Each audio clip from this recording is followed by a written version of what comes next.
I suppose it'd be handy if we actually had the microphone working. That'd be a good idea. Welcome in, folks. Welcome in. Welcome in. How are we getting on? How are we getting on, folks? Hello. Welcome into the Celtic Bulls channel, where this evening, folks, we are playing some Dungeons and Dragons. Welcome in, folks. How are we getting on? Sorry, just bear with me a minute. It's been a while since I've done this. I'm kind of lost as to what I should be doing.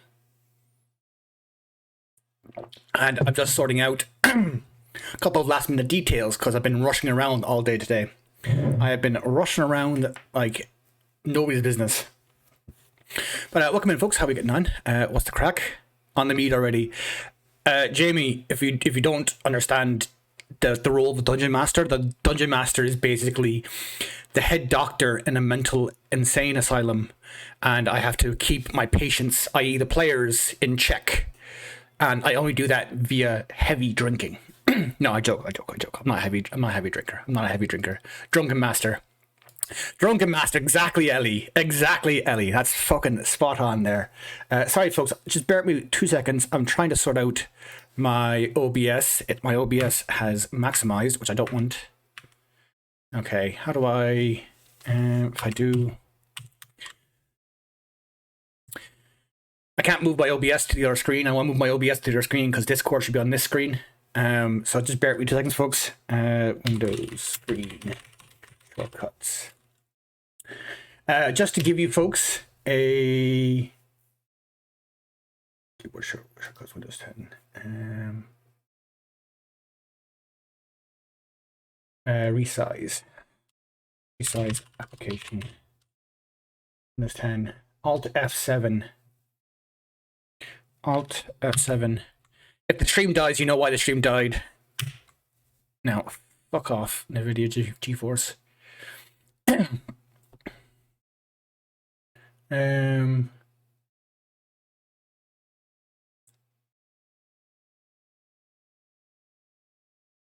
Fluid Highway, welcome in, sir. Do not, ladies and gents. Fluid Highway, redeem first, and he gets a shout out. Unfortunately, I don't have my shout out commands, but if you're not already following Fluid Highway, please drop him a follow. He was last playing Legend of Zelda Breath of the Wild last weekend. It was actually a lot of fun to watch that, Fluid. Where the fuck is it? How do I do this? Come on. Oh,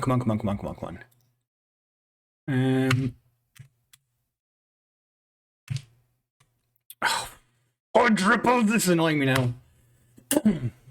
Sorry, chat. Just give me 2 seconds. I need to...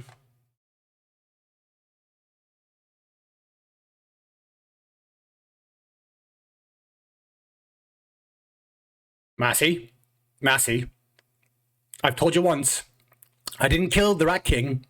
I will kill the Cat King. So bear with me for 2 minutes. You know what? Fuck it. I give up. I'm not going to mess with it. Anyways, we're going to get into the content for this evening, folks, because I do want to start the session at 5:30. So I do want to get over to my players for about 25 past 5. But anyways, folks, tonight we are playing Dungeons and Dragons. I am being joined by a veritable cast of streamers from the community. I am being joined by Mr. Collective Unit, who's not here yet. Collective Unit.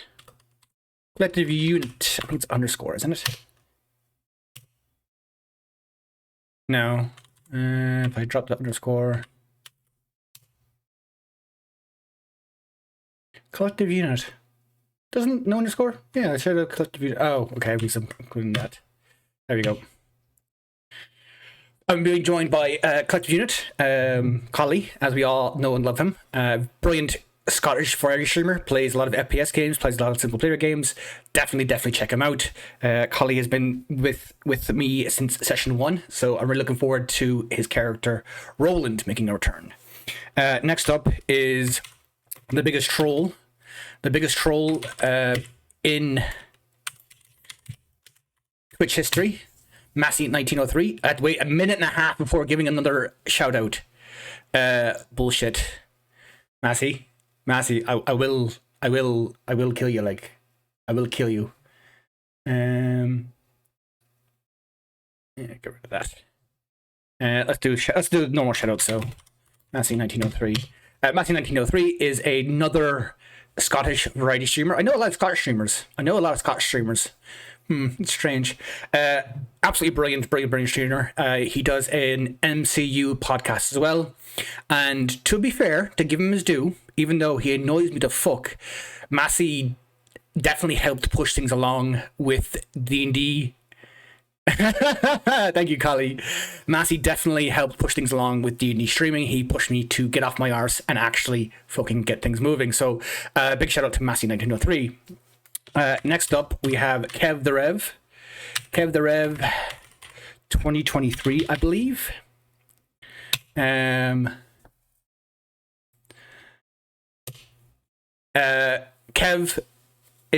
has previous D&D experience, and he's also joined me since session 1. He is an FPS. I think he does stories as well. But he's mainly an FPS streamer. He plays a lot of Apex from his PlayStation. So definitely, folks, drop Kev a follow. Welcome in, Hickley. Welcome in. How are you getting on? Next up, we have Good Boy Jamie, another Scottish streamer. The Scottish streamers are just fucking taking over this evening. They're just taking over this evening, folks. Good Boy Jamie is a variety Scottish streamer who does a lot of VR. He recently made his return to streaming, and an absolute fucking gentleman. Why did that shadow fluid? That's weird. What have you done with this shield mode? Okay, I'm just turning off shield mode. I'm just gonna turn it off. Turn off. Turn on shield mode. No, shield mode's off. No. Shield mode's off. Okay. No, Hickley, I don't follow football. I'm not a football person. I don't like football at all. And then finally we have Ellie K. Eats. Ellie is another person who has, played Dungeons and Dragons before. A variety streamer in her own right. She pops on every so often with a nice bottle of wine to entertain us, playing a variety of horror games and first-person games on her PlayStation. Ellie was also the person who helped design my emotes. She gave me a dig out when I was first starting out streaming. So, folks, genuinely, Ellie is the best person by far in this cast of characters. So please do drop her a follow. And that's who I'm being joined by this evening for playing Dungeons & Dragons. The best, the absolute fucking best. In it, bruv, in it. So in the first D&D live, which was Good Boy Jamie, thank you very, very much for the sub. It is not required, mate, but it's super, super duper appreciated. Thank you very, very much, sir. Folks, I do have notifications turned off, and I have most commands turned off this evening. I won't be interacting with chat a lot because I'll be playing Dungeons & Dragons multiplayers, but I do appreciate everybody who comes in, who chats, who subs, who bits, everything.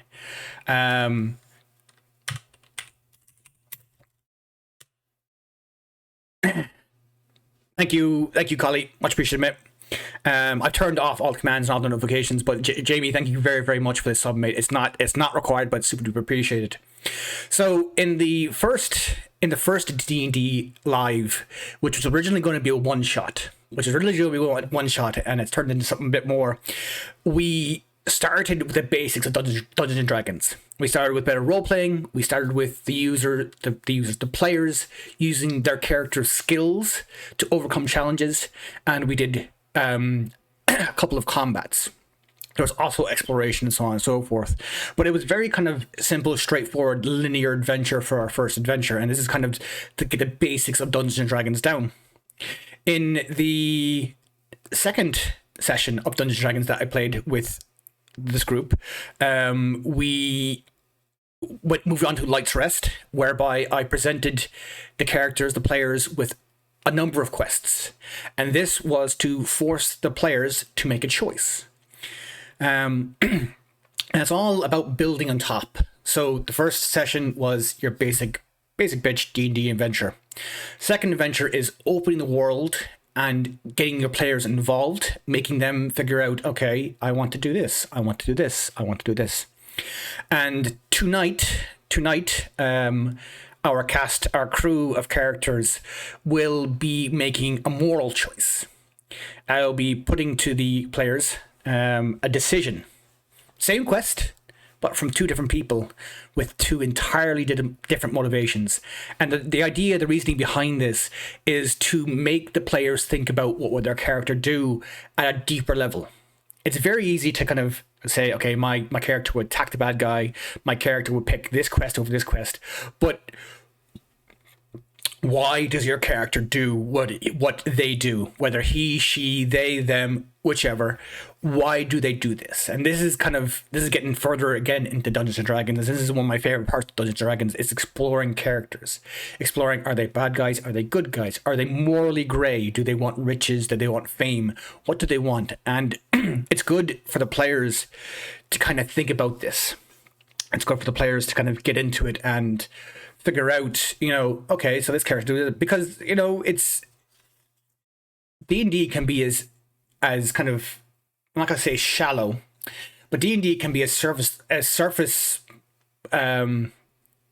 deep or as surface level as you want it to be. You can have a very deep character with a detailed backstory, and you always put on an accent or mannerisms for your character, and they really get into the game. Or you can do, my character Bob will attack the orc.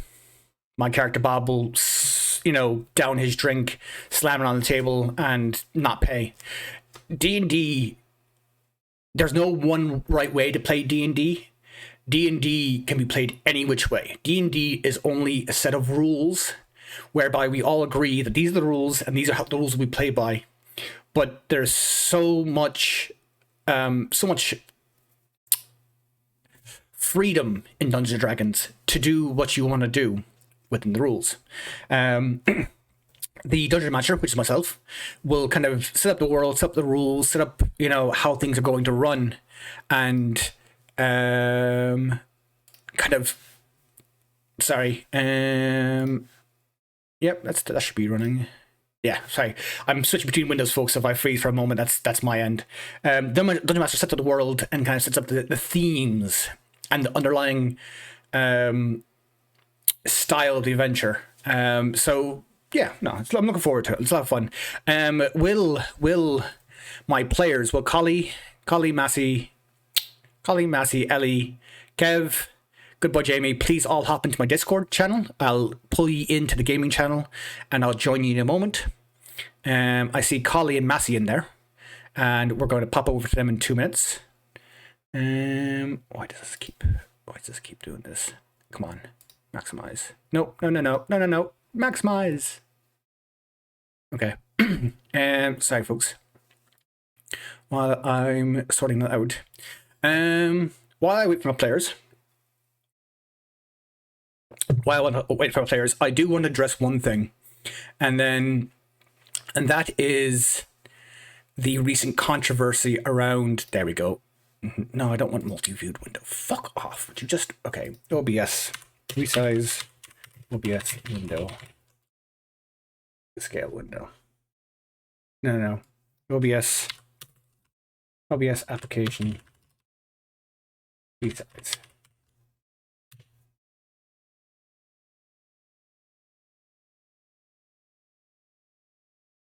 I don't know.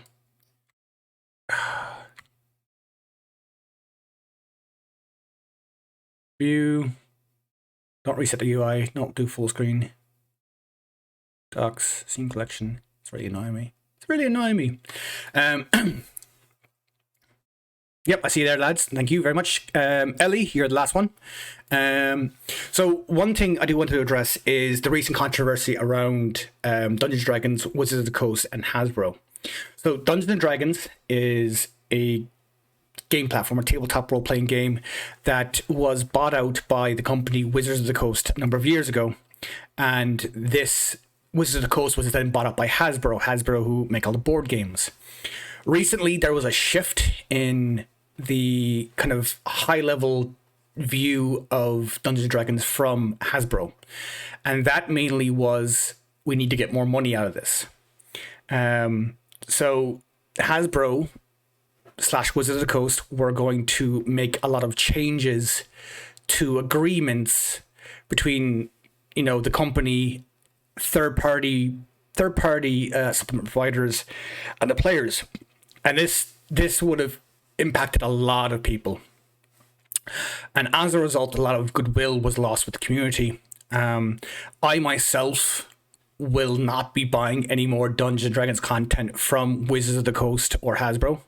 I'll buy it from third-party providers because there's an option available to me under the licensing, but I won't be supporting it anymore. Do I still support Dungeons and Dragons as a tabletop role-playing game? Yes, I do. Dungeons and Dragons is brilliant. Dungeons and Dragons has introduced me to a lot of friends. It's helped me socially, emotionally, at all levels. I still 100% recommend it, but I just want to kind of point out there are other options out there as well. There's other tabletop role-playing games that are available to you. And if you're looking for something similar to Dungeons and Dragons, but it's a bit more detailed, I can recommend Pathfinder. Pathfinder is actually kind of an offshoot of Dungeons and Dragons. Pathfinder, there you go, Ellie. Fucking right there, right in there. Ellie knows all the details. But there are other options out there. Dungeons and Dragons is great, and if you do want a nice, easy start into it, Dungeons and Dragons 5th edition, the edition that we play currently, that I play, is brilliant for new players, people for coming into a tabletop role-playing game. But, if you're looking for something more, or you're looking for something different, or you don't want to support Hasbro, I do recommend Pathfinder. Or there's a whole plethora of other tabletop role-playing games out there that you can enjoy. But anyways, enough preaching. Ellie, get in Discord, please. Ellie, come on. Supposed to be starting soon. There we go. I fucking figured it out. Sweet. Okay. Yes, I figured it out. I'm so happy. I'm so fucking happy. An IT guy. No, Ellie, you don't need your own dice. You don't need your own dice. Massey, I am legitimately going to kill the Cat King tonight. Genuinely, mate. Genuinely. No, Ellie, so if you just open Discord, get in Discord. Quick. How do I get in Discord? Do you have Discord open? Let's see, invite people. Invite LK Eats. Invite. Okay. Yeah, you need to be in Discord, Ellie.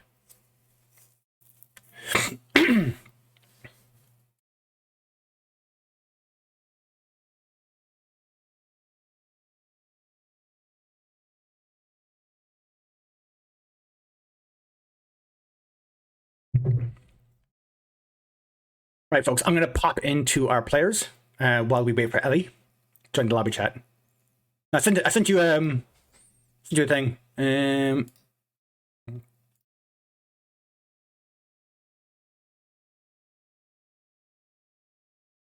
Hello. Man's leaking DMs. Hello. How are we getting on? Bad mate evening. There we go. Now, I actually didn't think you'd have a mohawk, Jamie. Yeah, no, no, I don't. I've got a sort of hawk. It's off center. An off hawk. Very good. We're just waiting for Ellie to join, and then I'll set up this stuff. But how are we getting on, lads? How's your weekend going? Aye. Who invited the Ewok? That's actually a very good point. Who did fucking invite the Ewok? Shop Todd. Oh mate, I do appreciate the headdress, Massey. It's very in character. Thank you. Sorry, just give me. He looks a wee bit like that guy that stormed the Capitol building a couple of years ago. Oh yeah. Or the Liver King, one of the two. Right, sorry folks, I just got BRB 2 seconds. Mm-hmm. Are we still? Yeah, we're still live. We're in charge. Ellie, join the lobby voice channel in his Discord. And then Calico will play across the gaming.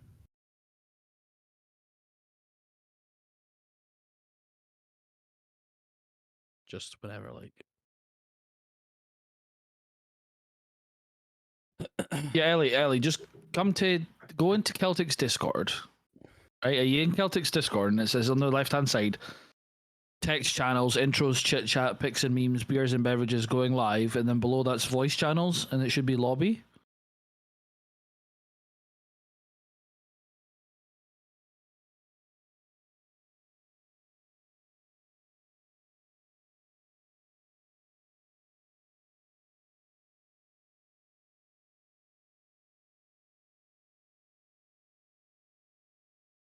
No way, this is finished by 9 o'clock, by the way.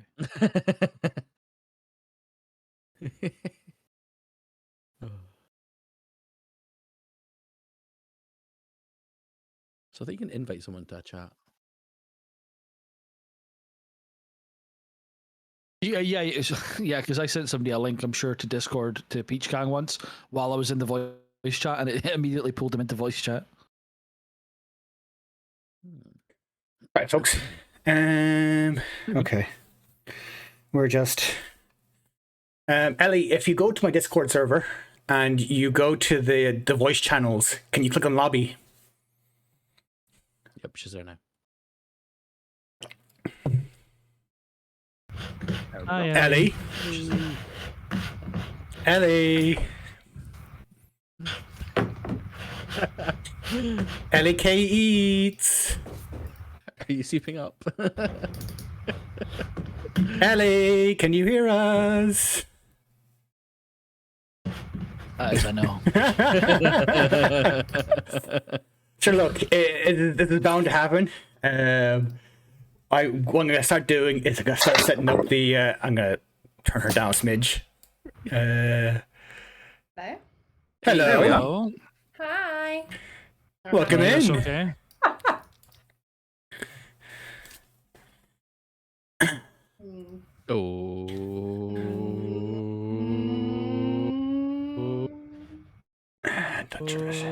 DM, Discord DM.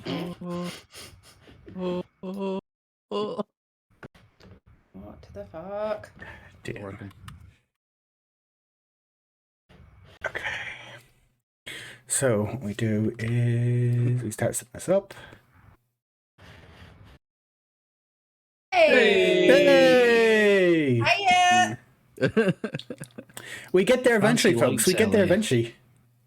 Need a wine now. Do you not have wine in hand? Of course I do. That's the job. That's the job. Cheers, folks. Can't Cheers really very do that, much. cheers. I like wines all the time. Mhm. You're just begging for it, mate. You're just absolutely fucking begging for it tonight. Like, let's see. Let's start setting up the windows. The Pussy King. That sounds actually wrong. Actually, I kind of regret saying that now. Is it not? That's his pimp name. Let's get the Wookiee. Let's get the Ewok in. All right. But sorry, how's everybody's weekend going? All good? Everybody hunky dory? Ready to adventure? Mhm. Don't all shout at once. Yay! Anything to get Massey to shut up, please?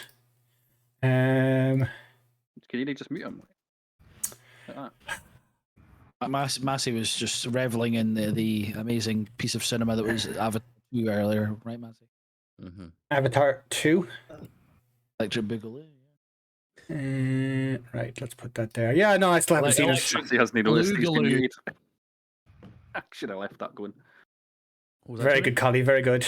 You get inspiration for the dad joke, and Thanks. you get anti-inspiration for stealing my thunder. I'm the dad here. Well, Jamie is too. Jamie gets dad jokes, and that's your dad as well. You are both dads, but I'm the daddy. How about that?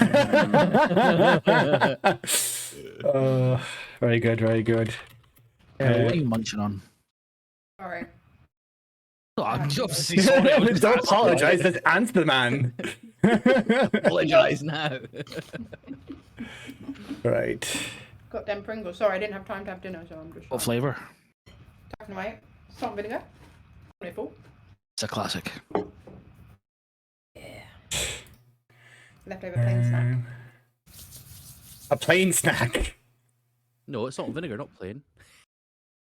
Okay. That's it. We're all killing Massey. Yeah, no, like, you wonder why the Rat King was left to die. I don't wonder anymore. I don't wonder anymore. Let's get Maj set up. Right, so once I get this set up, folks, what I'm going to do is I'm going to do kind of a recap of the previous sessions. I'm going to do a quick message from one of our adventurers who can't make it tonight. And then I'm going to ask you to introduce your characters, kind of who they are and kind of what they're, why they adventure, just for the audience watching at home. And then we'll launch into the adventure. We have a very kind of dispersed group. We have 2 adventurers, Massey and Collie, who were adventuring together. We have Eric, who took a vacation last session, so he's going to arrive on a bit later. And then we have 2 new adventurers, and Maj and F. Sorry, Ellie, is it Effie that it's pronounced, or? Effie, I think. Effie, okay. Who knows? Well, it's your I've never seen character, so it. I would hope that you would know. Yeah, I was gonna say I think you should know it. Seems like a lot of requirements here. This is the easy version of D&D, Ellie. This is the easy version. Well, let's go with Effie then. Effie, okay, fair enough. And we'll be introducing Effie and Maj a bit later on, once we get into the story proper. Well, assuming that you don't just fuck off to a different village and just, decide to chase down bandits or something else. But anyways, all hail dad gamers. Yes, Noxon, all hail dad gamers. Right, so first things first, we have a message from one of our adventurers. He asked me to read it out before we start the session. And where is it? There it is. So this session 3 takes place about a week after the previous session. The previous session, you killed some rats, you stopped a thief, you kind of performed some tasks on behalf of Eryma, and sorry folks, bear with me one moment. Birchography, thank you very, very much for the raid. Folks coming over in the raid. My name is Celtic Bulls. I am an Irish streamer. This evening we are playing Dungeons and Dragons with these brilliant folk below me down there. We are playing our 3rd ever session of Dungeons and Dragons with this crew, and I'm really looking forward to it. Birch, thank you very, very much for the raid. It's much appreciated. Folks who don't know, Birch is a variety streamer. He plays a lot of Rocket League. He plays a lot of story games. He's an all-around good dude. I've known Birch for a while on Twitch, so if you're not already following it, please do drop and follow. Birch, thank you very, very much for the raid, mate. It's super duper appreciated. Folks, just to let you know, I'm going to be interacting with players, so I won't have much time to interact with chat this evening. I will try to answer questions as I have availability, but I apologize if I'm focusing mainly on the game. But thank you, Birch, again. Thank you very, very much. I think we lost Kev the Rev. We'll give him 2 minutes. But yes, sorry, I have a message. I have a message from Masalas, who is unavailable to join us this evening. A telegram. This session takes place a week after the previous session. A telegram has arrived from Masalas for his fellow adventurers. It will be the request of Masalas to read the following to his adventurers. Masalas the elf is unable to attend this adventure as they are currently recovering from an experiment with dangerous magical objects. The magical wand of Tristia the Seer that infamously provides visions of prophecy and foresight to its holder was inserted into Masalas's anal cavity. Cynthia, the owner of the apothecary, was the one who handled the magical wand and is said to have seen visions of such darkness and horror that they have been unable to speak or move since. They also aged 50 years for daring to look in such a dank and desolate place. The wand felt defiled by Cynthia's actions and as such has punished her cruelly. It is unclear about the toll it's taken on Masalas, but rumour has it they are nay too bad and are just taking a wee Tory holiday. From his sickbed, Masalas is advised that the mayor's quest sounds very interesting and would definitely be what he would pick should he not be recovering from having a magical wand of vision being inserted up his bum. Well, I'm glad it sounds like he's doing better. Good. But I was not prepared for anal cavity. That caught me off guard, I'll be honest. Oh my god. I am just relaying Gotta be message. caught off guard up there, I tell you Yeah, that. much. oh, Jesus, Ellie, all right. One up the bum, harm no one. That's what I heard. But yes. That is what's currently happened. Right, I just need to do a quick. I need to says there's a power quickly. cut, Yeah, to be honest. I see that. Thank you. I just need to. Sugar. Right, I need to add a browser source. I need to add existing 4-player D&D. 1, 2, 3, 4. Yep, 4 people. Do that. So if we get rid of 5, where's that gone? Get rid of that. Yep, okay, and if we just move things slightly. No. Lock that. Lock that, please. Give me this.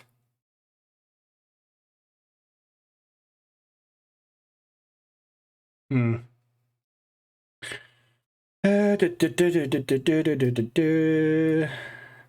I need to adjust the names. Sorry? Is that your new single? Readjust. Yeah. It's a compliment to Beyonce's to the left. DJ Dungeon Master. Right. Let's put Collie there.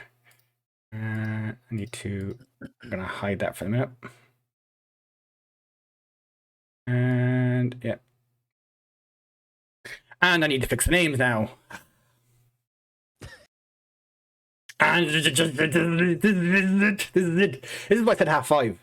Is because I knew something was gonna happen. I knew somebody was going to get stuck outside Discord. I knew even though we didn't have. I knew that even though we didn't have Todorov, that something like that would happen. So He's in chat, like, so it counts as good as being in. You're causing disruption, like. Hell, if you try stressing more, that might help. Just shut up. Stream Elements is on one today. Like, Stream Elements, are you okay? Jesus Christ, that's just like, I don't know, folks. I don't know. Stream Elements has been bugging for folk all week, mate. So I wouldn't stress. I didn't realize that. Having not streamed in about an age, right? Everyone follow Birchography or else. Okay, who's there? Madmash. So if we do that. Good boy, Jamie. Madmash. Nope. Stay on page. Stop being bold. And then we have LEK bombs. EP short. We do save. We do a review.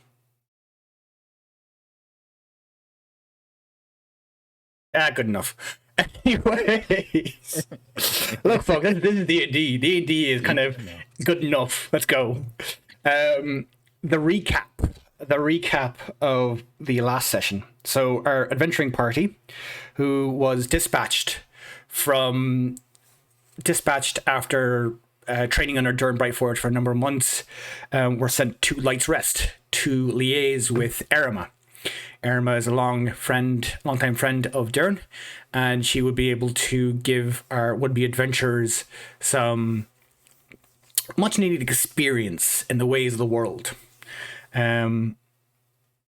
She provided a number of tasks, including a rat infestation, catching a thief that was on the loose in Light's Rest, and there was a third quest which I can't quite remember because I've lost my notes. But anyways, our adventuring party also encountered a couple of adventurers down a different path from a different college, the College of Aberdeen. The Cat King, and Launch Patio McQuadio, whatever the fucko, joined the adventuring party, joined forces with the adventuring party. However, they have since left to find their own paths.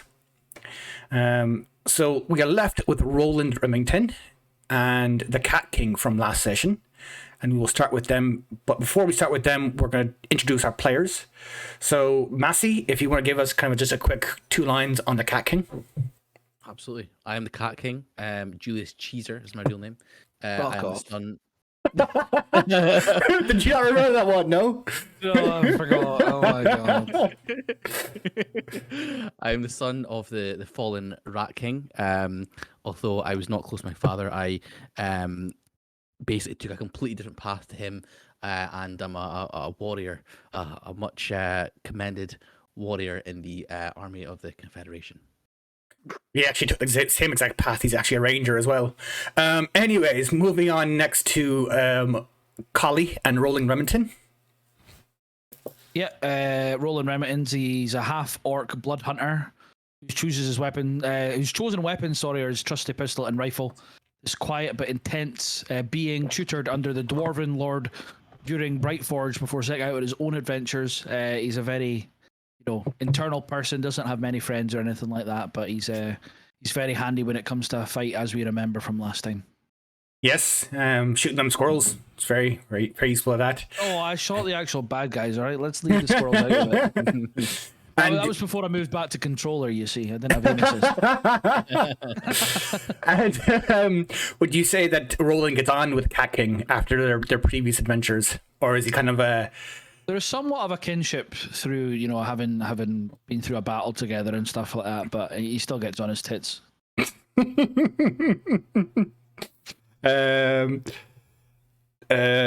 Next up, we have new player, good boy Jamie, who is playing Maj Maj. Is it Maj Maj as it's pronounced, Jamie? Yes, indeed. Okay. Do you want to give us that's not my character voice, by the way, but okay? And do you just give us a few lines on Maj Maj? Maj Maj is a dwarf from a faraway land. He's been exiled for his clan after a massacre that he was essentially framed for. His family were sadly killed during this. So basically, he's been traveling the lands looking for redemption, and has kind of stumbled across you guys. Okay. Jamie, can you just turn up your microphone just a small bit, mate, please, because you're coming through very low on my side. Mike, yep, sure. I turned up to the max now. Oh, it should be up. And we had Kev the Rev 2023, who hopefully will be rejoining us at some point. But our final adventure for this evening is Ellie K. Eats, who's playing Efi. We assume short. Ellie, if you want to give us just 1 or 2 lines on Efi. Okay, I was born of human parents, but came out as quite a surprise, as I have infernal blood, which means that I have ancestry of devils and those who live underground. And I'm an assassin, very sneaky, so good stabby kills. I really fucking love it. Love the killing. Mostly I choose victims who are cruel and mock my race, but I'm happy to take money for it as well. Very good. Very good. Right. So that's the our characters, our players for this evening. So let's launch into the adventure. So Roland and Cat King, you have been relaxing in light rest for the past week after your previous adventures. After your former adventuring party have moved on, you earned a lot of goodwill with your removal of the rat infestation, as well as catching the thief that terrorized the good people of Light's Rest. However, your kind of goodwill, your free ride is kind of coming to an end, and you realize that you need to either find more work in Light's Rest or move on to the next town. As you are sitting in the inn, enjoying breakfast, a message arrives for you. A short note from Eryma, asking that you would attend her at your earliest convenience. So, what do you want to do? Well, Roland, I think it's time we pack up our stuff and make our way to Eryma, but I must say thank you for spending this delightful time with me. I know we had to share a bed, but it has been a nice little time away. Yeah, so it's been fine. Like it's been alright, pretty chill to be honest. We kind of kept our distance, but yeah, reveled in our triumph last time. But yeah, this lassie wants us to go see her again. I don't know if you're up for it or not. Yeah, absolutely. I know you said we had kept our distance, but that was obviously during the daytime. At night time, we were sharing that bed. So. Yeah, you're a good little spoon, mate. Yeah. Yep, no problem, no problem. Let's make our way to Eryma. See what this lady has to say. Yeah, let's go. Let's go. So, you make your way through the town of Light Rest, a bustling town, somewhat on the edge of the. I'm not readjusting cameras again. I'm not doing it again. You you make your way through Light Rest, having a handy map that the Cat King smartly picked up last time round, and you head over to Eryma's, the town master / mayor of Light Rest, who provided you with jobs last time round. You arrive at her large house / residence / office, politely knocking on the door. It's a few moments before door opens, and the floating gnome sits in front of you. If you can't hear my voice when I'm talking with the accent or with the voice, just let me know. Yep. Oh, hey, how are we getting on? Roland, Captain, it's lovely to see you. Hello, how are you? Long time no see. Well, it's not been that long. It's only been a week. Yeah, but I've been on an absolute bender, like, so it seems like a while. The cider provided in this wee place is lovely, so I've enjoyed that. Oh my god, I'm very glad that you enjoyed this and enjoyed your time at Let's Rest. I say it was quite relaxing to, let your feet, take off your shoes and just roll up your sleeves after a lot of good work that you did last time around. Thanks very much. Please, come in, please come in. I have something to discuss with you. But just do me a favor. Be careful. Don't do anything out of character, okay?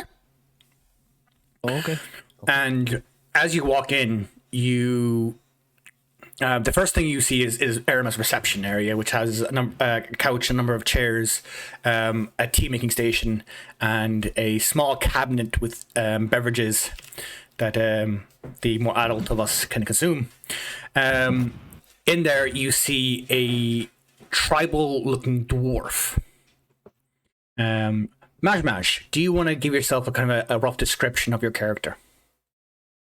Yep, so kind of average build for a dwarf. So I'm not going to offend the dwarven people by telling them what I think they are in terms of height.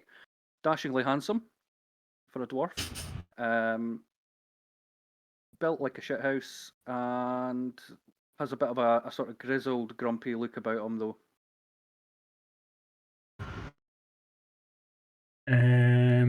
There's Maj there. I would say his body language is kind of closed off. Not very inviting. Okay. And he has a large claymore, was it? That he does he wear it at his side or on his back, or does he carry it in a sheath? Sorry? Strapped to his back. Strapped to his back. Okay, fair enough. Roland, do you want to give a quick description of your character as you walk in the door to Eryma's reception? Yep, so I just walk in, big leather cowboy hat on, hiding my face because of the half-orc nature of me. I'm kind of always, even in company that I'm familiar with, or not familiar with, in the case of Maj. I always try and kind of, keep myself to myself like that, so that's why the cowboy hat's like tilted.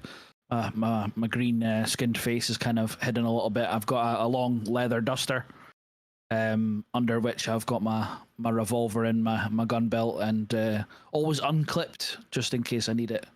No, never. The safety's never on, as they say. So yeah, that's a stroll in. Quite big strides because I'm quite a tall dude. Okay. And the Cat King, do you want to give a quick description of your character as you walk into Eryma's reception? Absolutely. So, Cat King, kind of human-y looking, but with ears and a big sort of mane on a tail as well. I do have a kind of military grade suit of armor, kind of, well, like sort of on like my arms, my legs, and dressed in red. And I carry a sword in my right hand, and I'm relatively physical, not necessarily intimidating, but you can see that I walk with like an aura of military training. Would you say you have a certain feline grace to you? That's it, exactly. Okay. So you enter into Eryma's reception, and she's floating along. She's watching all of you. She's paying close attention. And just a reminder for those of us who don't remember what Eryma looks like. Would you stop? Roll 20, please. Roll 20, please. We move our players over to the Lights Rest page. Yep, and there's Eryma there. I can't do that. Okay, fair enough. It's like Avril Lavigne a little bit. She's a gnome of small proportions. She's only 2 foot in height, but she's at a standard humanoid height of about 5 feet. Via a harness that seems to be kind of floating her around. She taps on the harness to kind of move around. You notice her like her fingers kind of just tapping her left hip or right hip to kind of move left and right and then forward and back. But she watches all 3 of you as you enter, looking to see what the immediate reactions are. So, Roland and Cat King, what would you be your immediate take on Maj Maj? What's the first thing that comes to mind? Roland, look at that guy over there. Do you say this out loud, or do you say it quietly, kind of discreetly? Kind of quietly. He's got a bit of a strange thing going on with his head. I don't know what's happening there. Yeah, it kind of looks a bit off center. I don't know if that's deliberate or not, mate. We should ask him maybe. I mean, it doesn't look very inviting, so I don't know if he'll tell us. But I mean, He does look tough, though. He must say he does look pretty tough. I don't want to mess with him. I quite like that skirt he's wearing as well. Yeah, that big letter opener on his back is quite cool, also. Yeah. Do you think he used that to cut his hair? I'm not sure. He's got that little purse on top of his skirt. Maybe his glasses are in there, and he forgot to use them. Right, and Najmaz, what's your opinion on Roland and the Cat King as they walk in, as they enter Eryma's reception? Majmaz simply looks up at them and grunts. Maj, can you open your character sheet Yes, can. and roll 20? And on the, I think it's the left-hand side. So if you scroll down on the left-hand side, what you're looking for is passive wisdom, brackets perception. Is that on the... Apologies. But if you look at if you have the stream open, I've kind of opened your thing, but it's just you basically scroll down and it's there kind of underneath your skills. Right, okay, yeah. So you have it open and you know what your passive perception is, yeah? Yes. And it is... 2?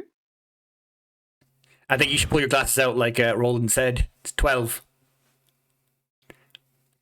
So your perception is 2, but if you scroll down, there's a specific field that says passive wisdom, brackets perception. Right. Scroll down. Come on. This isn't the system that I'm familiar with, so I'm just... Oh, sorry, I forgot. You're a PlayStation gamer. Yeah, apologies. Yeah, I'm just not used to this thing. I've got Down in my on the hand. D-pad. Yeah, down on the D-pad. So he uses VR, so he has to wave his arm around a bit. Oh, right, yeah, 12. Passive wisdom perception. So 12, that's yeah. your passive perception is basically kind of how you notice things just generally. Do you notice kind of whispers? Do you know conversations going on? So I'm going to ask the Cat King to give me a stealth check to see how discreetly you say this to Roland. And actually, Roland, can you give me a stealth check as well to see how discreetly and how quietly you answer? So what you're aiming for is basically above 12. Otherwise, Mash might overhear your conversation. We just Just double double- stealth, right? Just Yeah, stealth, yeah, please. okay. Yeah, just stealth, please. Yeah, that's fine. That's a 6. That's a 10. So Mash, you do hear these comments. It's not very clear. It's not very obvious, but you do hear these comments. Do you react in any way to them? I do. How do you react? You boys got something to say? Oh, sorry, didn't know you heard that there. Sorry, mate.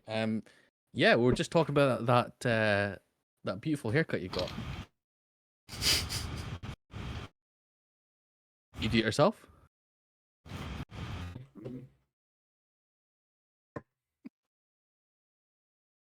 Is Mash Oh. purposely being quiet? Mm-hmm. Roland, I don't think he's going to speak to us. Yeah, he's a little man with very little words to say, apparently. Fair enough. Are you always this quiet, Madge? Only to people like you. What do you mean by that? Oh, you strangers. I don't know you. You tell us a bit about yourself, Madge, and we'll see if we want to talk to you. Why don't you pull up a chair and we'll have a drink? And at this, Oh, no. Eryma kind of jumps in. Excuse me. I'm sure that you can all talk later.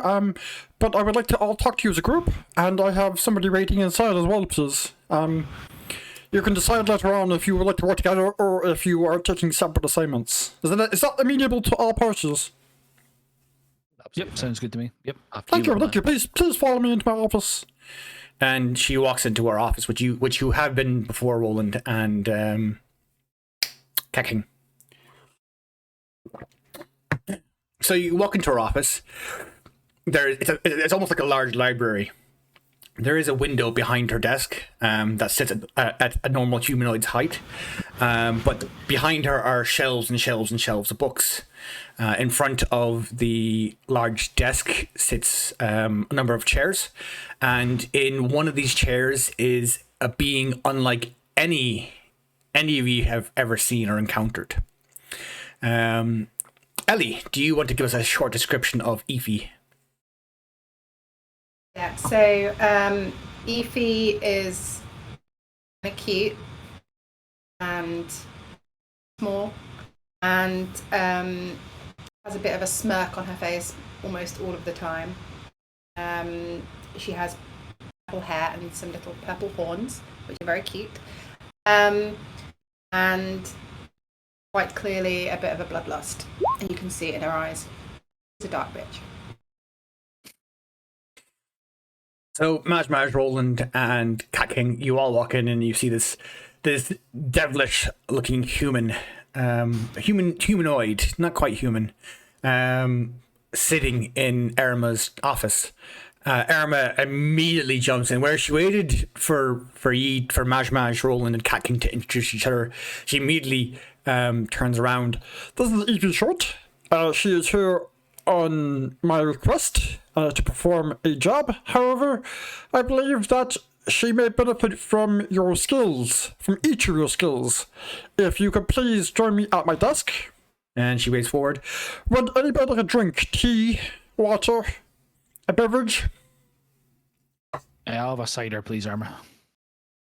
Yeah, I'll just have some milk, please. Thank you. Marshmallows? If it's going.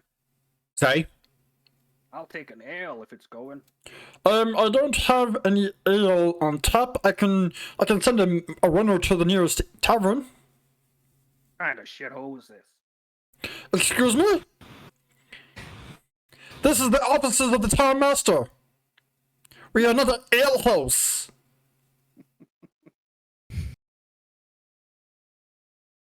Try to find the drink that I had on order earlier on. Never mind. Fine, just surprise me. You can tell she's quite displeased with your lack of manners. Evie, would you like another drink? Yeah, I'll have a glass of Valpolicella, please. Of course. Lady of taste and culture. She distributes the drinks and invites each of you to sit down. Sorry, Jamie, could you just turn up the mic on your volume a small bit more, please, mate? It's as high as it'll go. I'm not sure what it All right, is. It fair enough. Discord?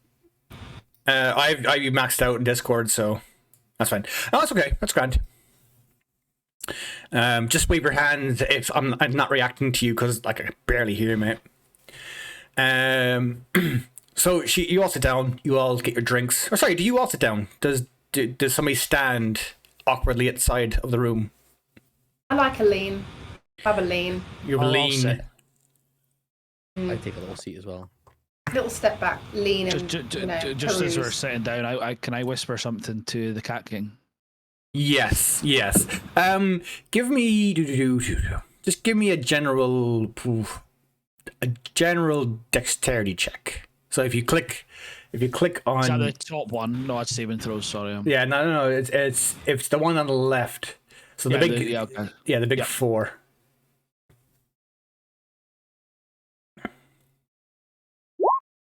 Okay, yeah, that's great. So as you're sitting down, you kind of lean over and you just quickly, quietly, discreetly say something to the Cat King. Cat King. What's Efi short for? I don't know, Roland. All right. Okay. She's got little legs. Oh, you're right. Oh.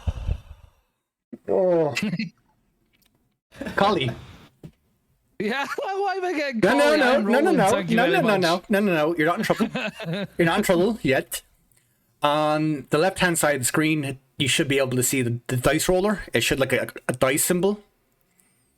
Left-hand side of the screen. Yeah, left-hand side of the screen. So next to the map. Oh, sorry. The Yeah, map. So I've got them separate. Yeah, I see it. Yeah.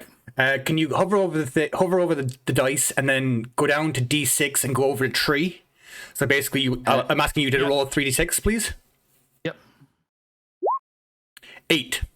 So I have a rule in my Wednesday game, and this took me a while to implement. I think I remember this rule. This is the number of puns that you're allowed tonight. And should you make more than 8 puns, actually 7 now because that counts. Should you make more than 7 puns, That's okay then. then That's quite a lot. stuff will happen. We'll see where it Well, goes. she actually does have short legs, though, and she is short. What the hell? If you didn't describe yourself as short, did you? You didn't describe yourself as short, did you? I did not. No. No. Oh, for fuck's sake. I did describe myself as cute, though. I did say cute. Yeah, and that's generally smaller people are cute. So. What, you saying tall people can't be cute? I'm insulted. Tall people are hot and short people are cute. Okay. I think that's how it works. I'm okay with this. 5'8", so I'm neither then. Cheers. You're taller than me, so you're fine. Mid. Yeah, but that's average height for a must not actually below average height for a man, I think. 5'8".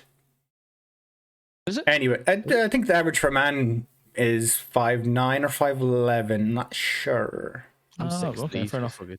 Shut the fuck You're up. not fucking 6'3". I'm not 6'3", so you're definitely not 6'3". I didn't read anything that said that tieflings were taller than humans, so I'm just assuming that my little human parents made me. So I'll take the same punishment for the size. pun. It's okay, Ellie. You're Oh, trying to you just lose one of your pun count. I appreciate it, Ellie. We're gonna give Jamie just a second. Sorry, just one sec, folks. Yeah, sound. No worries, mate. No rush. I've got something to say to Roland anyway, so. Oh, God.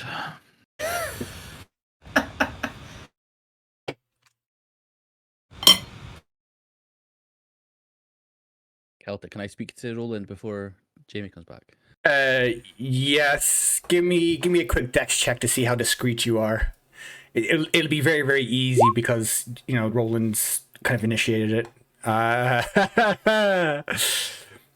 Evie, do you have your character sheet open?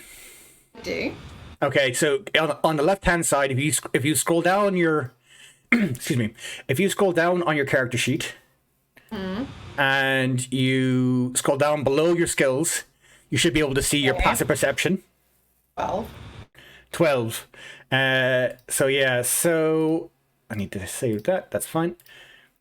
Oh, You hear this comment. You hear the return comment because you got a 7, Massey. You got a 7. That's terrible, mate. That's terrible. I was looking for a nice, easy, like, 10 or 9 even. I would just let it go at a 9.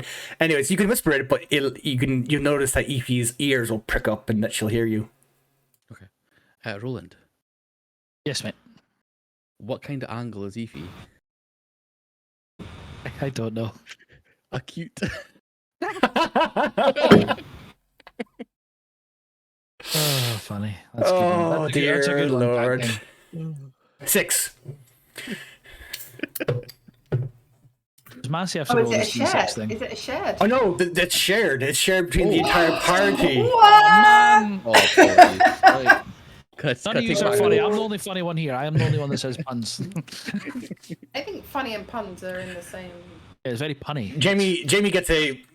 I'll let you, Wait, I'll, that's a I'll, let you- I'll let you that's a pass with that pun, one. No, that one can pass. That one can pass. Jamie's the only one that gets a pass because he is a dad, and dad jokes are just puns. All dad jokes are puns. Jamie, are you back, I'm mate? daddy. Yeah, I'm back in, I think. Yep. No worries. That's We a see bit there, better, mate. I think.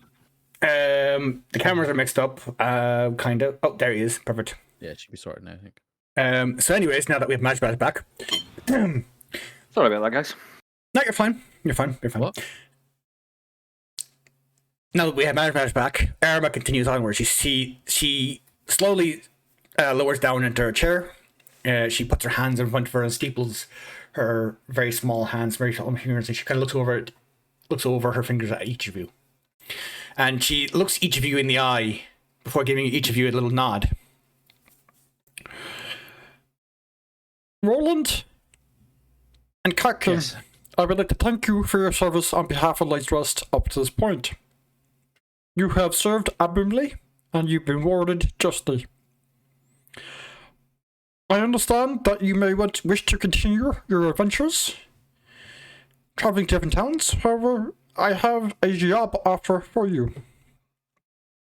Originally, I was going to hire just Efi for this, and she motions to Efi. However, complications has arisen that may require more muscle and deception. I can be deceptive. Yes, my dear, but can you be sneaky and deceptive at the same time?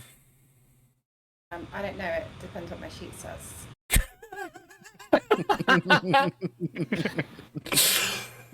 A number of It's you... just it's there with a sheet. Just Breaking the fourth wall there. I apologize. A number of weeks ago, our local druid, I'm gonna say this properly because so you hear it, Valatha is the local druid. A number of weeks ago, our local druid Valatha started behaving strangely. I have a good relationship with Valatha, who lives in the woods south of here. However, she recently stopped visiting Light West. And recently, very recently, just before your arrival, Roland and Catling, the animals of the forest have been acting strangely. Wolves have been attacking sheep. Ambushes of folk looking to harvest deadwood have taken place. Very, very strange. I was going to ask you separately to investigate this. However, matters have become complicated. A high counselor to the local baron. Sorry, I gotta stop the voice. I can't do the voice anymore. It's very hard in the throat. I think it lasted longer this time than last time. To be fair, like, it's not, and I mean that's like it's fair play. I'd have given up a long time ago. No, I can do the voice. I just kind of I have to work my throat in a certain way. I know that. I had a good time. Now. You showed me those tricks in Glasgow. Mate. That old Gluck 3000, good stuff. a high counselor to the local baron, Vilfail, has recently arrived in town. Vilfail is not a great person. He has been known to advise the local baron in a way as to be against the interests of his subjects. I believe that he has ulterior motives, and the fact that he's arrived here this morning in Light's Rest, or yesterday morning in Light's Rest, says to me that his intentions are not good and they are targeted towards Valatha. So I have 2 jobs for you. The first job is I request that you travel south into the forest, seek out Valatha, and see if you can help her. I do not know what is going on with her, but it cannot be good. And my second request, and this request is more dangerous, and I would ask that you keep this more private, is that you sneak in to the rooms of Vilfail and that you find any documentation that may indicate what his true goals are here. He visited me yesterday and he said that he was dispatched by the Baron to investigate the matter of Valatha and the recent animal attacks. However, I don't trust him. I don't believe him. And I've heard whispers that the High Advisor belongs to a cult of some ill repute. However, nothing can be substantiated, and as such I will not continue along that lines. However, I do require information.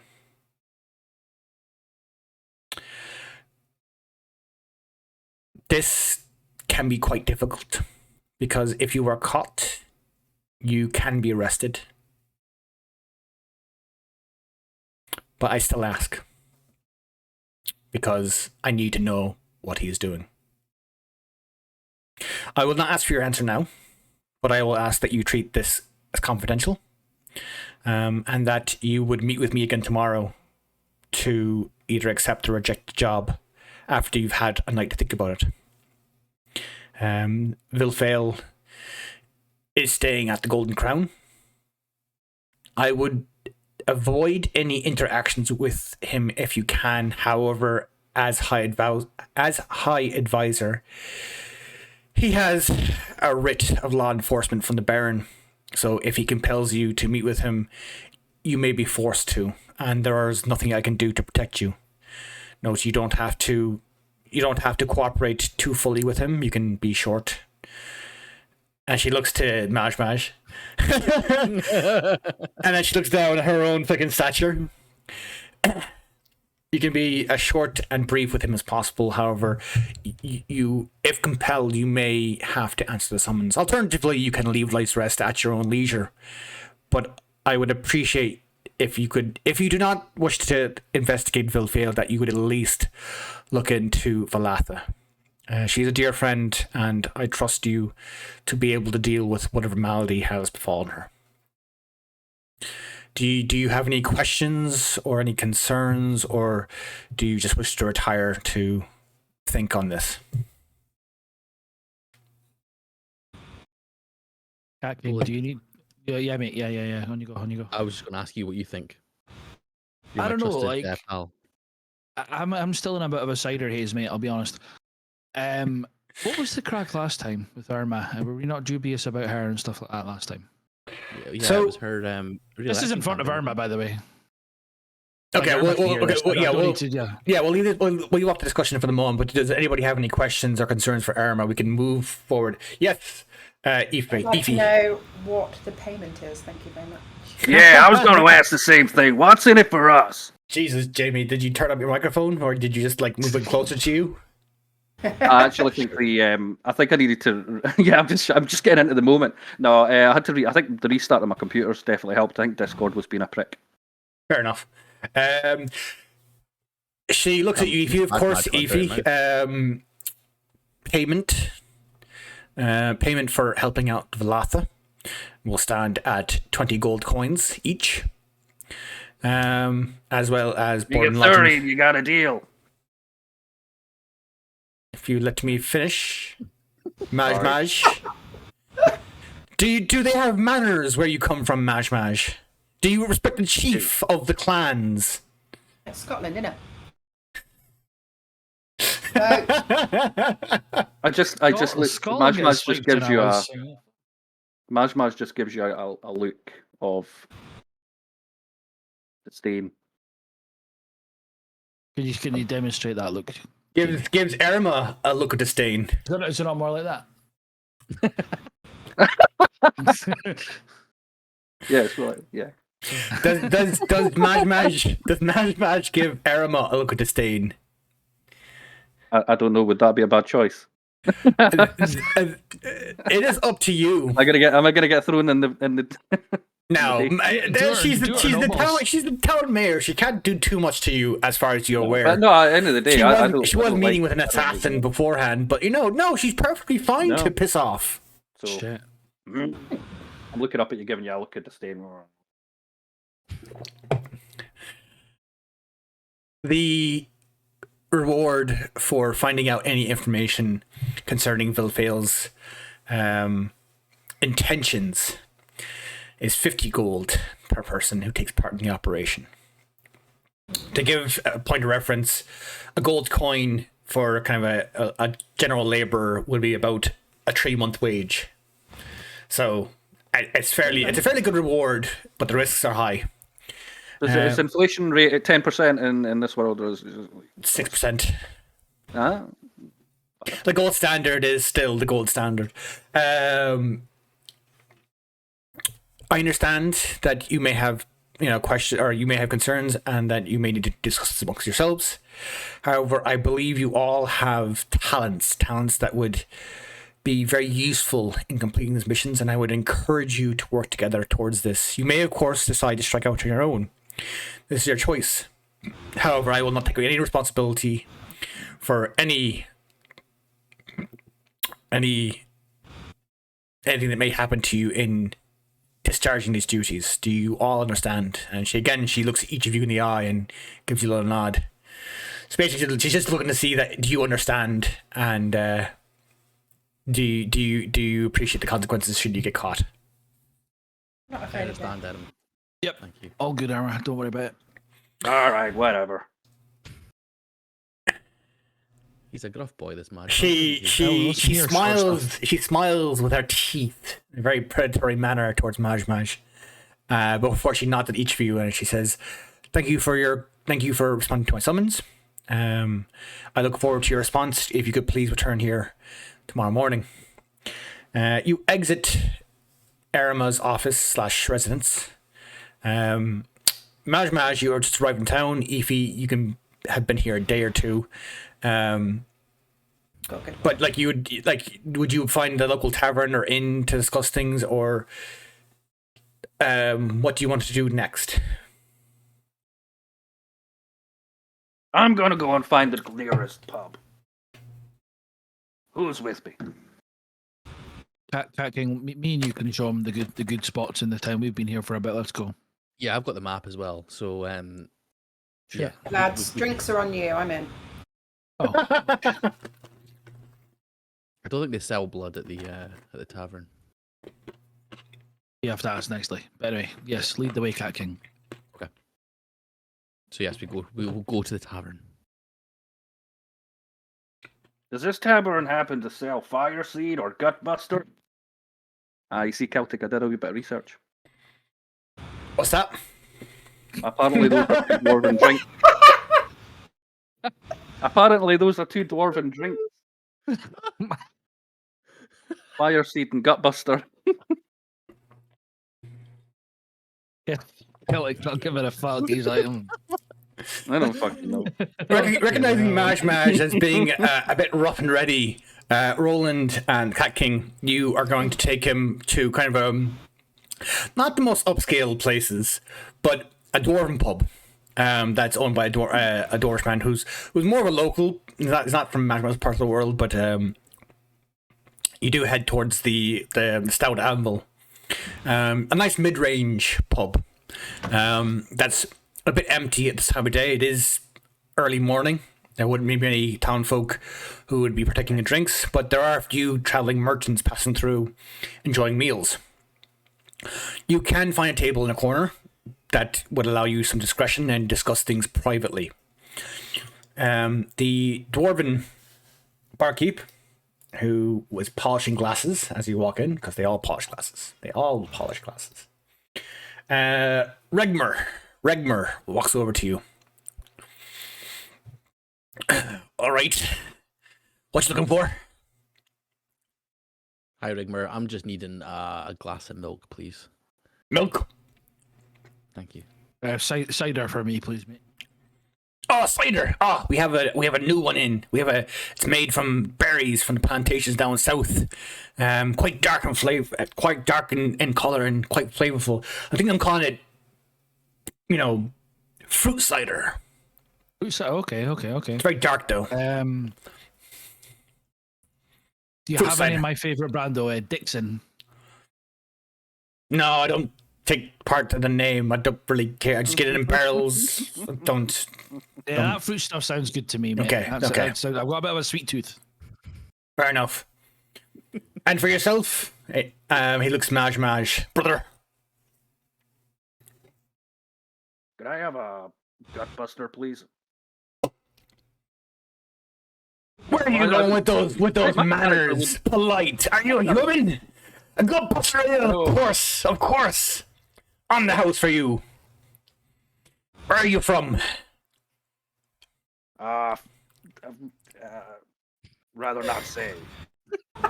Actually, don't know where my character's from. No clue. The kingdom, surely. It's a kingdom, yeah. I'm from the kingdom. Fife. Kingdom of Not these parts, anyways. Fife. Regmer looks over. He kind of moves on because he's kind of bored of Mash Bash now. He looks over to Efi. Not seen one of your kind in here before. What you doing, hot stuff? You kind of trying to be suave, but just failing miserably. Yeah, I don't have a response to that. It's a sigh. Would you like a drink, miss? Have an apothic dark, please. He kind of looks around the rest of the table, kind of looking for a bit of help. And Yeah, the boys will pay. oh, okay, that's grand. So I'll find this pop the dark. Yes, okay, thanks. Bye. And he wanders away. What do you want to discuss? Efi, what do you mean the boys will pay? Well, the boys will pay. I'm not paying for you. I don't even know you. At Gang Shush, we'll be gentlemen today. We've still got enough gold left over from last time. Don't worry about it. I'll be back in 1 sec, folks. You work away with your discussions. Yeah, cool. I just don't feel like we should be paying for. I Well, don't give a shit who pays. theoretically, As this long was as I get supposed to be goddamn my pay. job, and I've allowed her to share with you. So, you Yeah, owe me. on that. How do you know Eryma? How does she get in contact with you? You've not been mentioned before. We did adventures here last time. We've been in touch for a long time. Seems So kind like of from suspicious. school or Sure. Cat King? Yeah. What's Madge short for?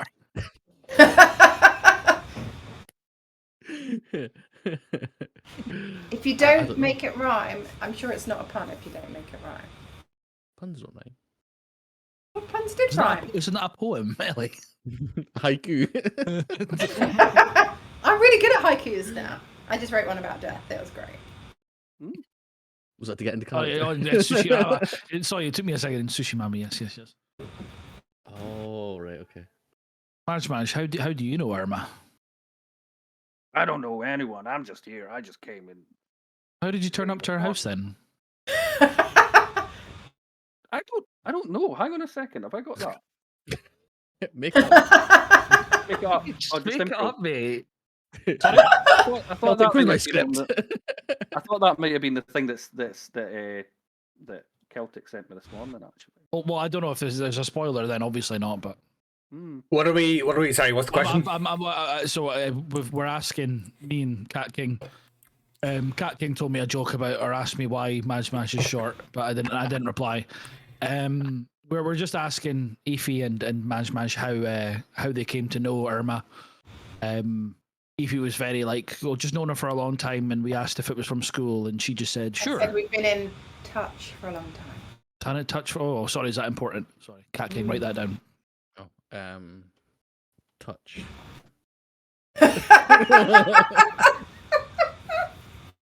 And now we're discussing it with Mash. Yeah. Maj basically inside Spiritos. You're basically a wanderer. You wandered in town, and you understood that first thing you do in town is to contact the chief to see if the chief can render any aid. So that's why you were meeting with Eryma. Is that not what I said? Like, I just arrived today and I went in and bumped into them and said hiya. So Maj, I know you're a bit of a wanderer. How long does it take you to wander from place to place with those short legs?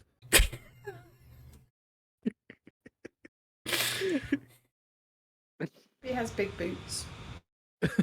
And you know what they say about big boots? Well, Big I've got Big stockings. Big cocks. Oh. Oh. Definitely not Maj. Everything's know. in proportion. Man's a tripod. Bloody hell. I thought the sword in his back.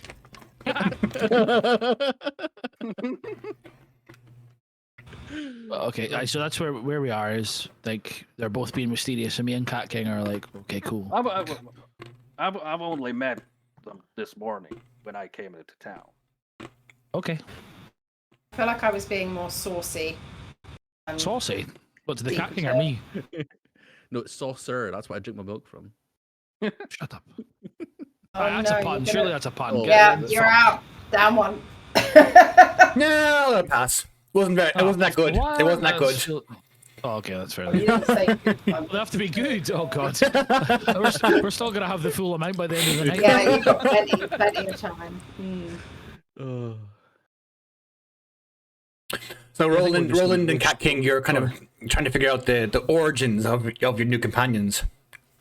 And they've Yeah, been very just coy. kind of because obviously, like me as a character, I'm very suspicious of people and quite guarded. Like I know Cat King's annoying and that to me, but you know we are now. I would say to an Absolutely. extent, as much as I would have a friend, he's probably a little.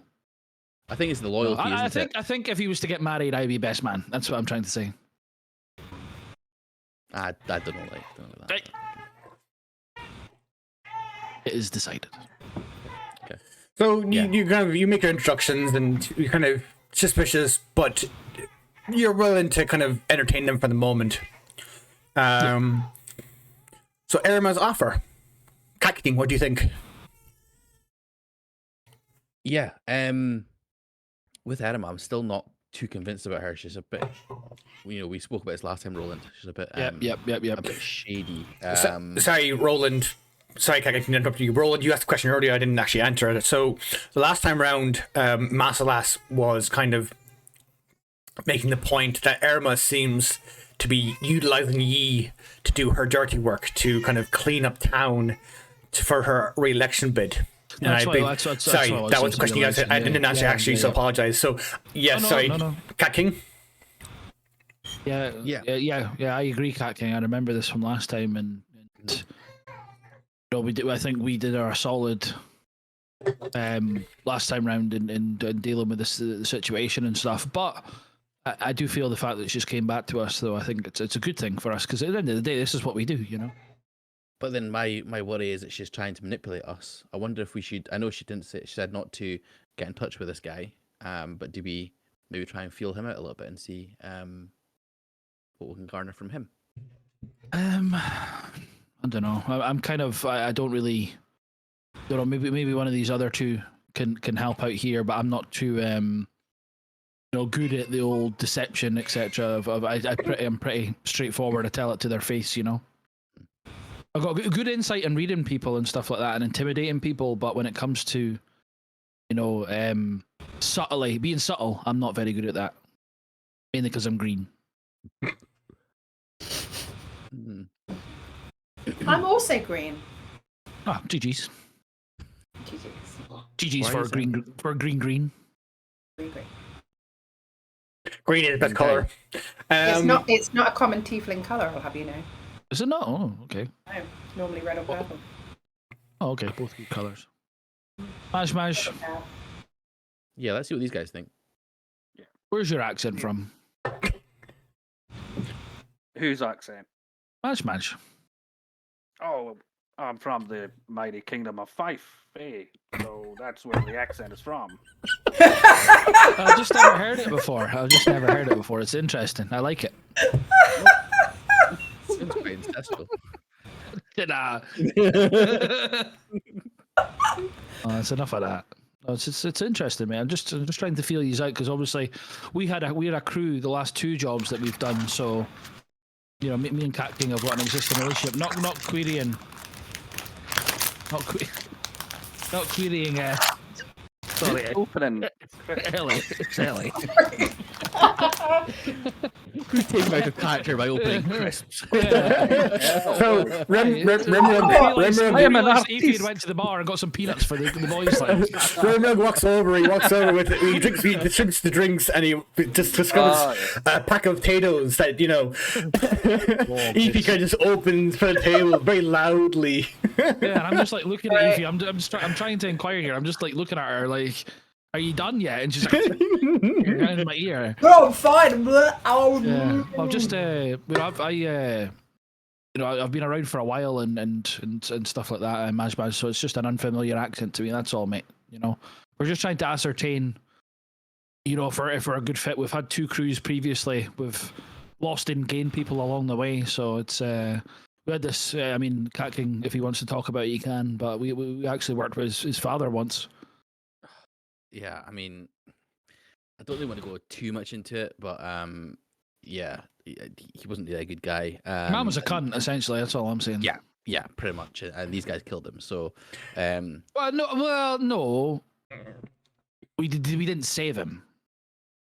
Okay. So we didn't kill him. We just didn't save him. Remember, Cat King? I've explained this to you before. Yeah, I know. I just don't want to be. I just don't want to be branded as. I've killed plenty of people and things in that in my time, but I didn't kill your dad. I just wandered away after. Yeah, and again, I'm not saying I was against it. I can completely understand he was a horrible person. But yeah, I don't really want to talk too much about. Okay. Cat King, can you please give me a deception check, please, or a general charisma check, whichever you prefer. Deception or general charisma, whichever you prefer. It doesn't matter. They're both 0. Deception. Same thing. So whichever. Jesus Christ. Could you please rub some luck on your dice? You desperately need it. Can Roland rub them for him first? What do I have to roll to help him? No, you can't really help him with this one. So basically, Okay. Maj, Roland, and Evie. So as you listen to the Cat King talk about his father, you notice his face kind of contorts into a mask of anger. He clearly has daddy issues, and it's quite rage-inducing for him. You can tell that this is a very, very sore subject for him. So if you continue to bring it up, it may cause violence. But beyond that, it's not much. It's not much else to it. But yeah, Maj, do you have any thoughts on the jobs that Eryma has offered you? Well, I'm new to the town, so I kind of just need some coin. So, meh. Fair enough. That's a fair answer. I love it. I like it. And Evie, do you have any thoughts on the jobs that Eryma has offered you? I really like money. I really like murdering people, so it works for me. I don't think she's asked you to murder anybody, but fair enough. I mean, it gives me the opportunity, right? That's kind of sus. I'm not gonna murder So you. Just to confirm, you two, these two new people that we've just met, are both wanting to go and do the job and don't have any worries about what we've been saying about how Eryma is a bit shady. No. I've known Eryma for a really, really long time. Been in She's touch, a very, remember, Cat King? Touch. she's a very generous person, and She's a giver. She's a giver. She's a giver. She's a giver. I mean, you know, I reciprocate. It's fine. I see. The cat's Roland makes a subtle gesture to Cat King. Another rule I try to keep to, and I'm gonna relax it for this group, is try to keep things PG-13. I'm gonna relax that a small bit. I did not say anything. No. I'm not giving out to you. I'm not giving out. I'm just saying that my games are generally PG-13. I'll relax it a small bit because of this group of people. Just let's keep it innuendos, folks. Let's keep it innuendos. In whose endo, though? That's the thing. Marcelas's endo. It was in Marcelas's endo. That counts as a pun. That's 6 now. That's fine. That's worth Hey, it. that was worth it. That was top tier. So yeah, sorry. So you quick guys. character. Cheers, Celtic. I've got a little side here. Cheers to you. Cheers. Doing this again. And to be fair, I had already approved this mission before any of you guys turned up. So Well, So obviously you don't need guys us. Got some kind of issues with it. So why don't you tell me? You're, I've been informed that potentially there might need to be some brute strength, and I find that attractive. So I will allow you guys to do the big tough man thing, and I will sit here and be stabby. Sorry, Maj, were you saying something there? Yeah, sorry. I was just trying to explain that if they guys have anything more that they want to tell us about why they're so suspicious, maybe they can go in a bit more detail. That's quite eloquent of you, Maj. Well done. Cat King? Roland? Yeah, we did kind of discuss this, but you obviously weren't listening, you little. Anyway, Yeah, well, we have to Who speak you up. call little? He's up. Well, I mean, you're not exactly tall. We'll just have to speak down to you a little bit. Actually, we lean down to his level a little bit on either side. We're on either side of him, right? On our And we knees. lean down to his level. Like you're talking to some sort of child, really patronizing. And listen here, little man. I pat my okay? lap. Oh God, don't do that. I lean down to him. I'm like, here, listen to us and Cat King, okay? Can you hear us now? Yeah. Right, Cat King can continue. He's listening now. Right. Okay. So last time we were with our group, one of our group Masalas brought up some valid concerns about the fact that Eryma was wielding a bit much power and seemed to have quite a bit of focus on her re-election campaign. So we were just unsure of to where her actual motives are.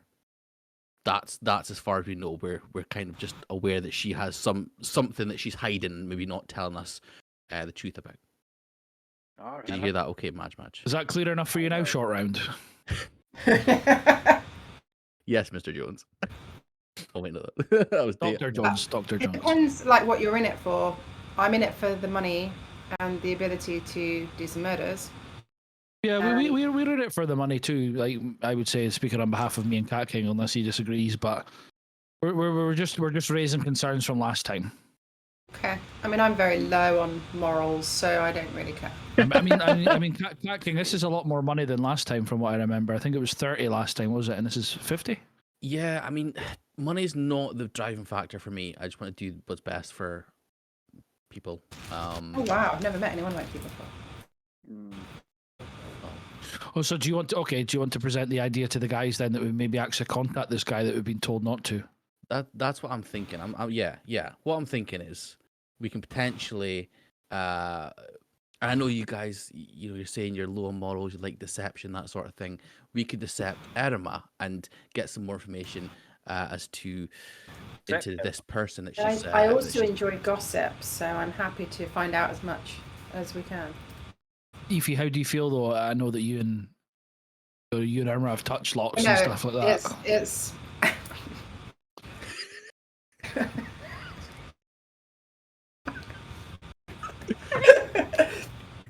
there's no loyalty there. It's really just Okay, a. okay, that's just. It's Really awesome. Just be like a, you know. one and done sort of thing. Is that what it is? Oh no, it's Hump and dump. much more than one, but it's just about ease of Okay, that's so then let's I'll just outline it for us overall. We're taking the job, right? We feel like we're taking this job. Sure, yeah, money. Cat King, three yeses. Yeah, We'll do it our way, right? Okay, Play but both then sides. but then we're doing it both. We're doing it our way. Are we all in agreement for that? Sure. Yes.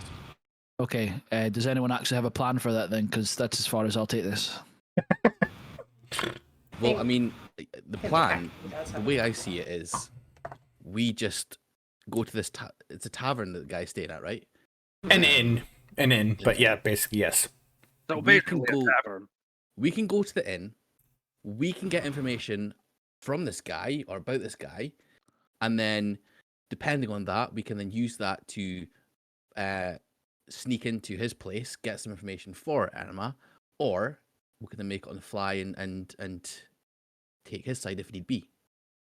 I'm all up on charisma, so I'm happy to take that one.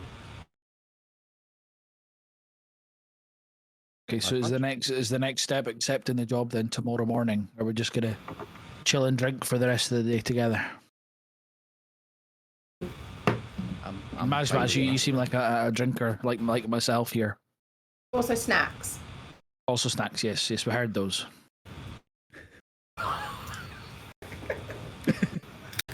Is that a tip of the thing from the tankard from you, Maj there? Yes, indeed.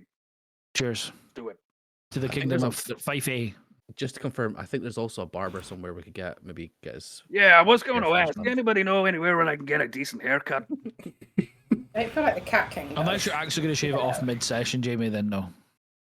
Oh my god, yes please. That'd be another 50 gold. Okay.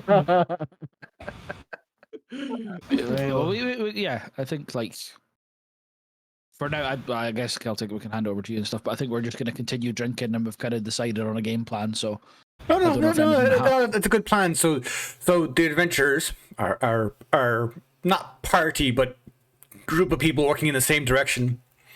Some would say fellowship. I'm not saying that. You're not Gimli. Sorry, what's that? Our party, Mocha DMCA. Thank you, Snez. Welcome in, Snez. How you getting on, mate? Hope you're well. it's nice. Our party have agreed to kind of a baseline plan. They are going to talk with Vilfail, potentially use a discussion with Vilfail to figure out what his goals are, which would be advancing Eryma's quest to find out what his motives are and take the job to seek out Valatho. Is that correct, more or less? Yeah, I think so. Okay. Yeah, so I was just clarifying there. Like, I was like, I don't know if there's anything happening between now and us going to Eryma and accepting the job. Are we speaking to the guy today? That's up to ye. Does anybody want to go Yeah, see sorry. Vilfail today? No, it's okay. Does Sorry, I was anybody meaning want to that to the Vilfail? group. I was like, are we wanting to go ahead and push forward before we talk to Eryma? Or are we wanting to keep it real on her side and just she doesn't know what we're doing between now and tomorrow, you see. Yeah, I mean, Can I just ask what time tomorrow, because I'm not a morning person. Well, it was morning, she said, like. She specified, like a couple of hours after sunrise. Oh, fucking hell. Alright, okay. And there's a sunrise in this town. I should probably call it a day soon then. It's literally just midday. You've only been discussing things for an hour or two. Oh, yeah, I don't know how many bottles of wine that you can pack away in an hour, but like, it's literally only midday. Well, listen, if we come up with this plan, we can easily go over to the inn now and start to get this roll in motion, and then that can potentially change how we deal with Eryma going forward. Happy to speed things up. I'm quite an impatient person. Okay, Maj. Yeah. Let's do it. And Roland, I know I'm Hey. assuming you're good with that. Yeah, all for that, PC King. Sorry, So Mad do- Man, you said do- something. No. Okay, good. Keep it that way. So do you want to kind of sit here for another hour and drink another, get relax the muscles and prepare That's to courage. get a bit more Dutch courage, or do you want to head over to the Golden Crown immediately and meet with Bill Fail? I've finished my milk, so Yep, I'll tan this and be good to go. Your berry fruits. Yes, thank you very much to the barman. and a few small people can follow on, yeah? Love barman. And Cat King, this is on you. Cheers, bud. What? We all get up and run away before he has a chance to get his wallet out. To be fair, Badges was free, so it's only the two of you guys and me, so... The first So one you're was a free. gentleman. I have to say the Apothic Red is pricey, so kudos. How much is it? So your drink, Roland, and your drink, Roland, was a silver. The Cat King's saucer of milk was only a copper. Maj's drink was obviously free. It was 5 silver for the Evie's drink. How much? 5 silver. Okay. Roland, I'll pay for it. Okay. It's fine. Um, Shit, Cat King. You- You exit the tavern. You look up the sky and you realize, oh no, we were actually only in there for an hour. It's still midday. It's quite early, like, for day drinking. You begin to head over to the Broken Crown, and along the way to the Broken Crown, the Golden Crown, excuse me. Along the way, a figure steps in front of you.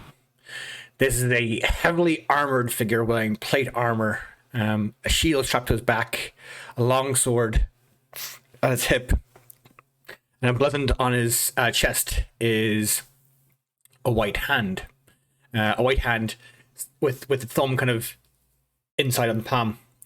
And he stands with his thumbs hooked behind his belt and watches you approach.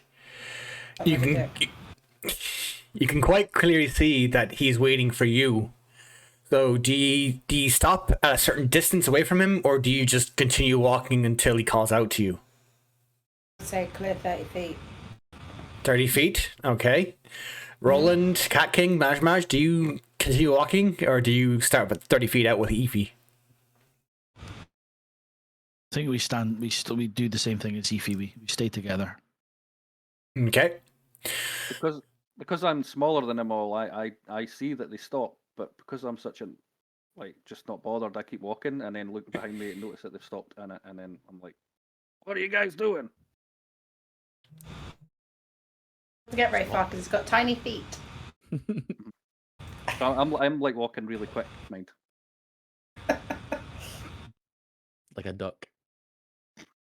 So we've all stopped, but like we're spaced out a little bit with little Maj a little bit further ahead.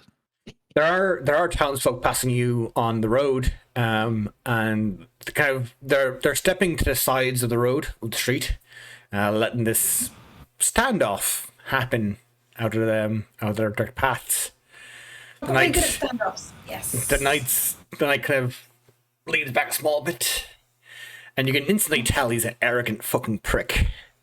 He's standing, his nose in the air, his head thrown back, perfect blonde hair, just perfectly sculpted. Think Prince Charming from Shrek. No, I was thinking of Jamie Lannister, but yeah. Oh yeah, Jamie Lannister as well. Travelers, how do you fare this day? Oh, in a hole. Hello. I'm just Hello, sir. saying, I'm just greeting, fair dwarf. Do my typical sigh. What do you want? I'm Augustus, a deputy of my lord Vilfail. My lord has requested to meet with ye, fair adventurers. Why? Would you be amenable to this? Why? Sorry, Ellie? Why? Why? I do not question my lord's motives. I just follow his Where's these instructions. snacks? He is staying in the Golden Crown, which has a Michelin star chef on premise. You can order food if you require sustenance. Does he have milk? I believe the inn stores milk. Go if there's a Scotch egg. What egg? Scotch egg. Careful now, Ellie. I don't know what you're talking about. Is it something from your land, strange one? Yeah, it's an egg wrapped in meat. Meat and egg. If there's meat and egg, I will go. I'm sure it can be arranged. Mashmaz looks behind him up to the rest of the group and gives a random shrug. I mean, listen, we're going there anyway. They now know what we look like, so I think I say we go. Yeah, I say we go with the deputy. Lead the way, Okay. Augustus.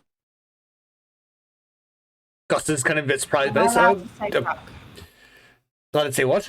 13. Sorry, Ellie. What were you saying? Am I allowed to say the F word? Is it PG-13? Oh yeah, no. You can curse away. I'm more about sexual innuendos than anything else. But anyways,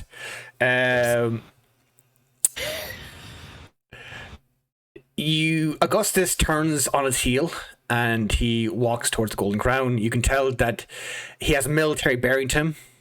He knows handle his weapon. Go on, somebody said it. Don't we Yeah, all? Handle he this does. weapon, MMA for weapon.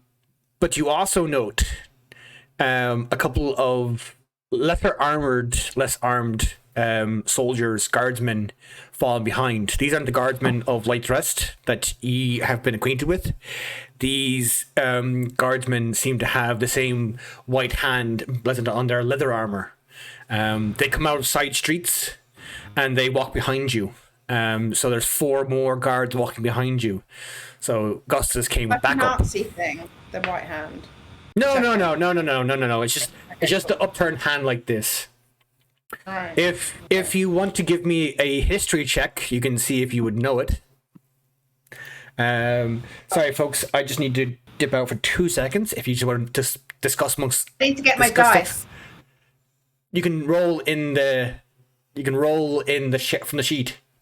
Natural. Oh. So if you open your character sheet, Ellie, open your character sheet and click on the history. I'll add to you in a second, lads. Yeah, that's all right. It's history. Just being silly. It'd be after deception, before insight. Yeah, got it. Click on history. Oh, wow, look at that. Playing online, you don't have a fucking clue who they are. Lads,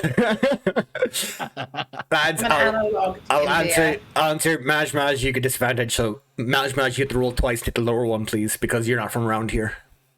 Yeah. Not from round here. Not from Oh, around here. yeah. From Oh, around I'm here. a terrible roller. Sorry, folks, I just need to dip out for 2 minutes. I'll Yeah, be you're right back to fine, you. mate. No problem. So I roll again, I actually. Roll again. Yeah, you're a 4. -4. Right, actually, you know what we'll do? We'll take a quick 5-minute break. I'm going to deafen myself so you can talk away. I'm going to put it on the Yeah, BRB fine, screen, and I'll be back in 5 minutes. Back in 5 minutes, no we need more. Do we need to do? Right, folks, I am going to put you on the BRB screen, and I'm going to put some music on for you. I'll be right back. Let's put some music on. Put some music on. Put some music on. Break.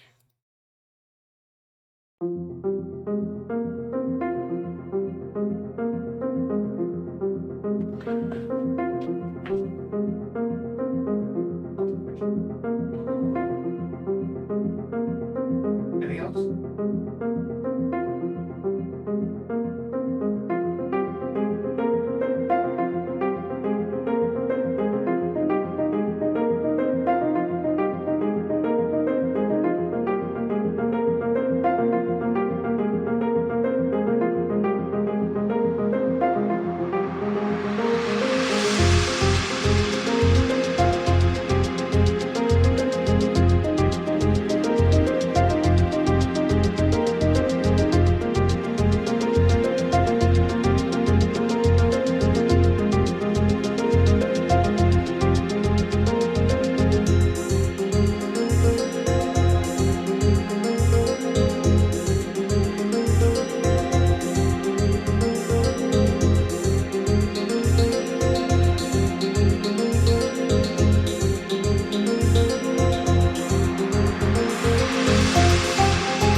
And we're back.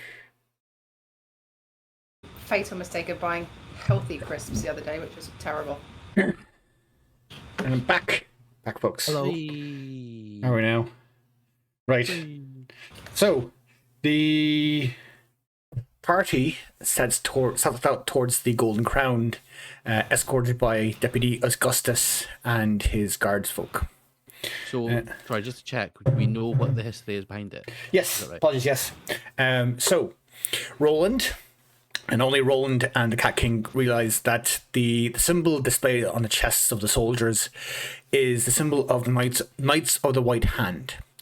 The Knights of the White Hand were an order of knights, paladins, warriors in the old empire, in the empire of Cleanrachus that existed 1,000 years ago.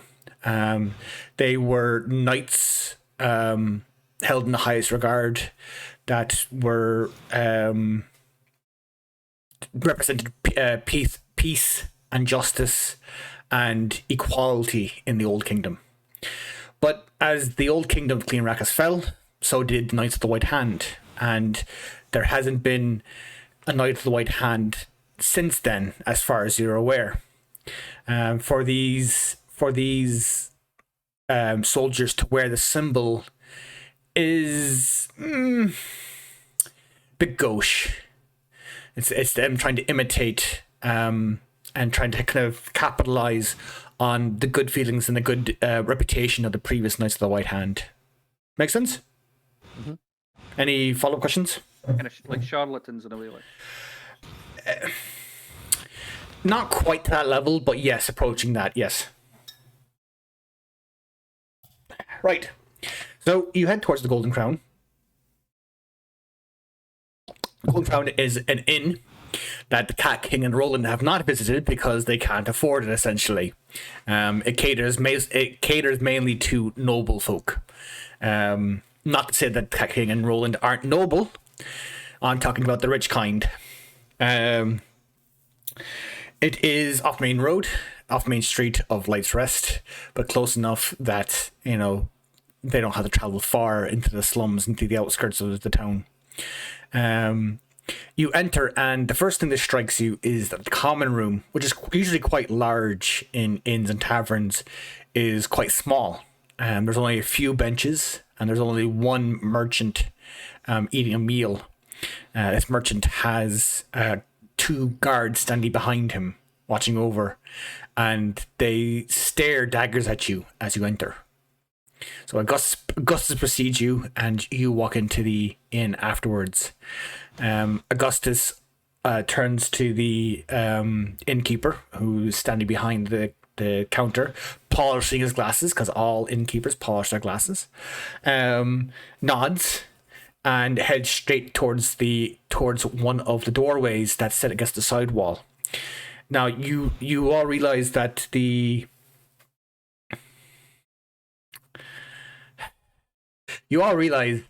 door that you're heading towards can't be a door to the outside. The proportions of the inn would indicate that this is kind of a door to a private dining room. You head in, and it is exactly what you see. A tastefully decorated, with a very expensive tapestries, a very expensive dinner table, cabinets, silverware, all decorate this room. At the head of this table sits a lanky human man with dark, slick hair and a hook nose, wearing a very black tunic with gold accents, a gold kind of stripe down the side. And I actually have a picture, something along the lines. He looks something along the lines of this. Just bear with me 1 second. I just need to put it to looking there. I knew that's what the picture was going to be. I knew it was going. As soon as you said hook nose, I was like, that's Snape, mate. I love Snape. Alec Redman. Alec Redman was brilliant. He's brilliant. R.I.P. If he's really lanky for a male human, then I'm gonna really have a sore neck. He looks up at all of you, and He almost sneers at you as you enter, but you can tell at the last moment he holds it back. He gestures with his knife for each of you to take a seat at the table. You may be seated. Augustus marches up to Vilfail and stands to his right hand. The guards stay outside, but you do notice one guard to the right of the door and to the left of the door as you walk in. Do you sit down? Do you stand up? What do you do? I'm not sitting down. Fuck that shit. You don't sit down? Oh, I'm an Okay. idiot. Roland? I think me and Cat King, we look at each other and what do you reckon, Cat King? Do we sit down? Yeah, I think we sit down and show a bit of respect to this person. Yeah, so like we don't like verbally say that. I'm saying I look at him and he looks Oh, at me yeah, and you just get the nod. nod and sit down. Yeah. Yeah. Maj, do you sit or do you stand? I wait to watch what Roland and Cat King do, and then I kind of take a cue from I them. pull out the chair for him and tell him to step up couple on the of chair. Okay, to clarify something, the average dwarf's height in Dungeons and Dragons is typically about 4.5 feet. So you're not fucking tiny. Well, he's below average, isn't he? I'm tall. So I'm average. Yeah, if you're average, you're 4.5 feet. So like you're not gnome sized, you're not halfling sized or hobbit sized. Sorry, I can't use that word. Don't DMCA, please. But you're not like tiny. You're not a child. You're just a bit short. Perch myself up, so I appreciate. And there are seats that cater towards there are seats that cater towards dwarves as well. So you can find a dwarvish They're like those seat. little like bumper seats. The booster seats that you get in the cinema. Yeah. Okay, so Roland, Maj, and the Cat King all sit, whereas Efi stands. Efi, do you stand behind a chair, or do you just stand at the Like opposite kind of end? like leaning alongside the chair, like next to the guys. Okay, fair enough. It's not like jarring. Vilfail turns, or he looks down his nose at each of you, takes a couple more bites from his dinner for putting down his fork and knife. What knife? His fork and knife. Okay. PG-13. Okay. Anyways. Sorry, just stop that, please. You're allowed to swear, but you're not allowed innuendo.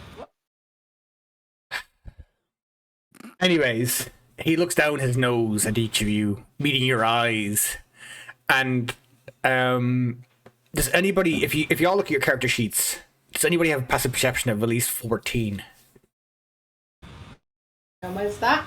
Your passive perception, it should be on the left-hand side if you scroll down underneath the skills. I know where to find that one now. Mine's passive wisdom. Passive and wisdom then in brackets perception, yeah, that's what you're looking for. What's yours? 12. I thought 12. I would have higher because I'm like great. If you picked your scales, you might have. Well, you know. Well, you know. You asked me like 8 million questions, so. Cat King. Mine says no. There's 12. 9 and 12. Okay, that's fine. That's grand. It's just a small detail. If you weren't aware, I am High Advisor Vilfail, advisor to Baron Moist von Whiplig of the Lumnik province. I wasn't aware of that. And moist. Roland just outwardly says I wasn't aware of this. I'm not surprised, considering where you must come from, Roland. And you can tell there's disdain dripping in his voice. He's being polite. His words are polite, but his tone is disdainful. It's good because for that you don't have to go into character.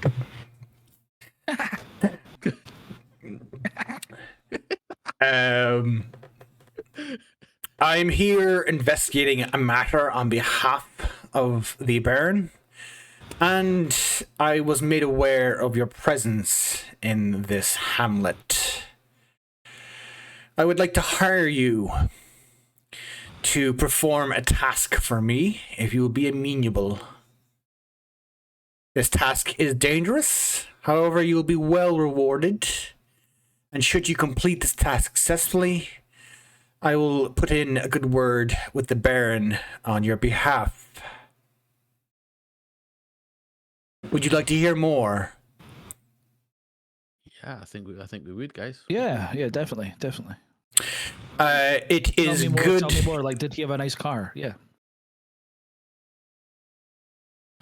What? How was that, bun? Just That's just funny. I want to check. I mean, I'm assuming that we've been given drinks and snacks, yes? You haven't been offered anything. You haven't been offered anything. For fuck's sake. All right, I'm half listening. It's good manners, dear lady, to sit when invited to, he says, looking at Efi. I don't take orders from pricks. Do what I want. Shit. Do you say that? Eefy. No? Sorry? No? Yes, you do say that. Now there was me thinking I had a potty mouth.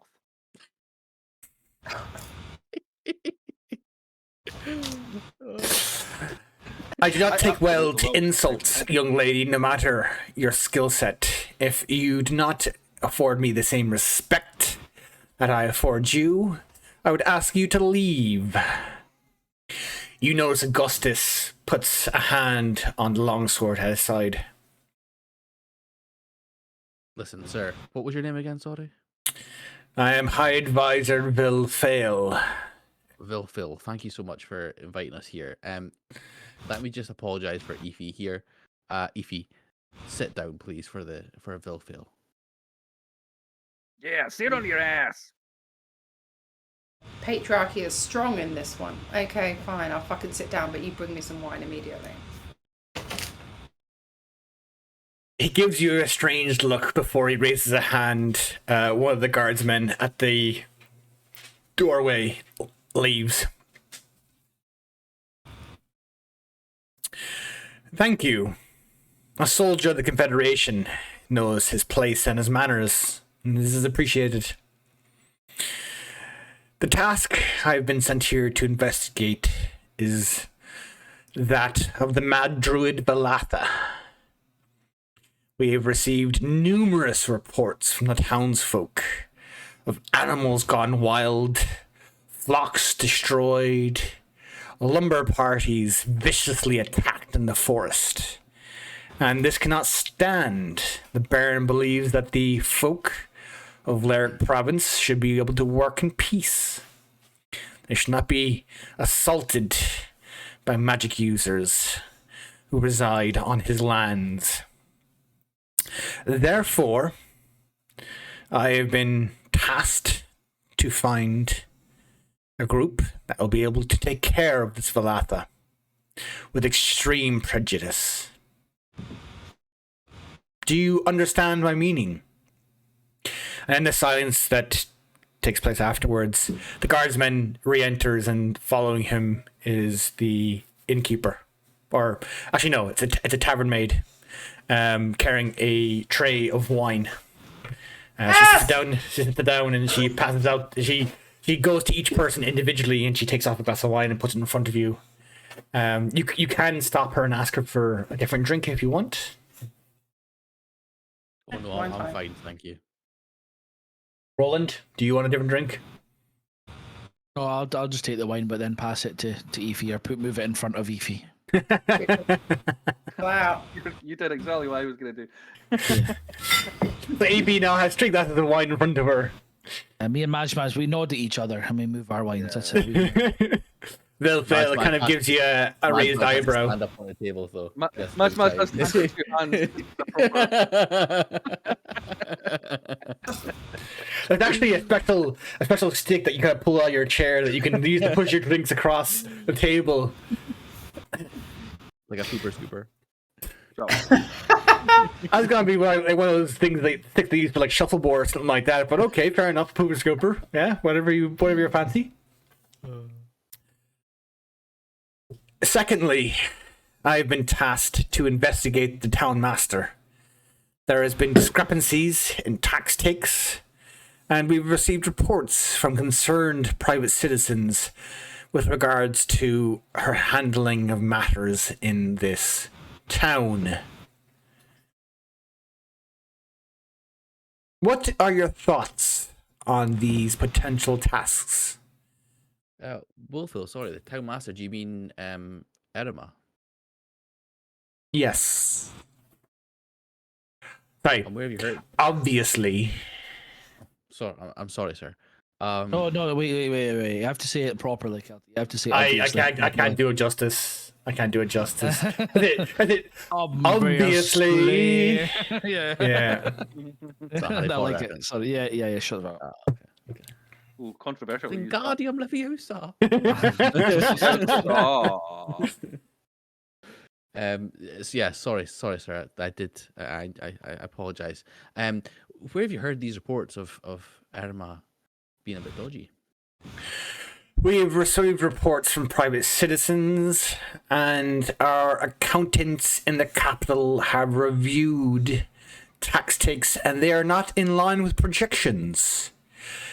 It is the opinion of the Baron that tax is being intercepted before it is being relayed to his lordship, or not properly collected from the townsfolk. And have any of you? And I'm sorry if I'm overstepping my boundaries here, but have any of you spoke to Eryma directly about this? I have an appointment with the town master tomorrow afternoon, Okay. whereby I'll interview her and uncover any discrepancies. And what time tomorrow afternoon is that? I believe that it is tea time. Is that right, Augustus? Yes, sir. Tea time, sir. 4 p.m., sir.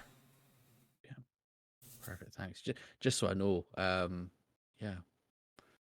Interesting, guys. What are we thinking? Any other questions we have for Sir here, Wilhelm? Wilhelm? Wilfil? Vilfail. Vil. Oh, sorry. No. hey, Bill Phil. Yeah. You mentioned about these animals going mad. When did this start happening? We begun receiving reports approximately 2 weeks ago, Augustus? Yes, sir. 2 weeks ago, sir. 2 weeks ago. However, we understand that has been going on for a number of weeks. And this mad druid guy, what's his story? The elvish druid Valatha occupies the Black Forest south of here, whereby she is allowed to live in peace for coexistence with the town of Light's Arrest by leave of our Lord Baron Moist von Lipwig. Did you say moist? Yes, I mean, it is a horrible name. it is a family name, I understand. Okay. And what animals are going mad? Is it chickens, rats, cats? Or is it more like bears or wolves? Augustus, sir, as per reports, we have received many reports of wolves of the Black Forest going wild, predominantly.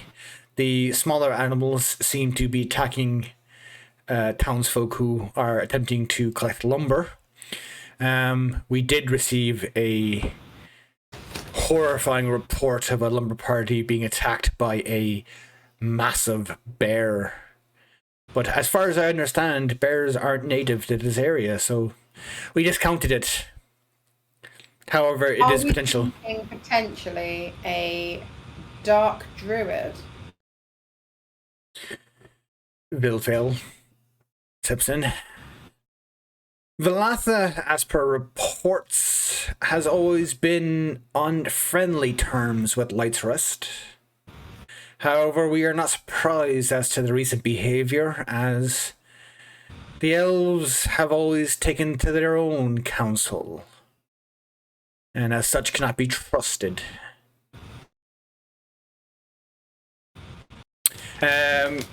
Roland, give me an insight check. This is up your alley. Where's my thing? Ali. Oh, nice. 16. I love it. Roland, you can tell from discussions and the fact that you noted there are no dwarves, even though dwarves make up a good 30 to 40% of the population of the Confederation. There are no dwarves in the Guardsmen. That Vilfail seems to have an issue with anybody not human. So you can tell that he's probably a speciesist. He doesn't like elves, dwarves, orcs, anybody not human. So his account of Valatha and the elves may be colored by racism. Make sense? Yep. Cool. We do not know the intentions, nor does the Baron particularly care. He simply wishes this problem to be removed permanently. Do you understand my meaning? Yeah, I think we certainly do. Just Fulfill. to kill somebody. Just quickly though, what is the reward for this? No, it's money. Like it.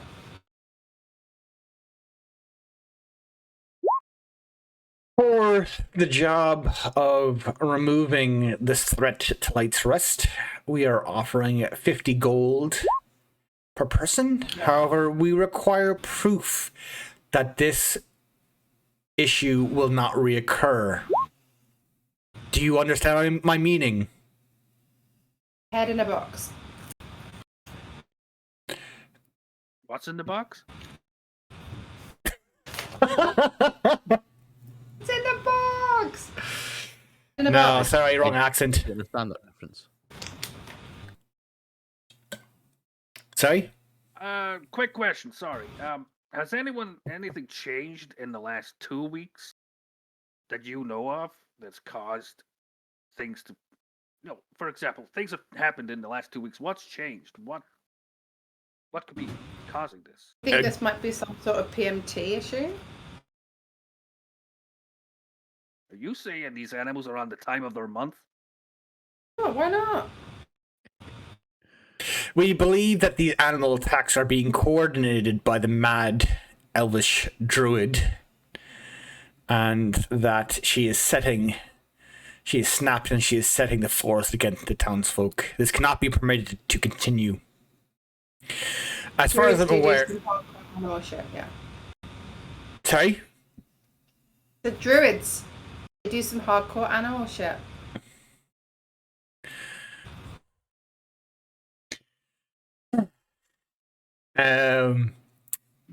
We do not require reasons. Apologize for this. For elf. That's what they do. They turn into animals and do shit. That's what I'm saying. We do not require proof of what has been going on. We merely require proof that the problem has been taken care of. Do you understand? I don't understand. What do you need? What's proof? Give me. What do you need? Bill turns to Gustus. Gustus, still standing ramrod to attention. We require proof that the Valatha will no longer trouble the good folk of Light's Rest, preferably by proof of death. Yeah, head in a box. Okay, yeah, I got it. All right, fine. Or some other body part that they cannot live without. We understand that the head may be disfigured. The heart will suffice as well. How do you know it's their head, their heart in a box? It could be anybody's heart. You could go all Snow White on this. You gotta have the head. You gotta have the face. Anyway. Augustus looks to his master, and Vilfail gives you an apprising look. That is an interesting take on the situation, young lady. Yes, I suppose the head will be required. As to the matter of the investigation into the town master, this must be handled with some discretion. And as such, we are offering a reward of 70 gold pieces to anybody who brings proof that will lead to the arrest of the town master. This request is, of course, to be kept between parties in this room and not to be discussed with the town master under any circumstances whatsoever. Is that understood? Yes, sir. Is it 70 gold each or per team? We understand that this may require a special set of skills that no one individual can acquire in a reasonable lifetime, and therefore 70 gold to each person in the assembled team.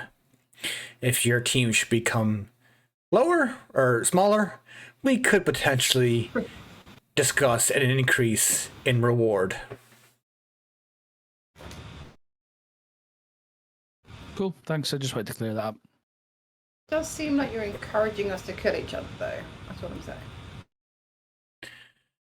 Well, all I'm going to say is he's paying us more than that other fella, or female, or whatever. And we do both. Sorry, Mash. Do you see it in Whoa. front of Vilfail?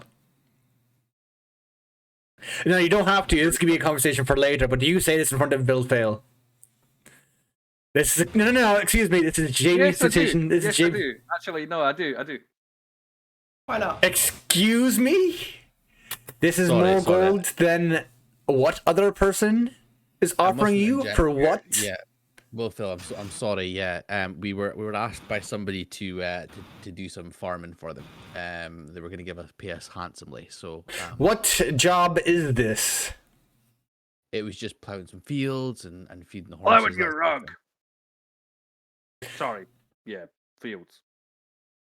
Cat King, give me a deception check with advantage.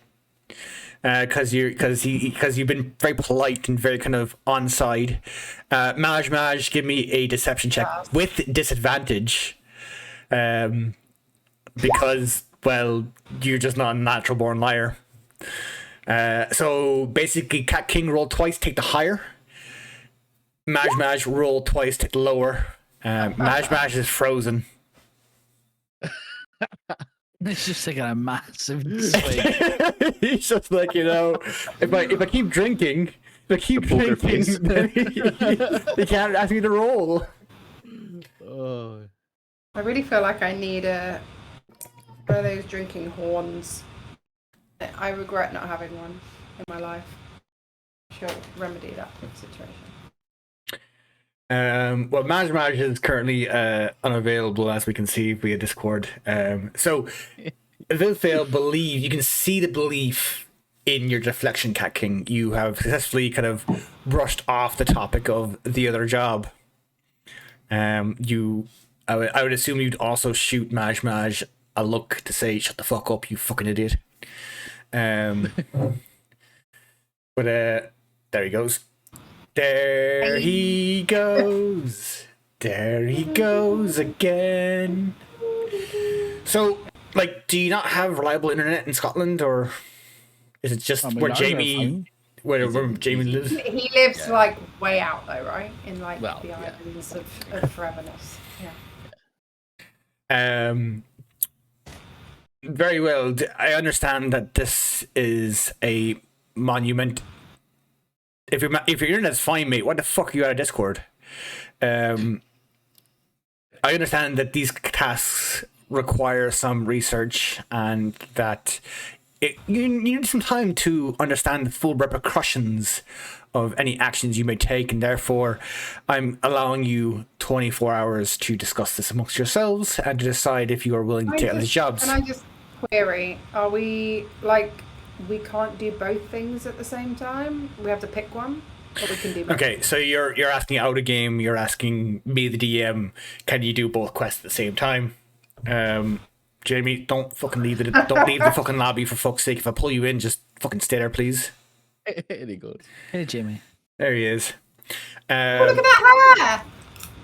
I thought it was Jamie talking there. To answer the question out of game. So you've been given two conflicting tasks and one task, same task, but by two different people. Conflicting tasks are spy on X and spy on Y. Yeah, my internet is fine, but my video keeps going. Well, it's either a shit fucking internet or a shit fucking or a shit PC. And you know what, Jamie? You can blame somebody else for the internet, but you can't blame anybody for the PC. There he goes. Hey, Jamie. Fuck you, right? Oh. Sorry, what was that, Jamie? I can't hear you. Bye! Oh my god. So you've been given two conflicting quests. You've been given a quest by Eryma to spy on Vilfail, and you've been given a quest by Vilfail to spy on Eryma. You can do both of these quests. Absolutely spy on both. In fact, the fact that you're being asked by both people to spy on each other means you can spy on each other much easier.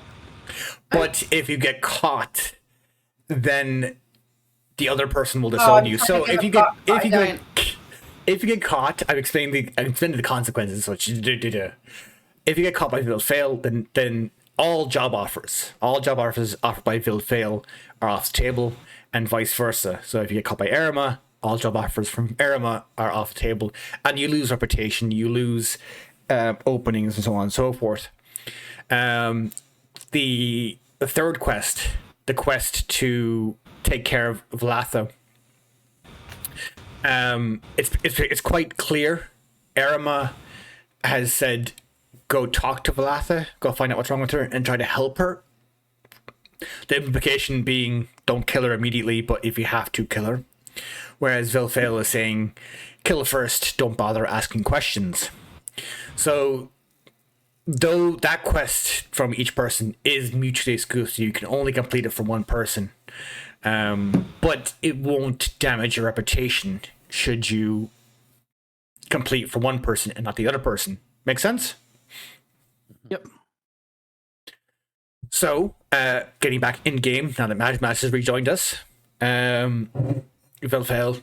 Also, why is nobody giving Kev heat for like his alleged fucking electricity? Because he left and he stayed gone. He didn't come back like.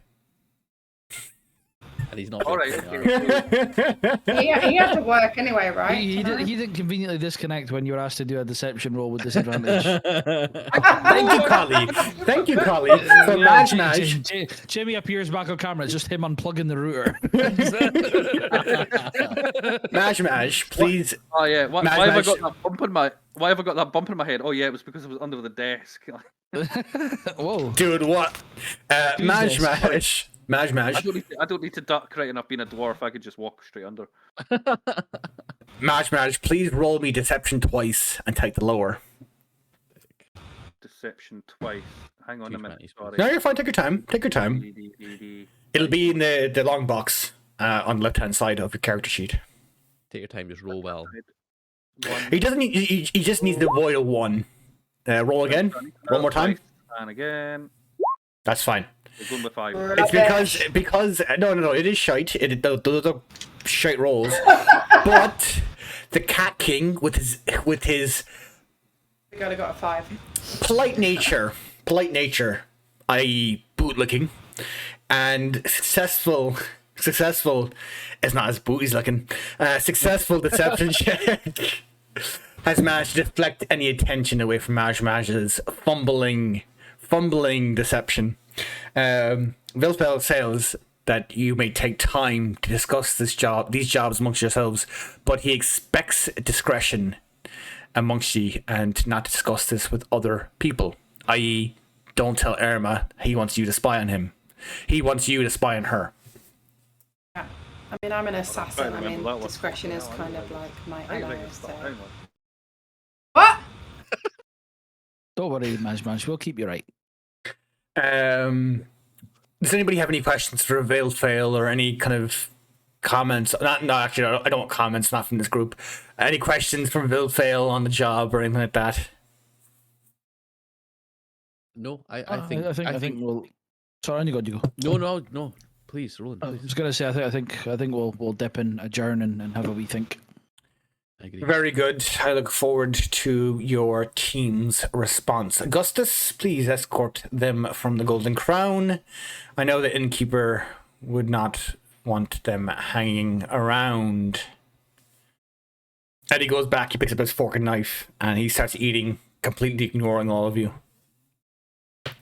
Thank you, sir. I'm sorry, Massey, but what's with the bootlicking? Soldier.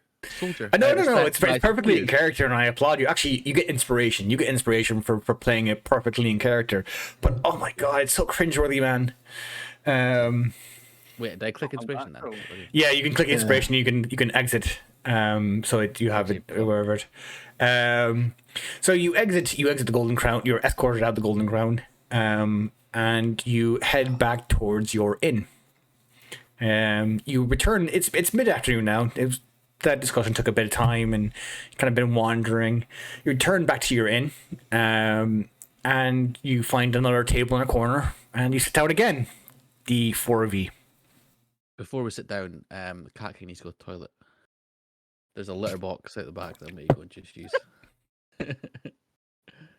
Let's take a quick 2-minute break because Jamie is still having technical difficulties. So be back in 2 minutes, folks. Grab your drinks, grab your bathroom breaks. I'm fine. I was just.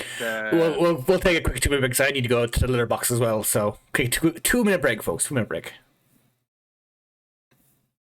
I'm just gonna put on a bit of music, folks. I'll be right back.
Like I've got.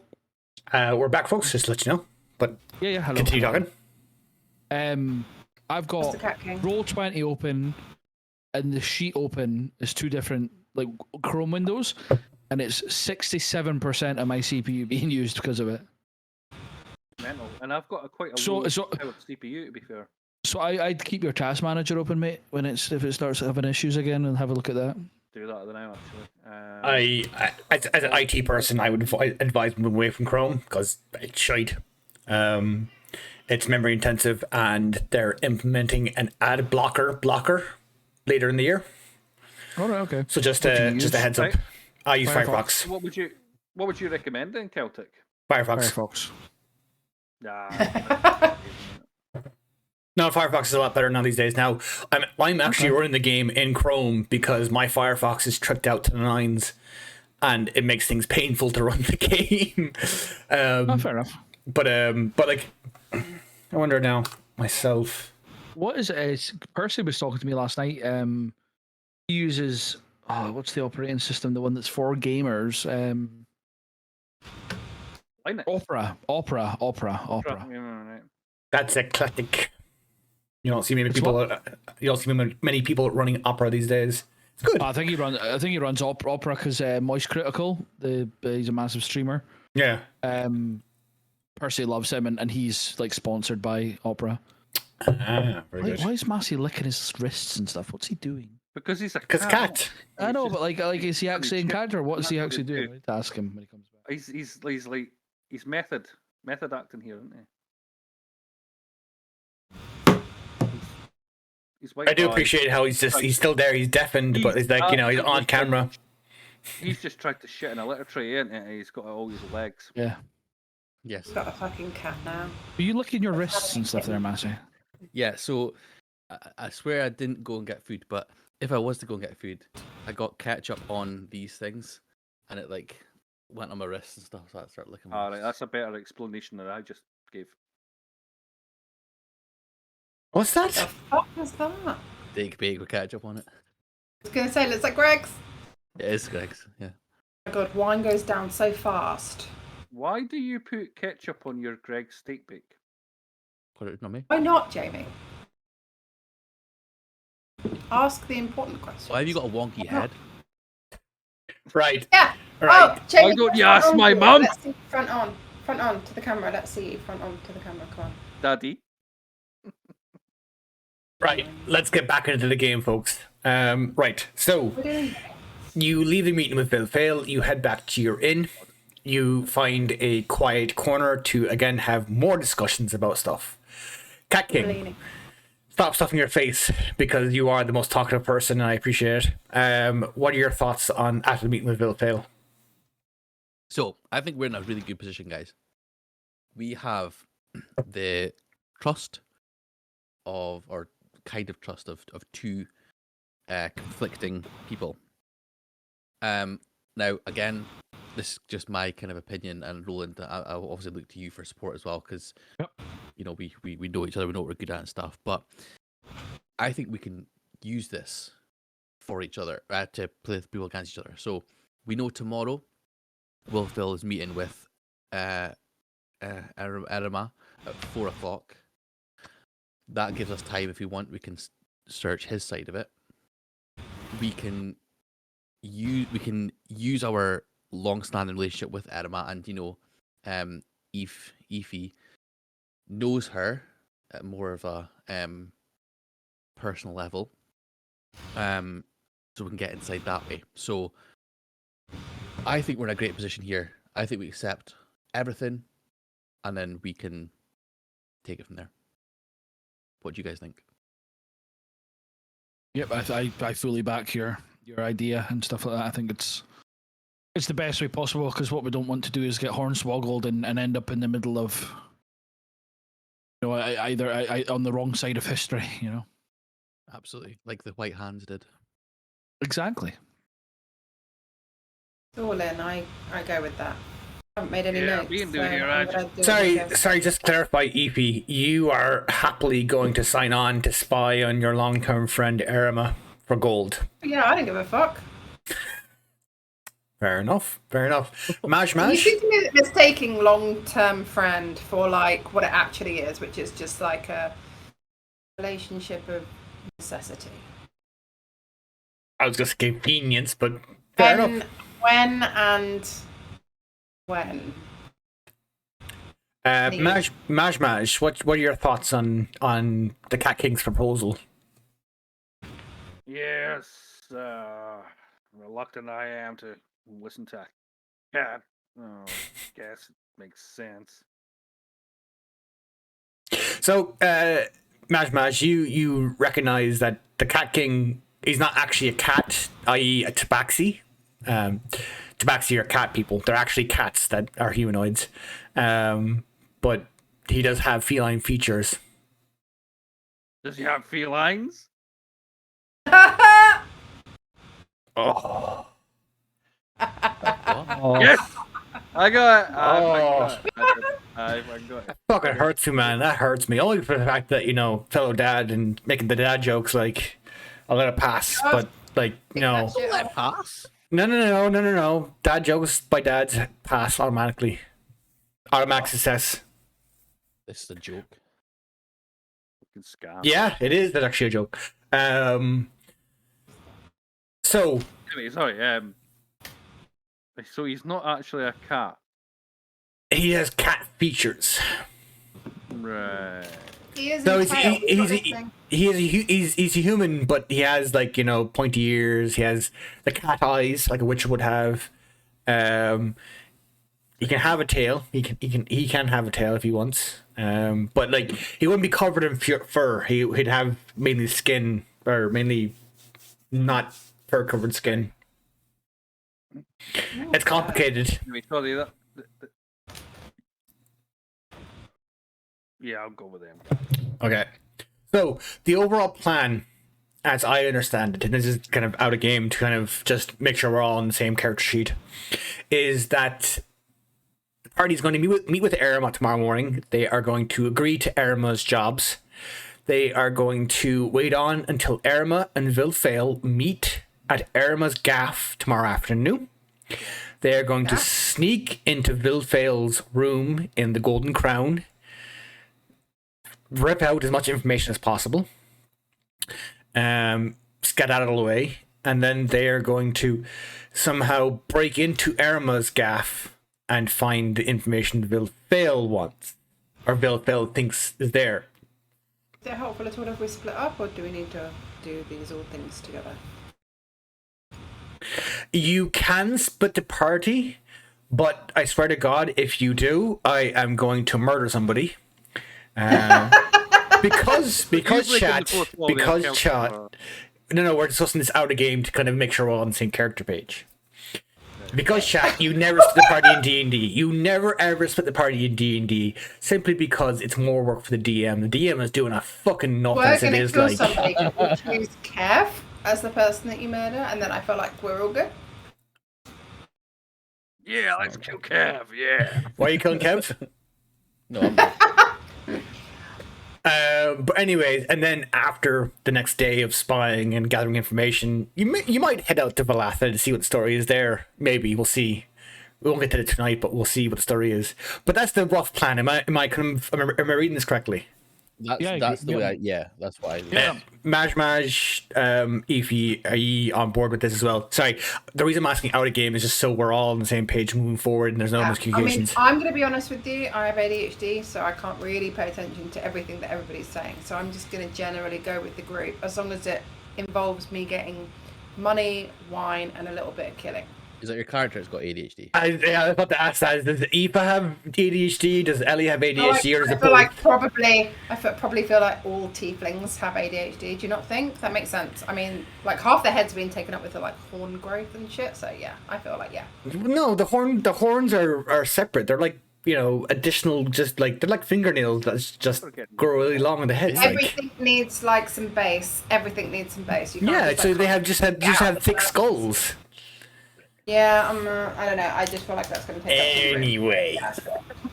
Anyways. I said what I said. Anyways, that's fair enough. So the party has a base plan. Sorry? No, I'm just being a bit. I can't hear you half the time, Jamie, because your microphone has gone shit again. Jamie just needs to put the microphone near his face. It's just like right there, man. Just right there. It's like, Right here, Jesus Christ, better. Yeah. Actually, that is better, actually. Yeah. Like, it's the priest man, and is like far away, smaller, far away. What? Father Ted? Yeah. This is small, and this is far away. Yeah. Father Ted, it's a classic. Are we still in game here? Yeah, Anyways. right now. Anyways, the party's drinking, discussing plans, and they've agreed a path forward. So the party, does the party stay up drinking, or do they retire early and go to bed like good little dwarves, orcs, shifters, and tieflings? I'm going to bed. Go to bed. Time is it? Is it still midday?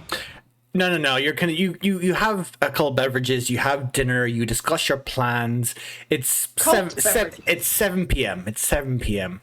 But you know you've been drinking a lot of wine. It's kind of like your head is like wee. you say cold beverages or occult beverages? Cold beverages. Because for me, it's occult beverages. Okay. All right. Fine. Okay. What though? Yeah. If you're gonna make me get up early, yeah, I need to go to bed early. You do have to get up early. Early. 10 a.m. is not early. I'm gonna stay up drinking. Yeah, it is. No, it's not. Yes, it is. Roland, Okay. can you give me a Constitution check, please? Or actually, no. Give me a Constitution saving throw. Can you click on the saving throw, please? Yep. What's that? There we go. Jesus Christ. Okay, not 20. Roland is fucking swinging beers, knocking them back. That's He's just squirrel, challenging. He's challenging people to drinking contests, and he's fucking beating them hands and feet down. For that night, Roland, add 5 gold to your character sheet as you fucking swindle 3 fucking town locals that are, drunk off their tits. So is that just under my attacks and spell casting? I can't actually remember. Says CPSP. Yeah. Put in 5 gold there. 5, cool. You have more, but just add in 5 gold, just because that's a fucking. That's it. So Jamie, that's a natural 20. Natural 20s are rare. That's 5% chance. I always reward natural 20s, even if it's for the stupidest thing. You're losing all the time the way, so you. Mash, are you staying up drinking or are you going to bed early? I always stay up drinking with my boys. Okay, so Mash, if you go to your character sheet, Yeah. if you go to the saving throws box, please, and click on Constitution. Please, can you direct me to the saving box? The saving throws is the small box under proficiency bonus. So you're looking for a proficiency bonus. It's the left-hand side, top of the character sheet. Under that, yeah, top left. Underneath proficiency bonus, there'll be a box with your 6 attributes, and it'll say saving throws at the bottom. All right.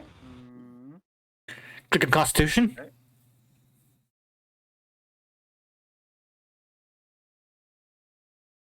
Seen saving throws, but I'm not seeing the word constitute. Oh, yeah. Oh, sorry, my bad. No, take your time. It's fine. 22. Let's go. You're sitting there next to Roland, and you're fucking tossing him back as well. But you get up and you just stand on the bench at one point and just roar. You just roar. I'm mash of the old empire. Fear me and my short stature. No, you don't say that. You say whatever you want to say. I'm small. Mash and Roland. The wee hours of the morning. You've had much to drink. But you're both still in your minds, more or less. You have most of your faculties available to you. Do you have a heart to heart? Do you have a talk? Efi and the Cat King have gone to bed. It's just the two of you sitting there knocking back pints, pint for pint. Mash. So these guys that we are drinking with, Yeah. what's your thoughts on that? These guys in the bar, I don't care particularly. I don't have many friends, but Maj, you're okay. What about this group of people we've got that got us doing these? Oh, the Cat King. Yeah, that guy and that weird elf with her bloodlust shit. So sorry, just to jump in, clarification. She's a tiefling. Sorry, No, goddamn teeth. No, it's fine. Just jump in to make sure we get it all right. No racism here, Jamie. Racism. I deal with it on a daily basis. It's fine. Right. Yeah. Yeah, I think they're good people. I think we're a good bunch, Maj. I think we'll work together. Well, me and the Cat King go way back to when I didn't save his dad. Yeah, what was his story? Why'd you not say it yet? Honestly, mate, like you think Cat King's Sorry, annoying, his Bernard, dad was Mama. even worse. His dad was a dick. And His dad was even worse. If you think Cat King's annoying, his dad was even worse and very selfish and very useless. Cat King will stand up and be counted when it counts, or when it matters, rather. Anyway, we better. What you saying now? Mate, I'm blazing. What you wanting? What do you think about this quest and things and shit?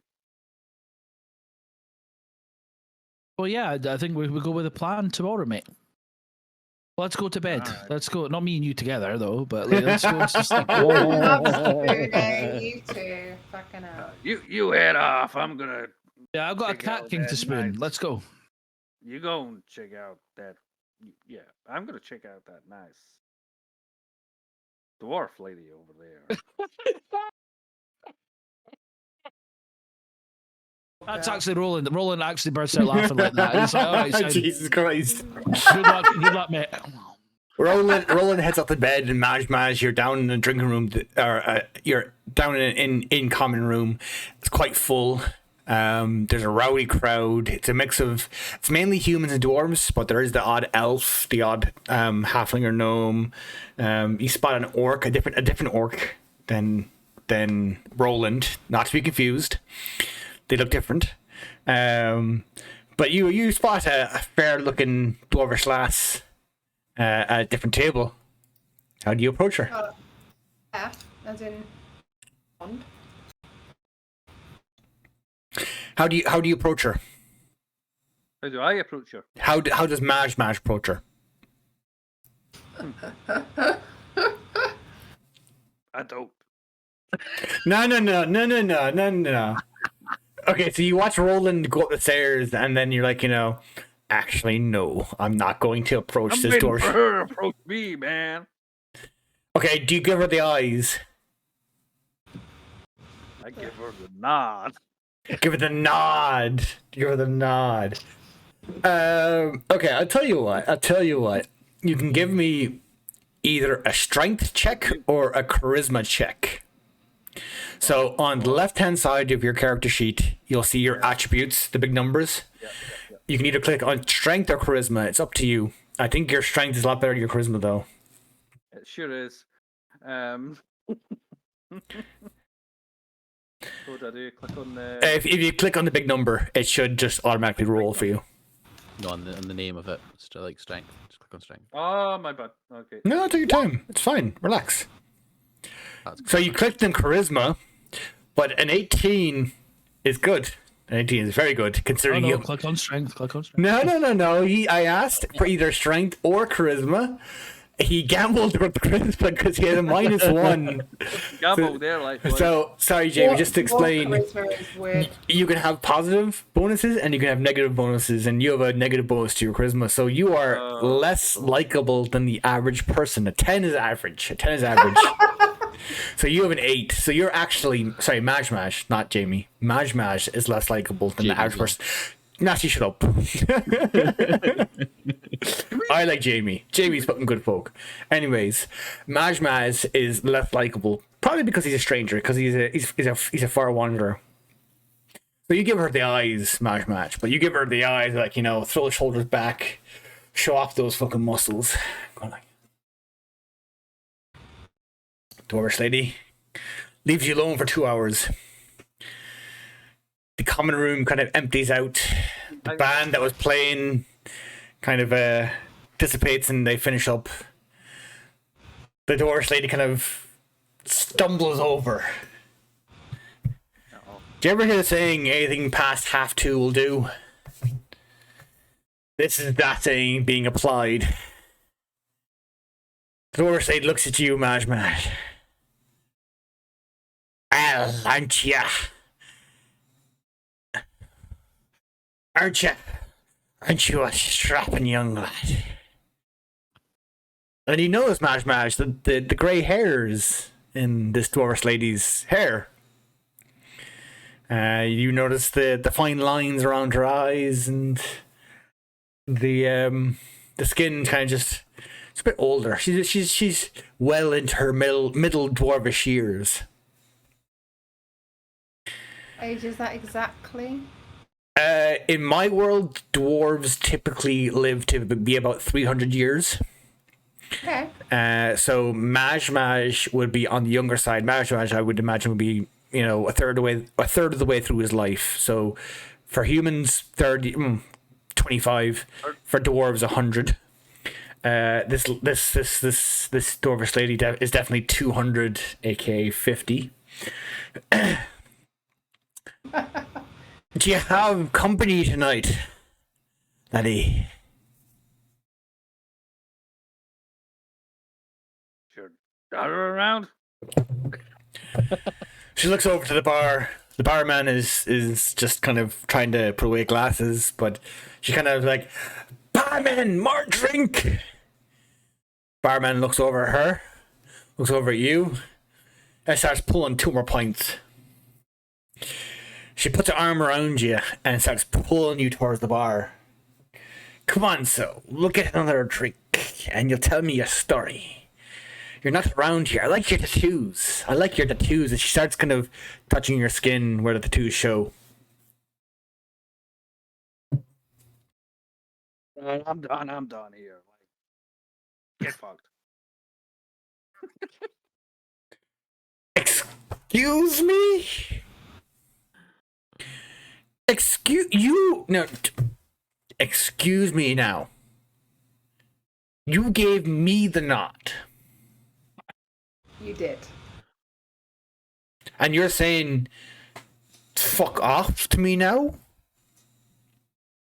Yeah, I'm not buying you no drinks. I just wanted to fuck you. So why did you say you wanted another drink?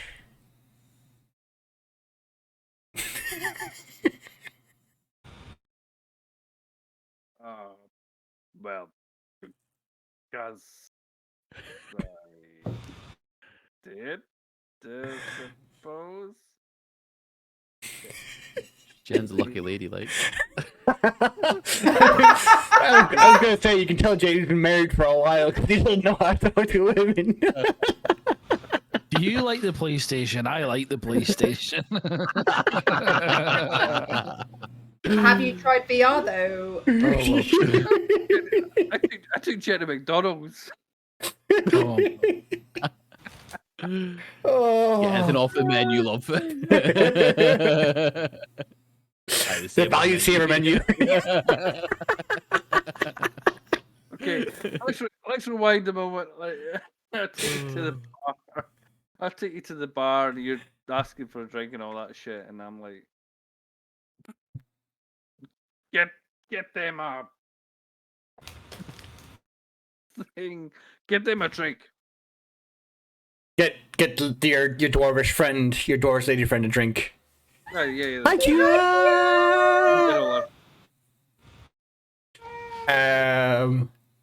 Was that her? Was that Kia making sound? I think it was Ellie. Dwarvish lady. I was like, yes, another drink. We'll take another drink. And she grabs 2 tankards. She shoves one in your hand. You cannot but take one from her, and she bangs her tankard against your tankard. Wink, wink.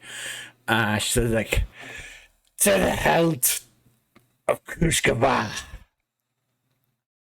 And she downs her pint in one long draft.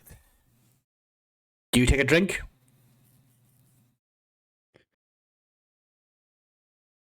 Jamie, you can't play dumb internet. You can't play bad internet now. You're stuck in this situation. This is something your own making, mate. I don't drink a drink. You don't drink the drink. You don't drink the Kushkava. I lay it down, and I say, good night to you, lady, and I step up, and I walk away. What happened to the accent? Because I'm talking about the actions of my character, not... No, that's fine. No, that's fine. I say, Do me a favor. Give me an acrobatics check. So if you go to your skill list, acrobatics should be the top there. Jesus Christ, right, aye. Submit. Yep, 15 is good. Thank you very much.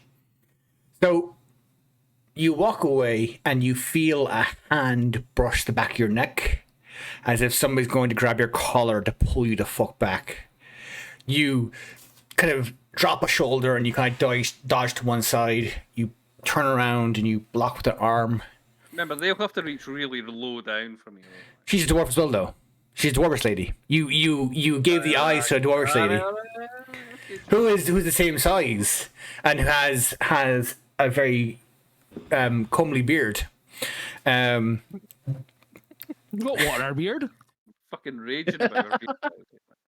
Comely, Comely.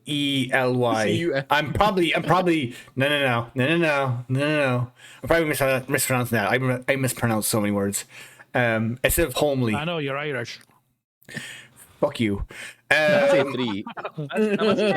Really. The part 3 was supposed to be a pun because you're supposed to be in the forest now finding Balatha, but you know what? Fuck you anyways.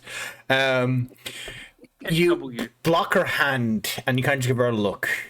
And you just see a look of sadness, a look of despair over her face as she realizes that she's not getting the romp tonight. That she's disappointed. She was going to try to pull you back and trying to pull you into a bear hug, but you just see sadness descend upon this face. What do you want to do? You're right. Sorry, I speak to the character. No, you're fine. You're fine. You're fine. You're right. But why? But why not? I'm not gonna bet a lady you just met in the tavern. But why did you give me eyes?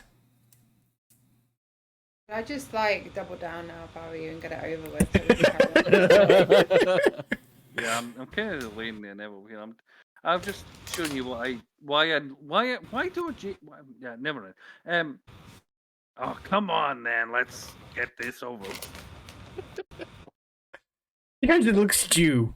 Just her eyes drop and her jaw drops. She's like, actually, you know what? Never mind. She picks up your tankard and starts drinking your tankard of beer that you used to sit down in the bar. Her back is completely turned to you. She has no time for you. Do you go to bed, Maj? Or do you make the eyes of some other dwarf? Yes, no, I do. I go to bed. Okay, you go to bed. That's fair enough. The party sleeps. And the crow caws at 6 a.m. and 7 a.m. and then 8 a.m. and 9 a.m. and the party reconvene in the inn common room at 9 a.m. an hour before their meeting with Eryma. Just jot in Can I and call a say break? that I'm displeased by the early morning. I'm a bit worried about that. Sorry, Maj, 1 second. Sorry, Maj, 1 second. Aoife. It sounds almost like Aoife. Aoife kind of just stumbles down the stairs and kind of just gets everybody to the death stares. Like, I'm gonna fucking murder you. And everybody understands that, if you do piss off Aoife right now before her 2 coffees, you will get fucking murdered. She can fucking kill you in your fucking sleep. So best not to piss her off now, right now. Maybe later on. Maj, sorry, you were saying. No, Jamie is saying I need a piss. I said to you 20 minutes ago, go for a piss. He did. I didn't need a piss 20 minutes ago. I'm sorry, do you have a fucking tiny bladder? Baby bladder. Good job, bladder. I've not pissed in 5 hours. What the fuck are you saying, mate? Why did you piss 20 minutes ago? Shut the fuck up right now. Go to Jax. Go to Jax. Would it be faster if you didn't spend 15 minutes to not pump a dwarf? You wasted our shit messing a dwarf around. Right, I'm a fucking bad guy here. Blah, blah, blah. Let's go for a pee. Go on, Jamie. Go on. You're fine. We won't do anything important without you. Don't leave Discord. Right here. You go to the toilet and pee, not right there. I'm really hoping he's not pulling out a bottle that he has there. Anyways, the party reconvenes early in the morning, according to Aoife, and they have breakfast before their meeting with Eryma. Is there anything? Beans. Sorry? Our beans. Beans for breakfast. It's going to be a very gassy meeting with Eryma. Does anybody want to go over the plan again, or does anybody want to say anything before the meeting with Eryma? Catman does. Kathmandu. Fuck off. No, just remember, guys. Listen, we're playing these we're playing both sides here, so we come off a winner. All right. So just whatever they ask, be respectful, be agreeable, and then and yeah, we'll it's all I'm not You sure listen- that you listen to respectful this, and Ethan. agreeable are my natural.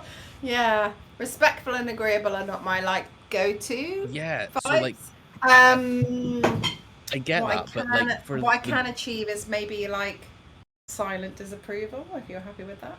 that's fine. Just as long Okay, as you're not turning the people that we're talking to against us, then that's fine.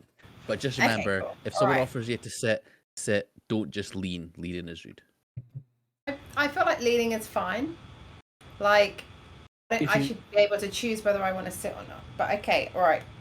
What you got to think about is the money. Remember you about the enjoy money? money. How much Murder and snack and wine that money can buy me. yeah, So- exactly. You're due me a drink, so It's true. Okay. All right. I'll do my best, but I'm not really one for for sitting when I'm told to sit by a man. So I mean, Okay. I'll do my best. Okay. Well, What if we Eryma ask technically you isn't a nicely? man. On the whole, I will generally just be silent and What sneer. if it's I what like if it's it. dwarf with a wonky beacon? I will ignore him and pretend he's not There. good idea. Huh? there. Safety first. Jamie, how's Discord treating you?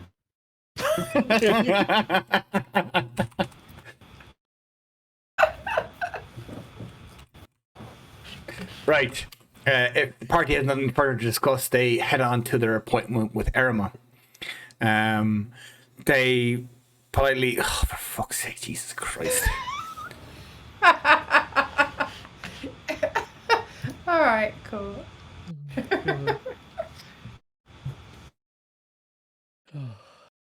Are you back, Jamie? Just 1 sec. Sorry, just 1 second. Jamie.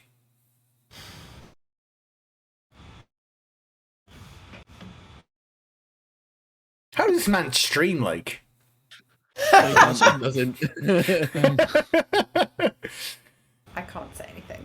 Yeah, let's be real here. Yeah, neither let's can be I. real here. Out of the 5 people that are in here, Hey! All 3 of my streams were more or less grand. really good Like, stream. nobody's Celtic frozen. no, I'm not Oh, he's back frozen. now. No, I'm You not froze for frozen. me. You froze for me there, yeah. I had a really good stream like a year ago. I remember it. It was great fun. But like, yeah. We're like a maybe band here. It's like collective as and as inconsistent streamers.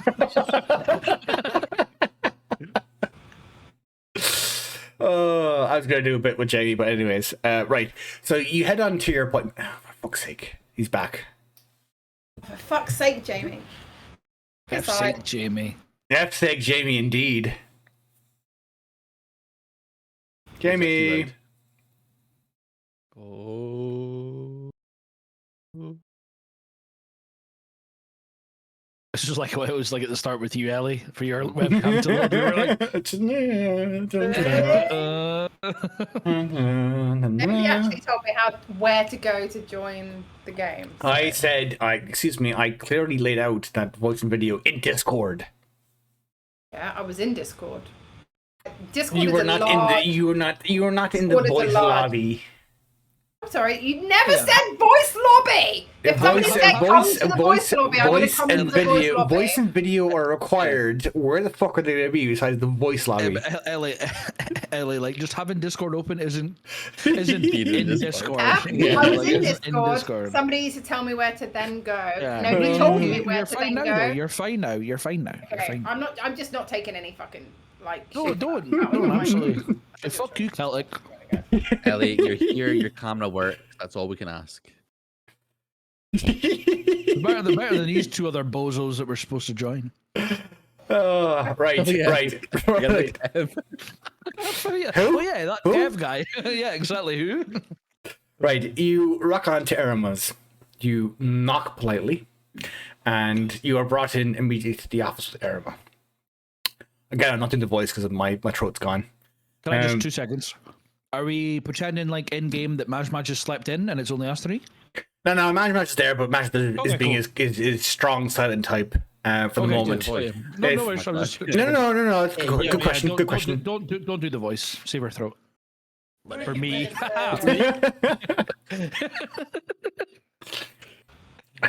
Eryma sits down again, but after offering you drinks, saucer of milk, whatever Ellie's drinking, and the berry fruits for Roland. Are they all sitting there when we arrive? No, sorry, sorry, I'm kind of skipping a small bit. So she invites you in. She invites you in. She brings you into the office. She offers you drinks. Yep. She hands out drinks that I know you're going to ask for, and cool. she sits down, and she just kind of turns to you, steeples her fingers. Have you thought upon my offer? Hacking. Yeah. Eryma, yes, we have. We deliberated greatly, and yeah, we'll take you up on it. Of course, we will. You know, we respect you as the mayor of this hamlet. So absolutely, of course, we will. Light's Rest is a town. Is a thriving town. Is the fastest growing town in the Confederation. You said I'll have you. earlier. So Vilfale referred to it as a hamlet. Sorry, just to clarify, Vilfale referred to it as a hamlet. Eryma referred to it as town. Okay, got you. No. You can. Okay, we'll skip over the fact the hamlet. No, it is confusing sometimes. I appreciate this. I would ask, did you meet with Vilfale, or has his agents accosted you in any way? Yeah, so we tried to garner some intel, and it meant our paths crossed with him. So he does know who we are, just to make you aware. So he may bring that up in if you see him or something. Give me a deception check with advantage, because you are telling the truth to a certain degree. No, you're playing it well. Give me a deception check with advantage. So roll twice, and we'll take the higher. Okay, right. I'm gonna blow the die first. Okay. I'm actually blow what? I'm actually going to ask everybody to give me one deception check, please. So I roll twice. Everyone rolls one. You roll twice and take the highest. Everybody else roll once, please. No, that's fine. It's fine. 15. Oh, 11. Well, you're kind of mad. Maj, you there? Yeah, I'm here, but I'm just catching up. But it's just Okay, just do me a favor, Maj, and roll a deception check, please. it's mainly. Hang on. It's fine. Take your time. It's mainly to see how good your poker faces are. Roland does not have a poker face, but you know what? It's half-orc poker face, so you know she can't read half-orc poker faces. Deception check, yeah. Yep, deception check, please. Just once, please.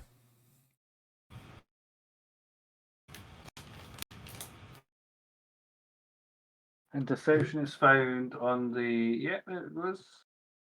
So left-hand side character sheet next to it. Yep, perfect. Thank you very much. Perfect. Yeah, that's fine. No, that's grand. Roland kind of has a momentary incredulous look at the lies. Well, not the lies, the half-truths the Cat King's telling. But, you know, she doesn't catch it. Everybody else kind of keeps a straight face during these discussions. And she looks at the Cat King, the obvious spokesperson of this group. Thank you. I appreciate your candor and your honesty. Do you have an estimated timeline for how soon you'll be able to discover information with regards to the common problem and visit Valatha? I'm really sorry, I can't give you a sort of timeline. Going from what we know about Wilfale and his sort of followers. It's gonna take a bit of time. We're gonna have to be really careful about all this. So of course, and I appreciate the cautious approach that you are taking. Absolutely. Appreciate that, Armor. We'd rather do the job right than the job quick. You know what I mean? They're not mutually exclusive things. Of course. You raise an excellent point, Roland. And with regards to Valatha, will you be able to visit her soon? as we cannot stand more attacks from the forest. Yeah, I mean, again, we're gonna try and make this as quick and easy as we possibly can. But again, we've got to make sure that we're not just rushing out and doing things half-heartedly. So Cocked. yeah, half-cocked. Thank you very much, Ify. Um, what is the priority for yourself? Do you need to find a bit more about Wolfville first, or do you just to The priority would be Valatha. Roland, give me an insight check, please. Just on my skills, yeah. Yes, please. Where's my thing? 12. Roland, you feel that she's definitely prioritizing the Valatha issue for her own needs as opposed to the needs of the town. You don't get much more. You kind of it's kind of more of just a background thought that you kind of I'm just see like, behind the words. It's interesting. It's kind of interesting that she's been so emphasizing on that. Got you. Yeah. Very well. I understand that this is going to take some time. Please do not tarry too long if these issues are not resolved within an appropriate amount of time. I will have to seek out other help. I do not wish to do this. I do not wish to rush you. I understand that you must proceed carefully, for if you're caught, you may face death. But we do have a sense of urgency with these matters, so I'd appreciate all possible but safe speed. Of course. Thank you. Do you have any follow-up questions, or do you have any concerns or anything else that you would like to address before we adjourn? Roland, anyone? Got any plans for the rest of the day, Eryma? I have a number of appointments as town master. Yes. I Any know where he's sort at. of- Okay. Well, no, any we'll just leave you excitement? to it. Might bump into you later in the tavern or something while we're investigating. Have a good one.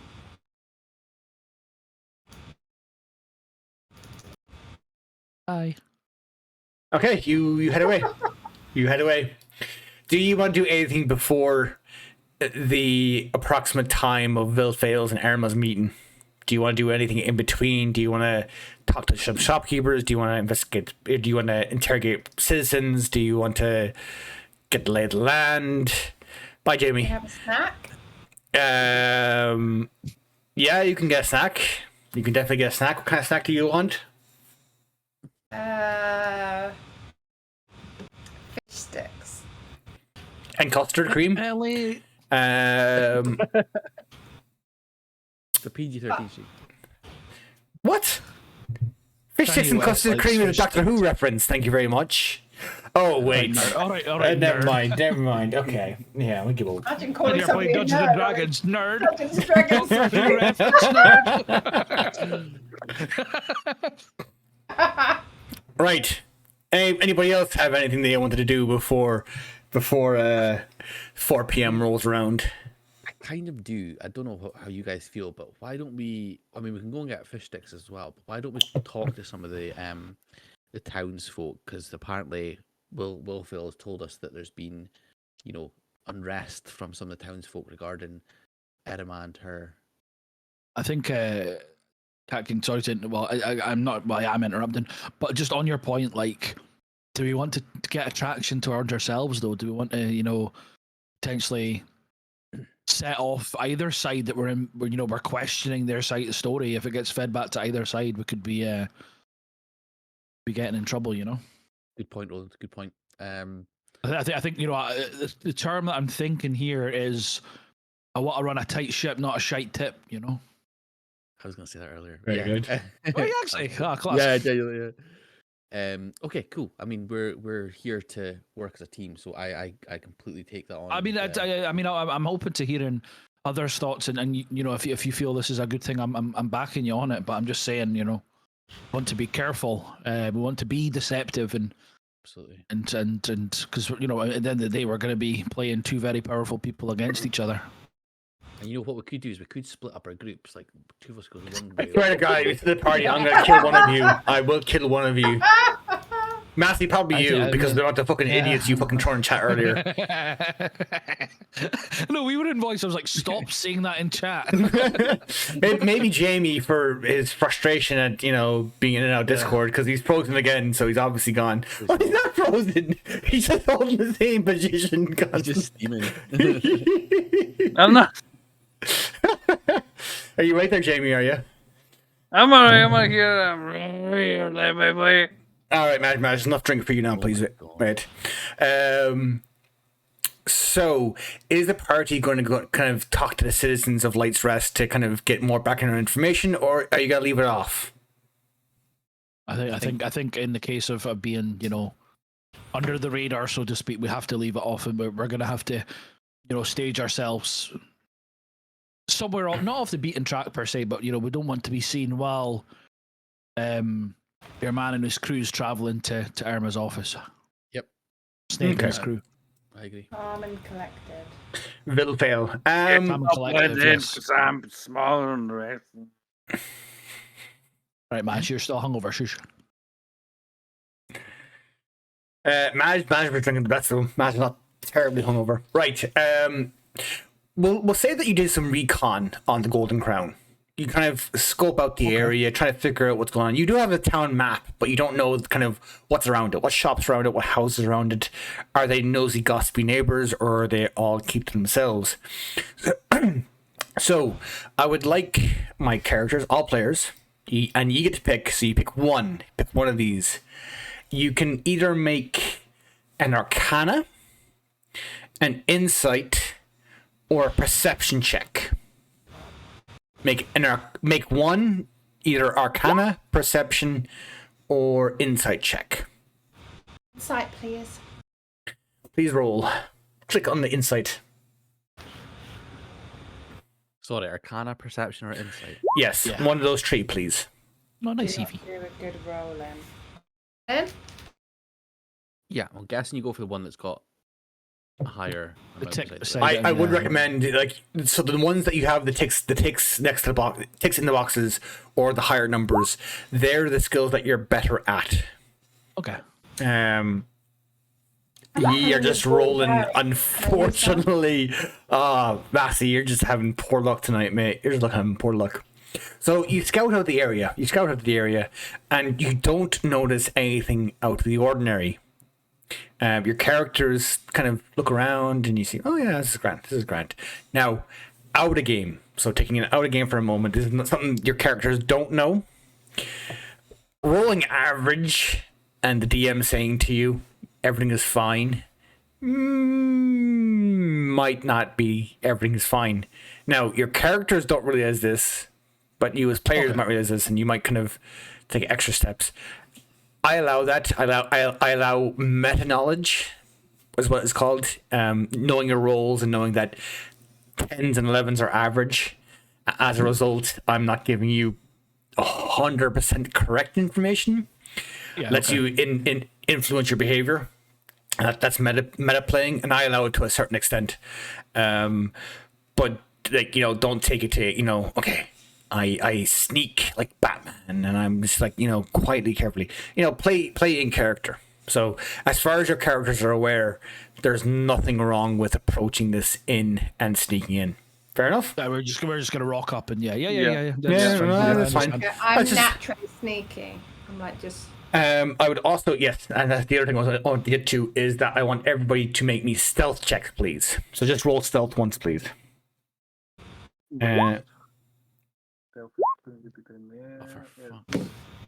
Yeah, heavy armor, cunt, yeah. Fucking Nice one, Eefy. I just waddle in. Oh my god, Maj. Oh my god, that's worse. Like the soldier. Here I go. Lava, lava. You know what? I'll allow the distraction of Maj to help the other players not be fucking noticed. Everybody else is fine. Okay. So, here's my group of crap.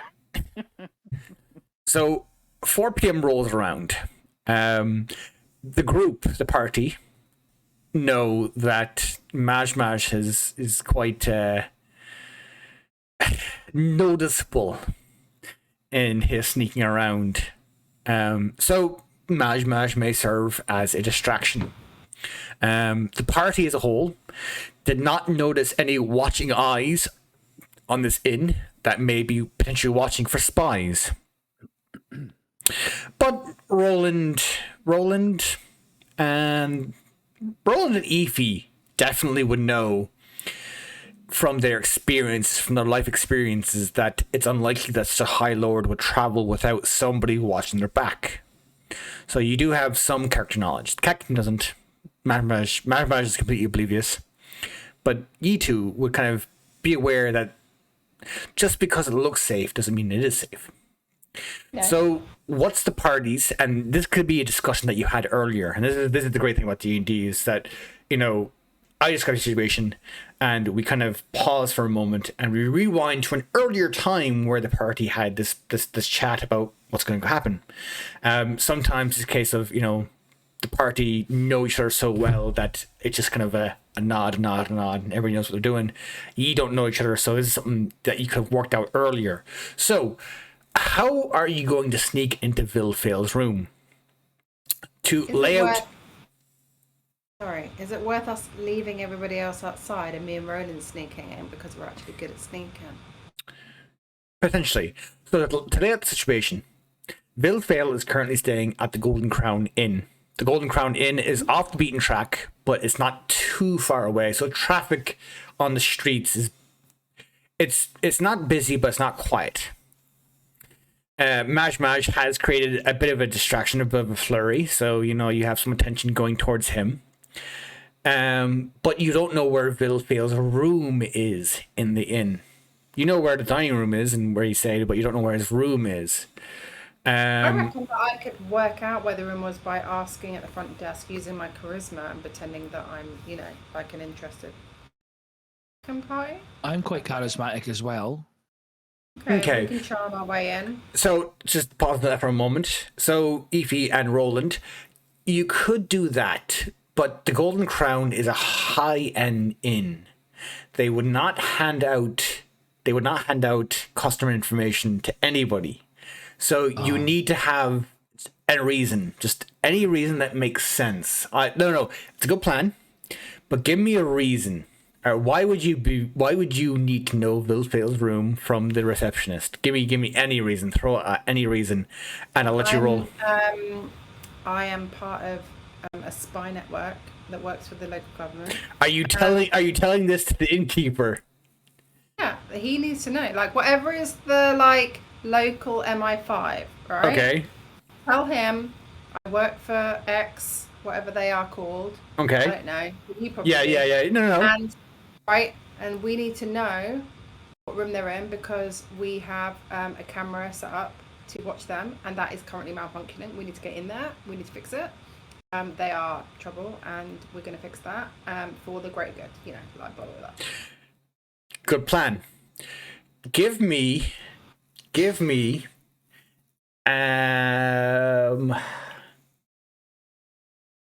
either a deception, an intimidation, or persuasion check, Efi.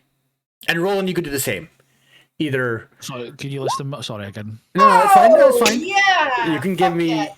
either 21, insight, intimidation, or persuasion. One of those three. Pick one of those three, please. Insight, intimidation, or persuasion? Yes, please. Look, One of those three. Look at my roll. Yeah, it was a good roll. It was a good roll. Roll, this is better. Oh, yeah. Me and Roland together. That's what they say. That's what they But say. no, it's basically to see how well you pull off this ruse. This ruse can be pulled off really, really well. So this is kind of one part of the plan. So this is the first part of the plan. Okay? So Roland and Efi can figure out where Vilfail's room is. Those are very good rolls. Those are very, very good rolls. That was a high chance of failure. So you had a very high chance of not pulling off the internal investigation system or internal investigation team. But no, that's good rolls. Okay, so you have access to his room, but there's potentially people watching. Are you taking steps against that? What do you want to do? Okay, so sorry, we're gonna pause. Roland, no, sorry, Ellie. We're gonna pause Roland and Efi for the moment. They're doing that. Maj and the Cat King, what are you doing during this infiltration? What do you want to do? What part do you play in this plan? We're working through it as it works, so ask if you don't know how to translate it, just ask me and I can translate it. I think it would make sense for us to be Where are lookouts. we right now? Sorry? I think it makes sense for us to be lookouts. Okay. Now, your initial pass by, you didn't see anything, so you can be lookouts, but you don't know what you're looking for, if that makes sense. Is there anything more specific you can give me? Is there anything kind of, I'm kind of looking at the windows of the room, they're kind of looking out for people who are skulking around the inn, give me a bit more specificity, if you could, please. So are we looking out inside or out the room? Like, are we inside the inn? That's what he's asking us. Yeah, it's up to you.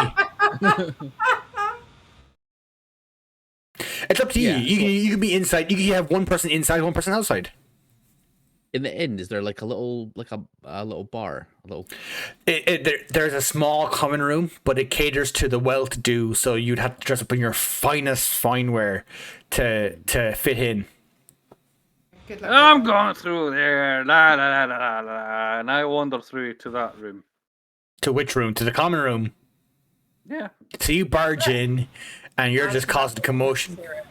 Well, I guess it's a distraction from what me and Ronan are doing, right? It could be. So is Maj intending to be a distraction, or is Maj accidentally being a distraction? Going through there to get some drinks. Right. Does he had enough, mate? Maj, on the right-hand side of your character sheet, on the right-hand side, the right bottom side, so you might have to scroll down a small bit, there should be a skill or a trait called All Eyes on You.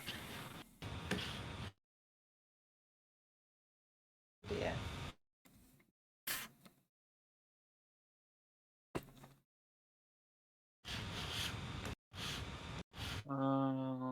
Yes.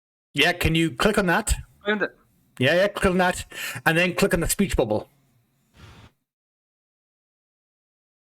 Input value. That's it. Perfect. So, folks, Maj has a background of a far wanderer, and as a result of his background, he has this skill trait, whatever you want to call it, All Eyes on You. Basically, everybody can pay attention to Maj for a couple of minutes because he's a stranger.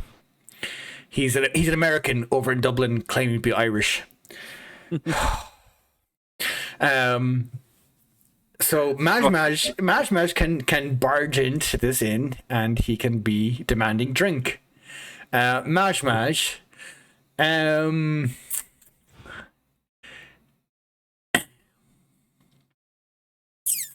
how do we do this? Roll me. You would be asked politely before being escorted out. To resist being escorted out, give me a strength check. So go over to the left-hand side of your sheet and click on strength, please. We need a high roll here, mate. We need a high roll. It's not a high roll, but it's good enough. Maj wanders in, demanding drink. Get your fucking hands off me! A couple of distinguished gentlemen wearing finery walk over and they put a hand on Maj's shoulder. Excuse me, sir. I do not believe this is your establishment. If you could please join us. And they start walking towards the door. How do you react, Maj? Get your fucking hands off me! Sir, please calm down. please calm down and just leave the premises. And what if I say no? Sir, we are entitled by the town master to remove anybody from our premises. We are licensed and fully bonded. Could you please leave before a scene is caused? What if I want to create a scene? Sir, this is your last warning before we resort to forceful means. Please leave.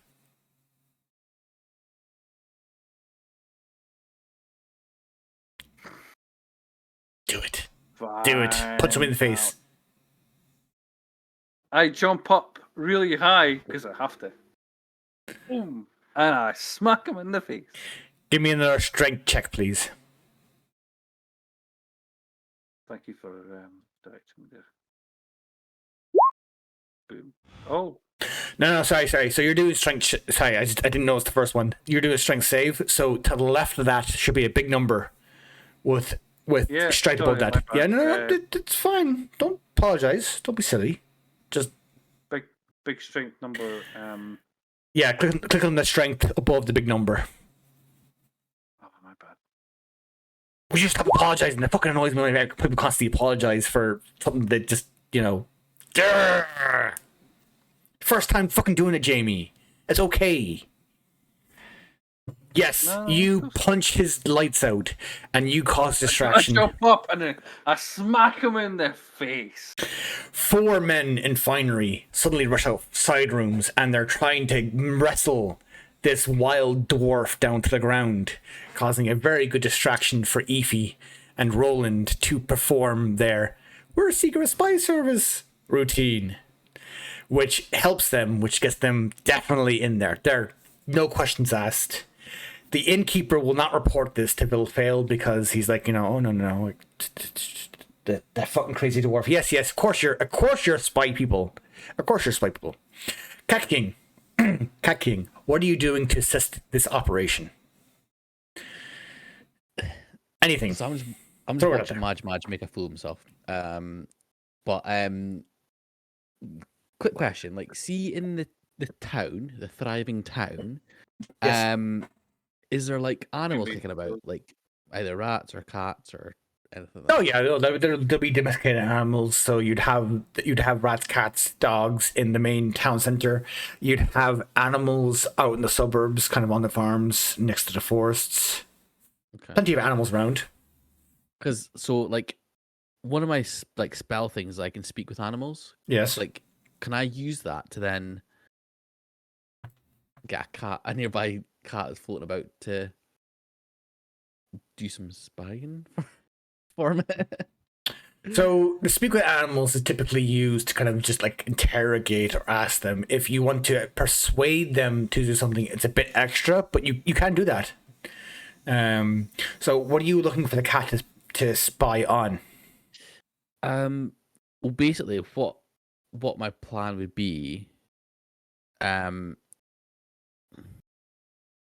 basically be to have the cat be like another set of eyes, but from like a higher sort of like a nearby building or something, so they could see from a better vantage point than I. Okay.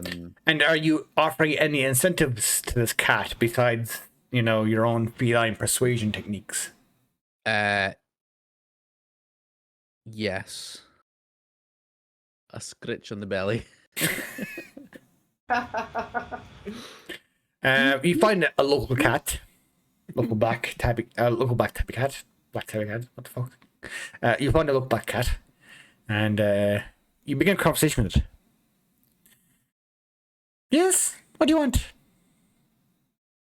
Hi, little cat. I'm wondering if you can. Excuse help me. out. My name's Mabel. Thank you very much. A stupid name. Are you a boy or a girl? That's not your business. Let me What do you want? check you. Not your business. What do you want? Hi, Mabel. Listen, I've got a proposition for you from one cat to another. You're not a cat. kind of am though. I'm Got you. cat-like. Can I scratch you? So, could you what? Can I scratch you? Scratch you. Can you scratch me? Yes. No, you're not gonna scratch me. Then Basically. you're not a cat. Well, okay. I'm feeling like okay. Semantics, right? Mabel, I just hit man. please. Listen, Mabel, I've got a proposition, and You're trying to proposition me. you can take me up on it, or you don't have to. Okay, listen, I'm needing some help. I'm needing someone to spy from a vantage point for me, just to see if there's anyone suspicious lurking about, keeping an You're suspicious. I am, but I mean someone who's not me. Basically, if you do this for me, I'll give you scritches in the belly, and I give good scritches. Give me a fish. 2 scritches. Give me 3 scritches. And if you see me in trouble, you stand up for me. Deal. Deal. Scratch on it? Yeah, scratch on it. She reaches out and she scratches on your back of your hand, back of your paw, whichever it is, and she offers her paw out to scratch on it. Give me. Ugh, Jamie, fuck's sake. Give me 2 perception checks, please, and take the highest.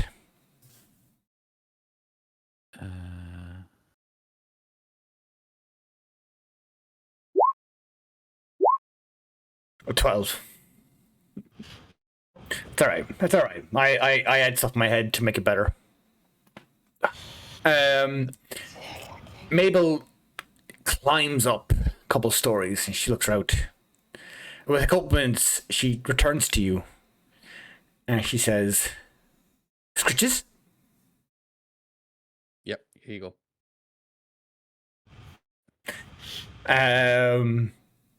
I'm gonna have to make you roll dexterity to see how good your scritches are. Yeah, okay. She says to you, no, it's fine. It's fine. If you want to roll away, but it's fine. Is it the big one, yeah? Yes, the big dexterity, yes, please. 6 great scritches. She turns around and she says, just be aware there's somebody over in that building. She kind of nods to a building next door to the inn, watching Vilfail's room. Somebody next door watching that room. All right. Is the deal done? Yeah. Are we good? Yeah, great. Can I leave? Can I go? Of course you can. Wait. I need to find fish. Wait. Before you go, here's a pat on the head, an extra pat on the head. Yeah, so someone clip that, please. Fuck off, Collie. Right. Right, we return to Imagine Being Married. I know, Imagine Being Married. We return to Roland and Aoife.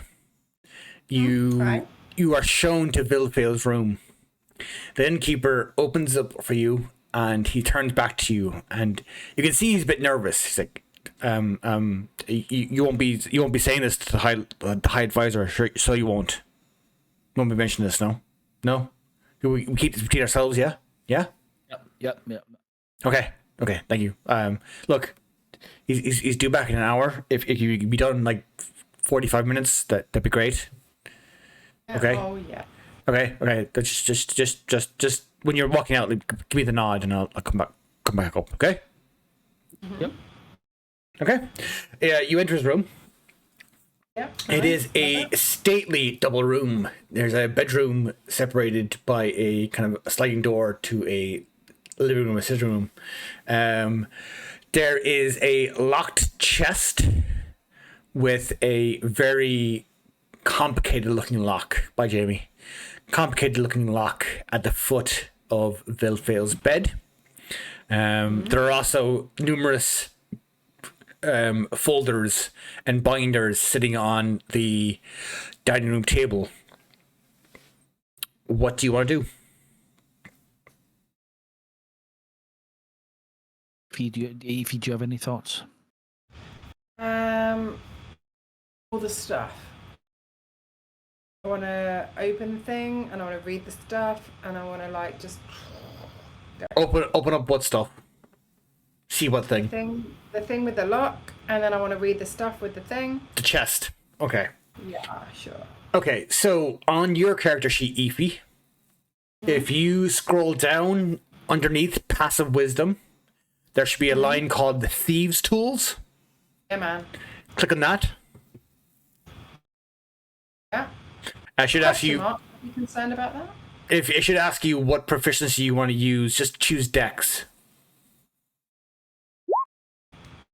Okay, and then you have another one on top of that. So yep, that's fine. So you stick in your Thieves' Tools, Efi. Your Thieves' Tools, your hairpin or whatever it is that you use, and you twist it around.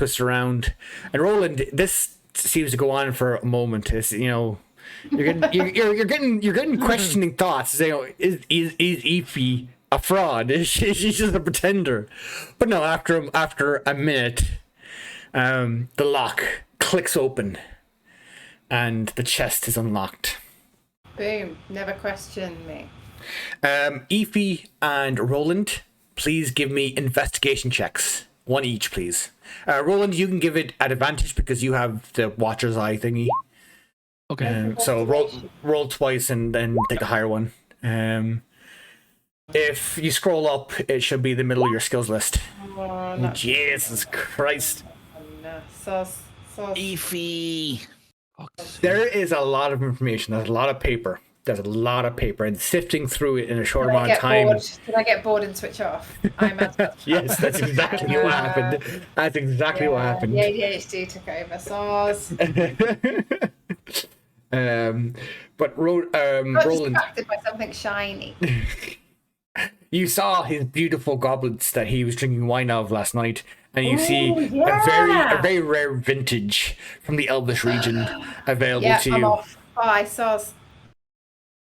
Roland, you are sifting through those papers as Efi finds a bottle of wine, the golden goblet, and is sitting back drinking. She's leisurely, like, you know, yes, the tannins in this are great. I'm having a watch. I'm watching. You find documents. You find a document from Baron. It's addressed from Baron Moist von Ludwig and signed Baron Moist von Ludwig, with explicit orders to kill Valatha through any means necessary, and irregardless of any evidence that she may be innocent in the recent spate of animal/force attacks. Fair enough? Yep. So sorry, just like quickly, just to run over that. So basically, it's kind of ascertaining the group suspects that maybe he was just, you know, the speciesist and all that kind of stuff that we were referring to earlier. Maybe he is speciesist, but this is kind of this, like, he inferred to you that your mission to track down Valatha was for the good of the realm, whereas these documents indicate that it's not necessarily good for the good of the realm. It's just the Baron demanded this happen. Got you. And okay, cool. I understand. You got from your earlier conversation that the Baron doesn't like Valatha. Yeah, Vilfell doesn't either, but the Baron doesn't like Valatha, so getting rid of a troublesome element is in their interests, and they're not quite good. It's utmost importance to him that she's killed. Like, there's no two ways about it. No. They don't want her taken prisoner. Yep. They don't want her to live beyond this mission. Got you. But yes, you can tell that there's a plethora of information here, but there's too much to sift through, especially with Efi off drinking wine and just completely distracted. So that's the only information that you can gather from this. Now, you can take this information with you, but then some Vilfell will know that you were there. So do you decide to take this information with you, or are you just going to note it down in a notepad and then walk out again? Yeah, I don't think we'll risk taking any documents or anything. I think we're just going to have to commit it to memory and note it down. Okay. So you return things to as they were before you... Yeah, we don't want anyone to know like that we were there, obviously. Okay, so I need two of you to make me let's see. Either a history, an insight, or a sleight of hand check. So that is either Just roll. sleight of hand, yeah, bitches. Let's go. You can tell that Ellie is very excited. Yeah, sleight of hand. Lord, I'm a Insight or terrible history. bowler, by the way. I don't know if I never told anybody this. You walk out of the rooms confident that, you know, everything's back in its place, that nobody will know that you were there, and that it's all hunky-dory. Maj is continuing his distraction down the common room because he's currently experiencing technical difficulties. The Cat King, you are made aware of a watcher. You know that somebody's watching Vilfil's room as your compatriots, Roland and Aoife, basically went in and ransacked his room. What do you want to do about this? Or do you want to do anything about this? It's a good question, Mr. Dungeon Master. It's a very good question. Fuck's sake, Massey. What? I just noticed the clip. What was the clip? Wait. Before you go, here's a pat on the head, an extra pat. You can watch it on the thing. Yeah, so someone. What to do? Take a moment. I need to go, Jax. Just you could, and this is the thing about Dungeons and Dragons, and this is the thing that I allow at my table is that you don't have to come up with a solution on your own. You can ask your fellow players for ideas. This is not their characters telling the Cat King what to do. This is ye as players discussing what you can do. So take a moment, discuss amongst yourselves, because I told Jax, and like I'll accept the answer when I come back. Right. Okay. Right. So, Ellie, Yeah. Ollie, what should I do? I think you should trust your instincts. So what's the situation here? You found out now that what we found out. No, so the cat's told me that there's somebody watching the boys' room that you've just ransacked. Ah, right. Can you but you can't control this. You can't you still have to persuade this cat. You know, like if we were like, oh, can you get that cat to like distract this person or something like that? You can't do that. I don't You'd have think to maybe so. sacrifice yourself. Yeah. Oh, 'Cause, shit, I mean, you're gonna what- die in Follow- a game again. This is class. Can we just follow the person that saw us and then, like, you know? But so the person that was watching is in a room, another building, watching basically, like a Right. lookout kind of thing. Like, I mean, my first thought was, and I don't know if I can do this, but because I can speak to animals, do I get a bird at the window and just like scare him away or something, or birds or something? But I don't know if that would work. Or no, I don't know. I mean, I am an assassin, so I feel like my automatic response to any of these queries would be just to murder that person. So I'm happy to do that. I have a really pointy little sword thing. I'm very sneaky. I'm happy to just pop in, give them a wee stab in the neck, and then come back like quickly. You Nobody fancy would your notice. chances of the rolls improving, Ellie, because you're gonna probably have to roll some stuff if this happens. Yeah. I feel like I've done so badly so far. It can only improve, right? Yeah, maybe. Yeah, I like that. I like that mentality. Yeah, that's how like roulette works. So what? Do you think Is that's that a how it good- works? Playing the odds. I'm It's a playing very the odds. risky, it's a risky way, though, isn't it, to do it? Dear Mr. Dungeon Master, I want to make some murder. Please! I love to kill. The only thing I'm thinking is potentially, do we? Oh, I don't Celtic. know. The thing is, I suppose you could technically. I don't know. No, I don't know how to You work. can discuss plans in front of me. I don't master try to be away from a player's planning. I plan X, Y, and Z with contingencies, Yeah. but like if he discuss stuff, I'm not going to say, okay, they're doing this, so I need to counter them. I don't play that way. Some people do, and I think it's a bad way to play, but I don't do that. no, So if that's you it, discuss yeah, plan, yeah. I like. End of the day, I feel want you to like- succeed. Yeah, The The but only it's reason to be you fun. won't Yeah, succeed yeah. is because the dice rolls, You- and that's just chance. And this is why we play Dungeons and Dragons, is because chance. There's always a chance that you may succeed. There's a good chance you may succeed. There's a small chance you may fail. Yeah, Let me got say, it, got it. like, if you look at these pictures of the oldie worldy typey houses, right? Right, they're all like they've all got like planting up and bits of Tudor wood sticking out. Like it's easy to climb up. I ain't got no problem climbing up into that window right there. I can just do a wee sneaky assassin and then come back. But That's my again, what if job. it doesn't work? That's the only thing. It's my actual job though. Well, it hasn't looked like your actual job because you've been fucking up at every single step. So... Literally anybody asked me to assassinate anybody yet? No, they have not. Can If they had cats it done, would have done some assassin. Can cats eat a body, Massey? They can lick a body. Oh, I don't think they can lick it until it disappears. Ah. Like Sorry, Their, sorry, their trunks are rough. Just a small aside. In my Wednesday campaign, I killed one of my characters, one of the players' characters, a bird person, Yeah. Eryma. His next character was a cat person who wandered out of the forest and it immediately tried to eat the body of his old character. So a cat person, can a cat person eat somebody else is just, it's fucking brilliant. That's funny. And That's yes, they good. can. Yes, they can. Cannibalism takes time, but it can do. Also, I feel like in the old I'm days, gonna have to tell. I'm gonna have to tell my other friends that play D&D that. That's funny.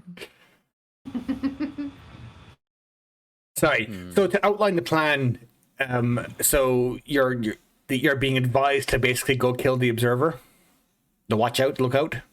Wait, think is that, that's- I'm Dungeon offering Master? my skills. These guys. You're currently Just busy. asking us to confirm it. This is the thing: is the EP is currently busy. This is up to the Cat King. The Cat King has to act, or the Cat King can observe the observer and relay this information to Efi to look after later if he so chooses. Okay. So just speaking to Dungeon Master, Yes. he definitely saw what happened, right? The person, the watcher. He definitely he saw. see? He He definitely started saw sneaking around. two people go into Vilfail's room, ransack it, and then turn back to normal. Yes. Well, I think ransacking is cruel. I think we were very tidy. I mostly just stood by and drank wine and watched. So I think ransacking is harsh. Right, Examine yeah. thoroughly the room. Okay, all right, cool. Not really, no. Cat King, you don't have to take any action. You can relay this information. Just decide to passively relay this information to Evie to look after later. That's up to you. I'm just asking. You know, the observer, Massey. No balls. But the thing is, like, harsh. He's a it cat. He's been castrated. Castrated, more like. yeah. But then bumped. Yeah. Is that Down another to one? four. That's Down to worth it. four. You have 4 puns left. You're doing pretty good. You're doing pretty good. Yeah. You Cheers. just say that I'm a pussy. Fuck off. Right. No. This is dragging long. It's dragging long enough. I'm pushing you along. Cat King. Right. Do you want to do anything, or are you happy to observe the observer for the moment? Let's observe this observer for the moment. Okay, fair enough. So the Cat King observes the observer. Maj, who's currently not here. I'm going to take him over for the moment. Maj. Sorry? I'm right here. I'm standing right fucking here. Sorry, Maj, I can't see you, sorry, so you don't count.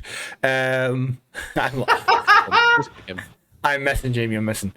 Maj, if you can give me another strength check, please, to see how well you resist the bouncers of this establishment.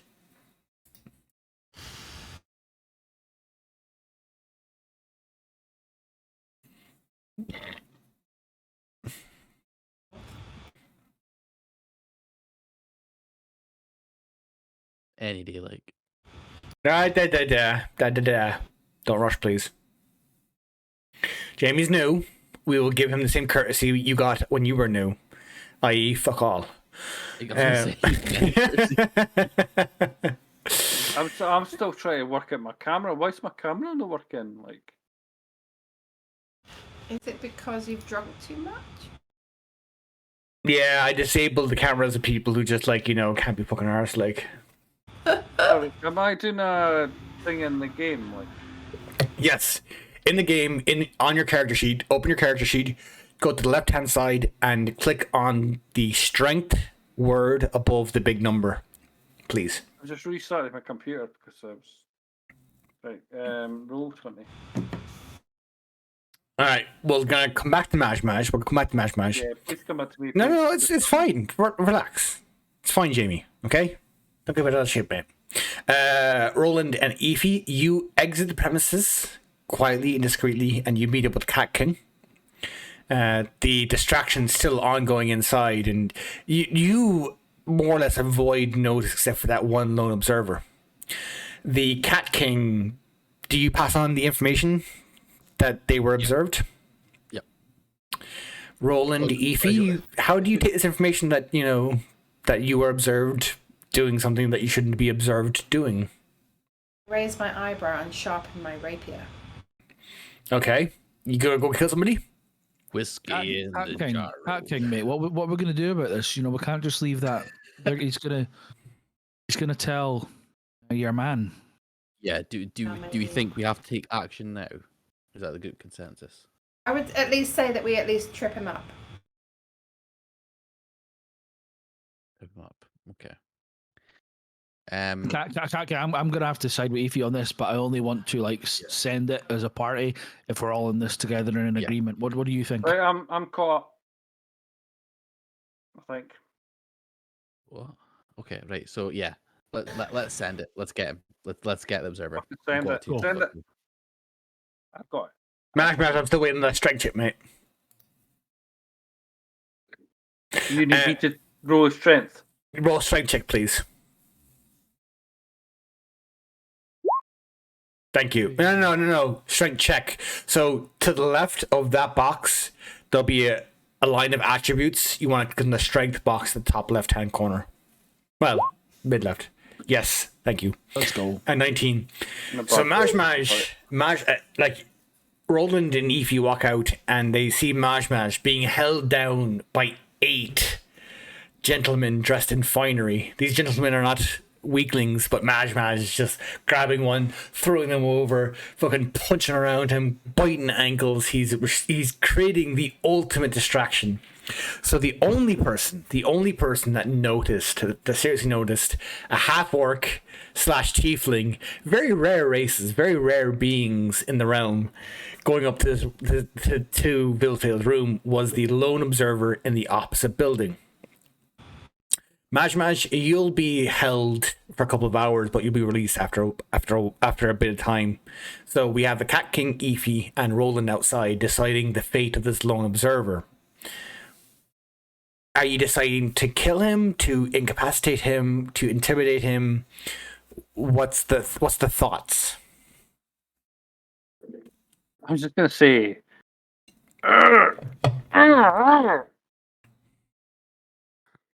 Okay. All right, enough text noises, please. Cat King, Roland, Efi, what are you thinking? So, yeah, I think as I said, you guys are right. I think we need to just sort this out now. We need to get it out of the way. I mean, Roland, I'm trying to think of the best thing to do because you got like ranged weapons as well, right? I have a musket, yeah. But then that might draw too much attention to us. So I have a bow. Right. Bow will be quieter. Yeah. I think it needs to be a sneaky stab though. To be honest. Yeah. Okay. Yeah. Perfect. I agree with that. That's fine. Efi, that's your Where we need to discuss though, or if you can maybe advise, is Efi adverse to setting up to make it look like a mugging in the town or something like that? Because obviously it'll be a bit convenient if all of a sudden this guy's murdered in cold blood. Just that he's found in that, do we need to set up so it looks like a mugging or something, take his money off him? Is it worth us just popping up to the room from the outside, climbing up to the window? But I was saying, but if he's found dead in his room, to me that looks quite obvious that it's a murder. You could just go in and say unless we're going to intimidate him. I don't know. Have I been dragged away by this point? You've been kind of sequestered off to a side room because we can't see you. What I'm thinking, you can say Jamie, you can kind of throw your thoughts in because this might have been a discussion you had beforehand. So throw your thoughts in if you want to. But I'm cool if I'm like I'm still working out some. Your technical kinks. character is sequestered, so you cannot take part in the assassination or potential assassination, but you take part in discussion. Is what I'm saying. But unless they come to my aid. No, I think Let him sit. You Oh. all know that he'll be fine for a couple hours. He might get a few bruises, but it's nothing that he doesn't deserve. All right. I think because what we could do is if you do want to assassinate, we could always the room that he's in could be turned upside down basically to make it look like it was a robbery kind of thing. Okay, I mean, I'm just checking that we definitely need to go immediately and assassinate and not have some sort of like.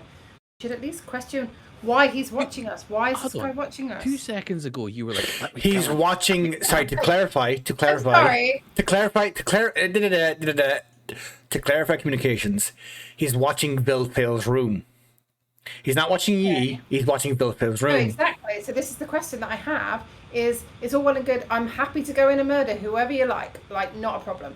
But if this guy is like doing some watching and shit, it might be worth working out why he's doing watching and what information he has before we murder him. Which I find, like, if you think you're going to be murdered, you tend to just tell people whatever you want. Anyway, so we should get the information and then decide whether we want to do the murdering or not.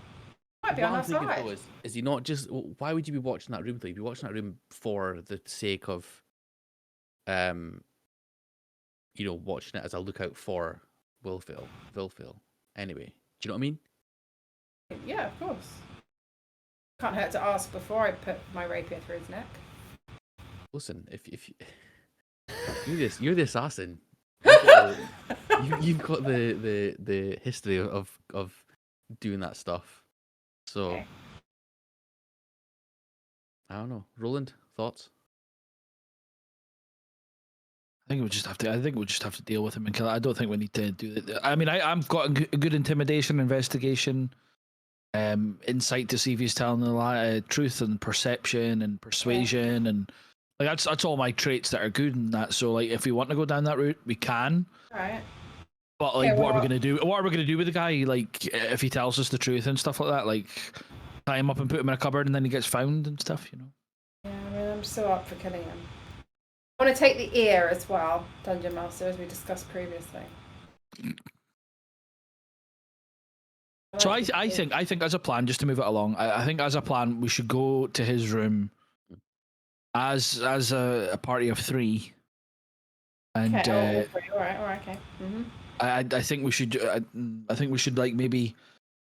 So sorry, just a Dungeon Master question, like out of the game. Yes. So this guy is he? What kind of building's he in? Sorry if you've told us this already. No, I haven't told you this, and I appreciate that you actually asked this question. It seems like there's like it's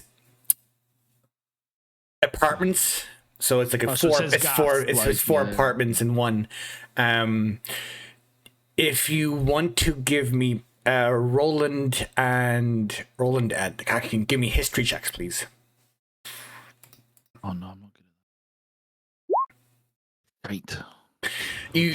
Right. You're not quite sure about what this building actually is, but you do recognize that it's not a house, it's not a place of business. It does look like kind of one of those duplexes that you've heard about. That's like a half a house or a quarter of a house that's owned by somebody. You've heard about this this newfangled kind of system that they have going called Dragon B&B, where they drag people to stay in houses, like but like you know it's not a place of business. It's not somewhere you can get access to as a member of the public. If you're going in as strangers, and you have to basically break in. Make sense? Break in or convince us to get in. You can knock on the door very politely, but you, Roland, Yes. and you, Cat King, would know that if you're taking an observation post and somebody knocks on your front door and they don't have the proper knock, Yes. that you don't answer the door. Because also, like, if I knock on the door, which I was originally going to suggest because I've got charisma, blah blah blah blah, but he's seen me. If he answers the door, he's seen me. He knows I'm one of the ones that went in the room, so that won't work. I think we're gonna have to break in. So how would we go about breaking in? Just smashing through, or is there a way we can get from the outside? There's two ways. There's the window on the outside, or there's a common building door via which you access stairs and the apartment door. Ify, how confident are you of going in and climbing up, getting in the window, and then letting us in I'm confident. from the inside? There's only one window, and this observer's at the window, so you'd have to kind of. It's still a window. What's this What- guy doing? Some what- fucking peeping Tom? Fuck. What you could I feel do. like on What something. you- which is what like, what you could staring at the do- window. What you could do is knock at the door Yeah. at the Yes, count of yeah, 100, We knock and the door, Aoife and then- yeah. walks I or think breaks in. Cat King will knock. I'll do my sexy Teamwork feline is knock. the dream work, as they say.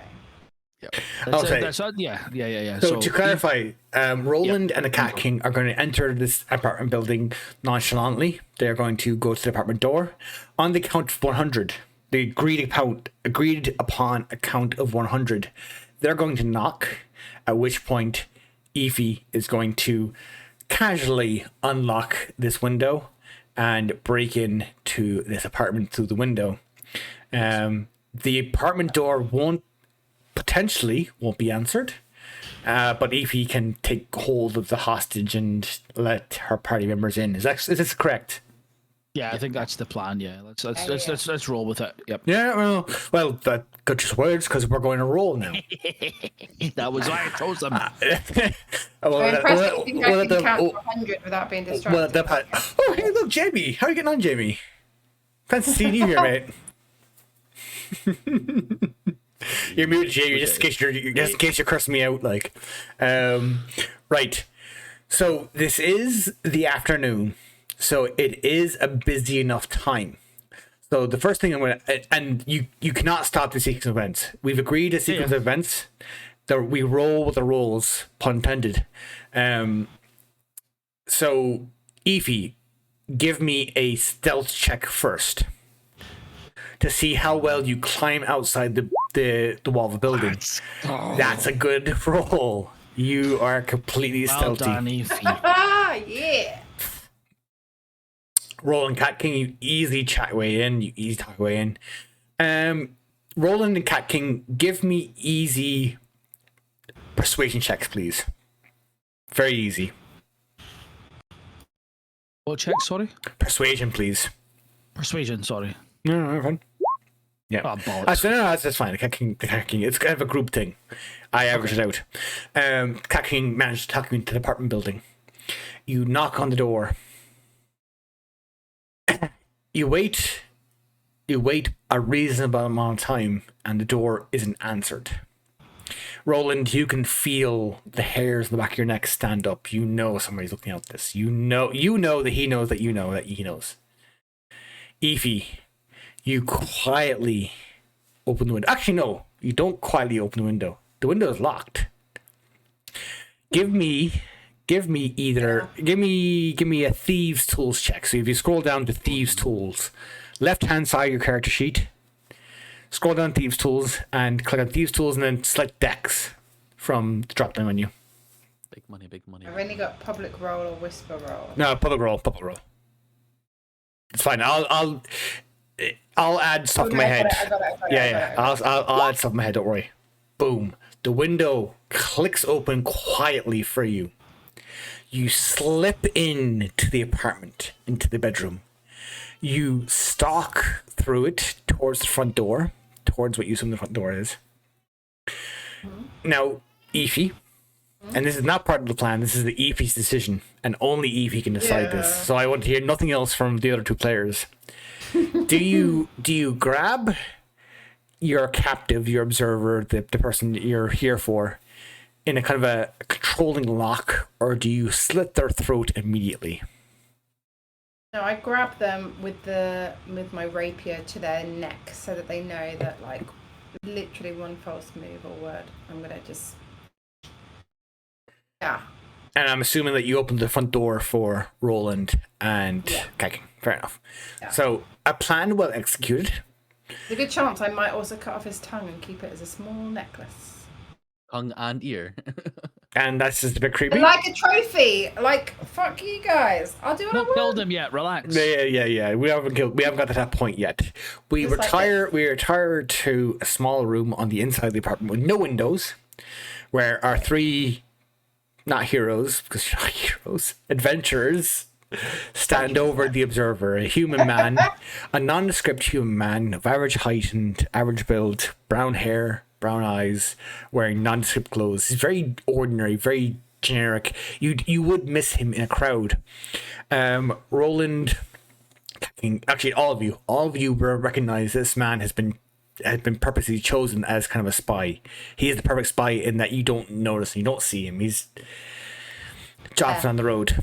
It's like an average Joe kind of guy. Average Joe kind of guy, exactly. So, but he sits down in front of you, the rapier to his neck, and he looks up at you defiantly. He just stares at each of you. He's inviting death. He doesn't. You don't see fear in his eyes. Badge. What do you have? What do you want to do? We're gonna question him. Do we want to know some shiz? Like, I Yeah, don't tell. really feel the need to murder people unless, like. Really? Deserve it. Because your character's giving off the Yeah. vibe is I want to murder people. Okay, no, okay. I like murdering people, but generally, I prefer to murder people that are either nasty, mean people, or I'm getting money for it, and neither of these seem to sit with me. Well, So, like, Evie, he's just, I don't know if you heard him, but he called you a poo head earlier. So I heard it okay, too. all right. I mean, if you both definitely heard him call me a poo head, then maybe potentially I could do some stopping. But only I if you think. don't- Do we intimidate him a little bit I think here we can and intimidate the shit out of him. I reckon. ask him? You know, why were you? Let's go. Why were you watching? Why were you watching Why the fuck was he watching us? your He man's put- build? Your man's room. do a voice. The spy looks at you, and sorry, I'm just readjusting things at the moment. Terrible. The spy looks at you, and he kind of just like gives you kind of just with the chin. Don't give a shit what you fucking think. Why would I give a shit? Why would I give a shit what you think? Like, He'll die if he doesn't. let's delete that for the minute. Ask him if he's got a family. Oh, I don't care about that. No, but then you could say, "Well, your family will never see you again." He probably knows that already. Listen, you're the assassin. I'm just Oh, yeah. I'm just He's got amateur. ask if he's got the Sorry. What are you asking him? Who sent him? Who sent him and why?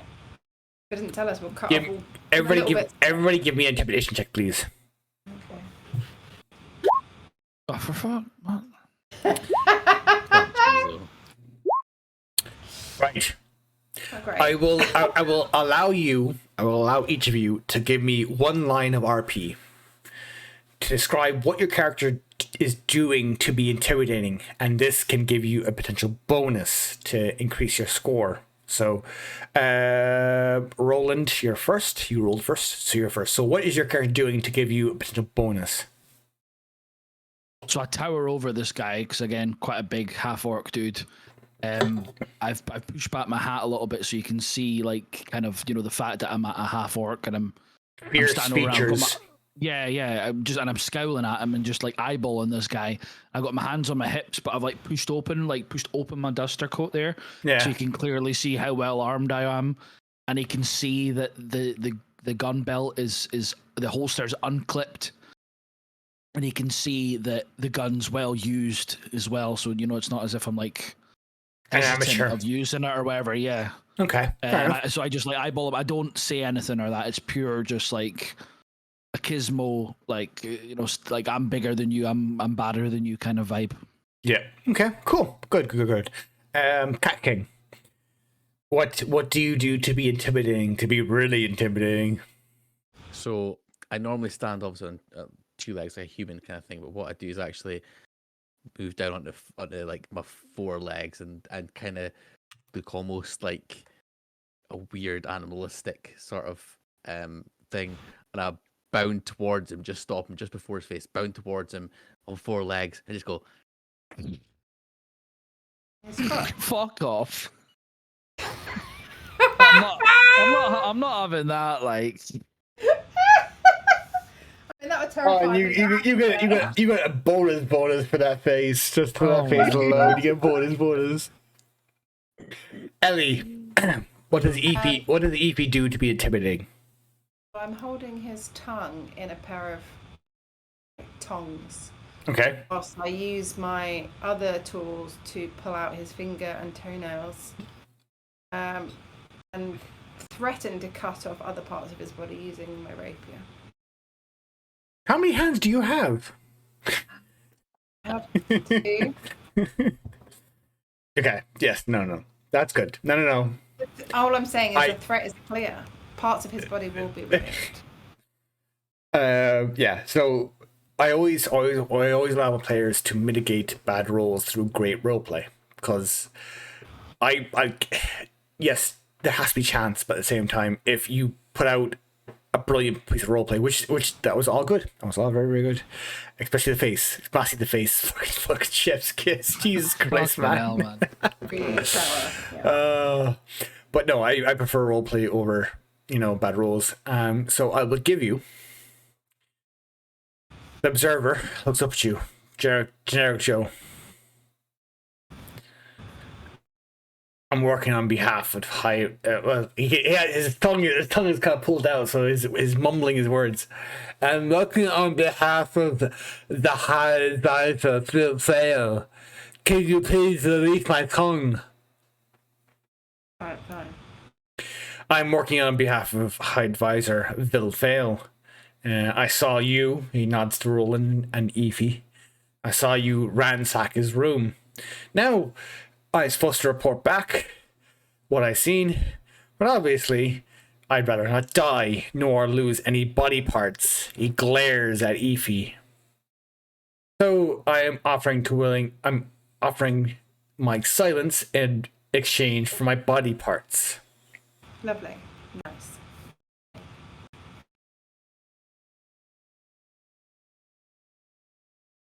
Any questions? Any concerns? So If we cut off his tongue, he couldn't talk anyway, so. just to kind of give you a heads up, one good skill for interrogation is insight. Insight is the ability to kind of discern people's motivations, including are they lying or not.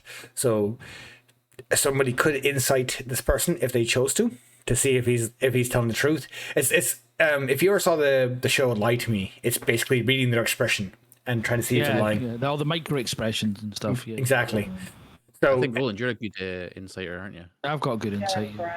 Roland, do you want to kind of discern this man's motivations? I'll roll for it. Yeah. Roll for it. 16, good roll, very good roll. Roland, you can discern that this man is terrified you at the moment, and because you roll a 16, you can tell that the long term he's more afraid of Vil Fail. So you can discern that you might buy yourself a few days reprieve, but this man will eventually turn on you and report back to his superiors. Hopefully to save his skin, because they will track him down and kill him. Anyways, that's what you discern.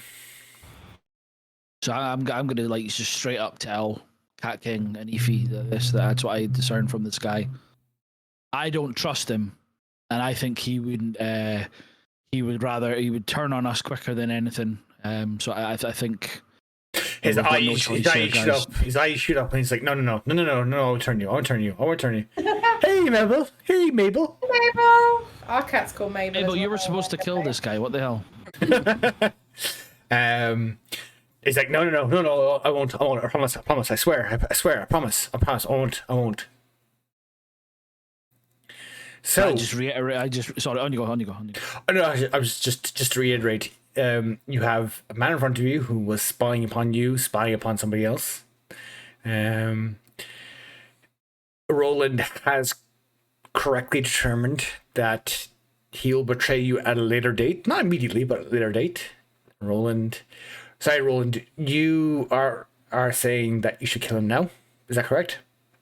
Yes, I'm stating that we've got no choice. That I guarantee that he wouldn't be able to keep his mouth shut. And I'll obviously it was your words, but like I'll say to them, like, guys, this guy will turn on us because he's more afraid of Vilfil and even higher up the Baron and stuff like that than us.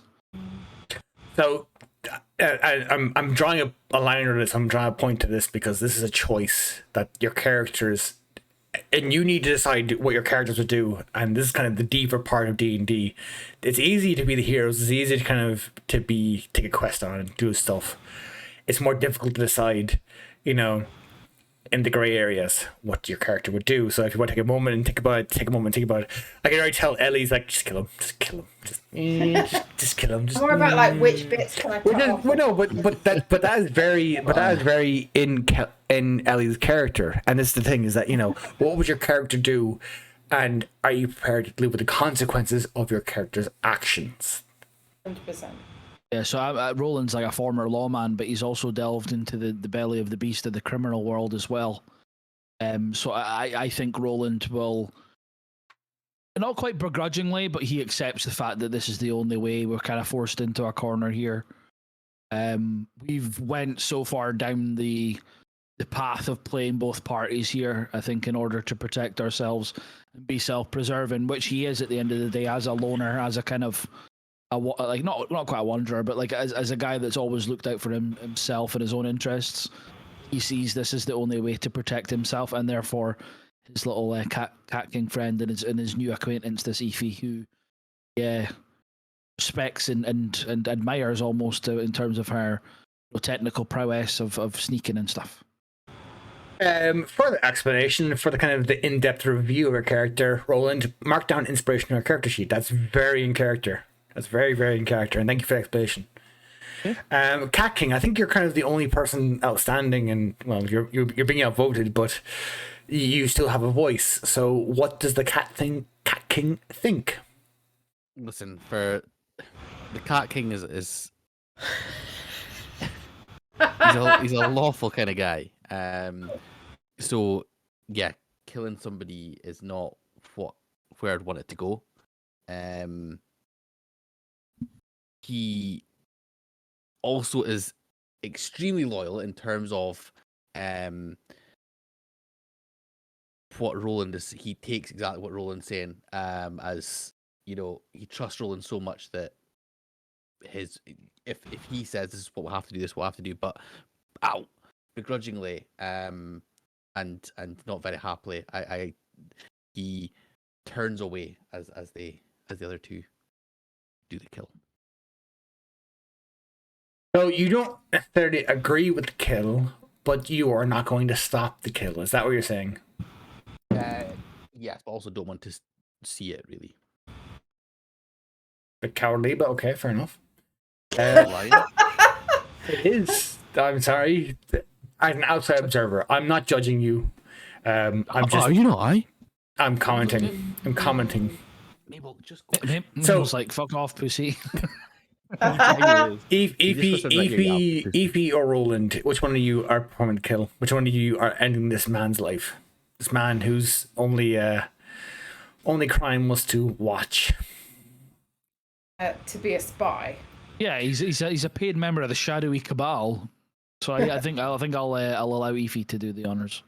Yeah, I think normally I really only like to kill people who have been clearly cruel, but this guy's getting in the way of some gold for me, so I'm willing to take a sidestep here and do a little bit of face piercing. So that's good.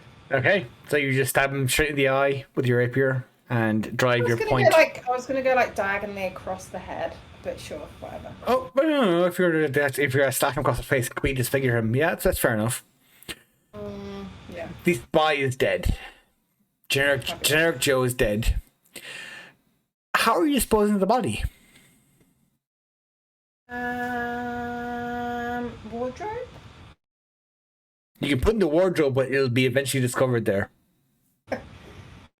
How long? Yeah. A week, the same amount of time that he would have kept his quiet. You said a few days, to be fair. You said a few days, yeah. I was thinking. I'm guessing all you'll do is you'll be discovered in a few days. So. If you leave him in the flat, yes, he'll be discovered in a few days. Okay, okay. First things first. Obviously, we chuck him out the window, and then we decide what we're going to do after that. Wait, what? You want to chuck him out the window? Well, obviously, we can't keep him in the little flatty thing. What do you mean, out the window into the street, though? No, it's in the little garden. He said it's not in the main part. Okay. Of it. No, it's a side street. It's not the main street, but it's a side street. It's a not often traveled side street, so you toss him out there. He'll be fine for 5 minutes, but you don't want to leave him out there for more than an hour. Out, we can work on where to take him. No, I want to hear the plan now because I'm gonna go with it. Had like a weighty dwarf to help us, but obviously he's not around. So Maj is occupied for the next couple of hours, so because he created such a great distraction for you to complete your plan. Mm-hmm. So is there the possibility of us hiding him in the wardrobe? He's going to be discovered in a few days, but then that gives us a few days to decide where can we go back and dispose of him, or is that this is our only opportunity?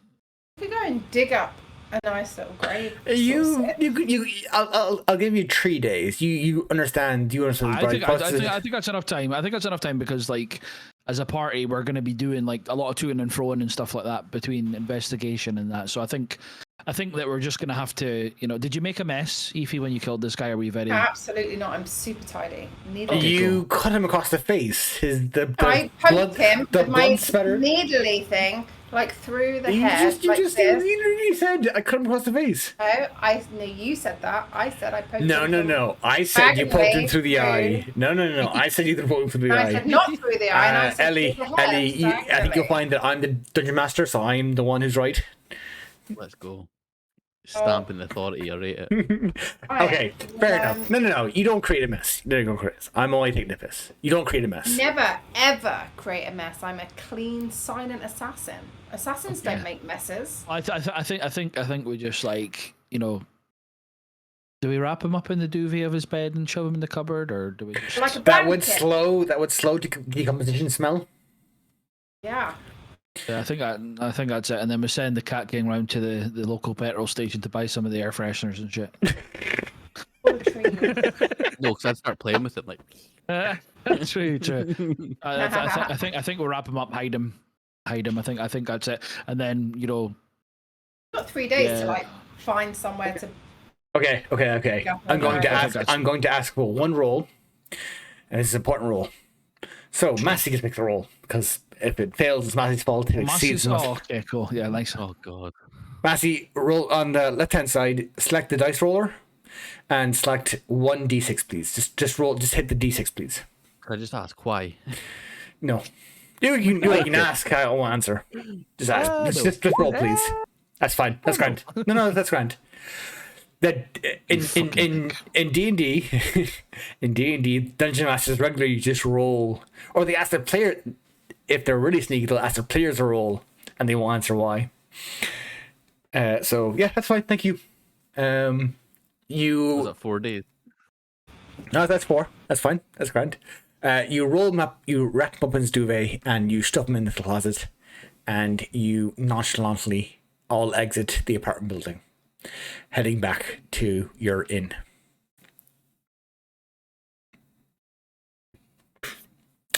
That is a good break point. It's getting late. I know some people want to head off at 10 o'clock, and I appreciate people stayed on a bit later. We're not completed the mission. We're not completed the session. But it's a good breaking point. It's going to it's a point where we can pick up with a new team with a multiverse approach if need be. So I think we'll call it there. Awesome. I want to say a big massive thank you to Collie, to Ellie, to Massey, and to Good Boy Jamie, and to Kev for 5 minutes, for playing D&D with us, with me this evening. That's been fucking fantastic. It's been fucking deadly crack. Great bands, great, you know, great engagement with the material. This is kind of the thing that I was kind of pushing on ye this evening, was that ye need to make a decision, and ye decided, fuck you, Celtic, I'm going to make a third decision. I'm going to take both jobs and play each other against them. That's brilliant. That's what I love about D&D, is that in D&D you don't have one, you don't have A or B. You know, the players come up with C, D, E, F, G, and decide we'll go G, and you're sitting there going, oh, Jesus Christ. And I love when players come up with G, and I can say, okay, let's roll a G. Let's see where this goes. That was absolutely fucking brilliant. A big massive thanks to Collie and Massey for returning, and a big massive thanks to Ellie and Good Boy Jamie for new players on the block who joined us this evening. Great crack interacting with you, Ellie. I know you've played D&D before. It does show. You are bloodthirsty. I'm kind of worried about you in general, but sure. You are all you're all absolutely brilliant players this evening. Thank you very, very much. It's much appreciated. Thanks so much for hosting it, mate. As always, you've done a class job. I know how much work you put into it and how passionate you are, so it's really cool that we get to. Yeah, no, it was great. So me and Massey never done it before, ever before our first session. So, and I think both of us have really, really enjoyed ourselves. And Ellie's played it elsewhere, but this is our first time as a group, and I hope you've enjoyed yourself with the group, Ellie. Oh yeah, next session. Let's go. Boom. Yeah. And a big thanks to Massey for the design of our poster for today. That was thank you very much, Massey. Much appreciated. Yes, you did. Whole alien on it, Massey. Fuck's sake. I thought it was going to be your watermark moving forward. It might be. Where we will try to pick up with the same group or a bigger group again next session, because the quests are complete. We are at a mid-break point. We haven't done this before. In our first two sessions, we kind of ended the quest at the end of the session.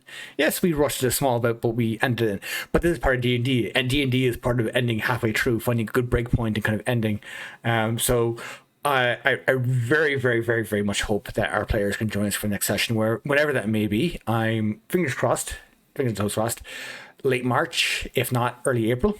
I will communicate this to you both, or to you all. Then, and we'll figure something out. But no, thank you very, very much, folks.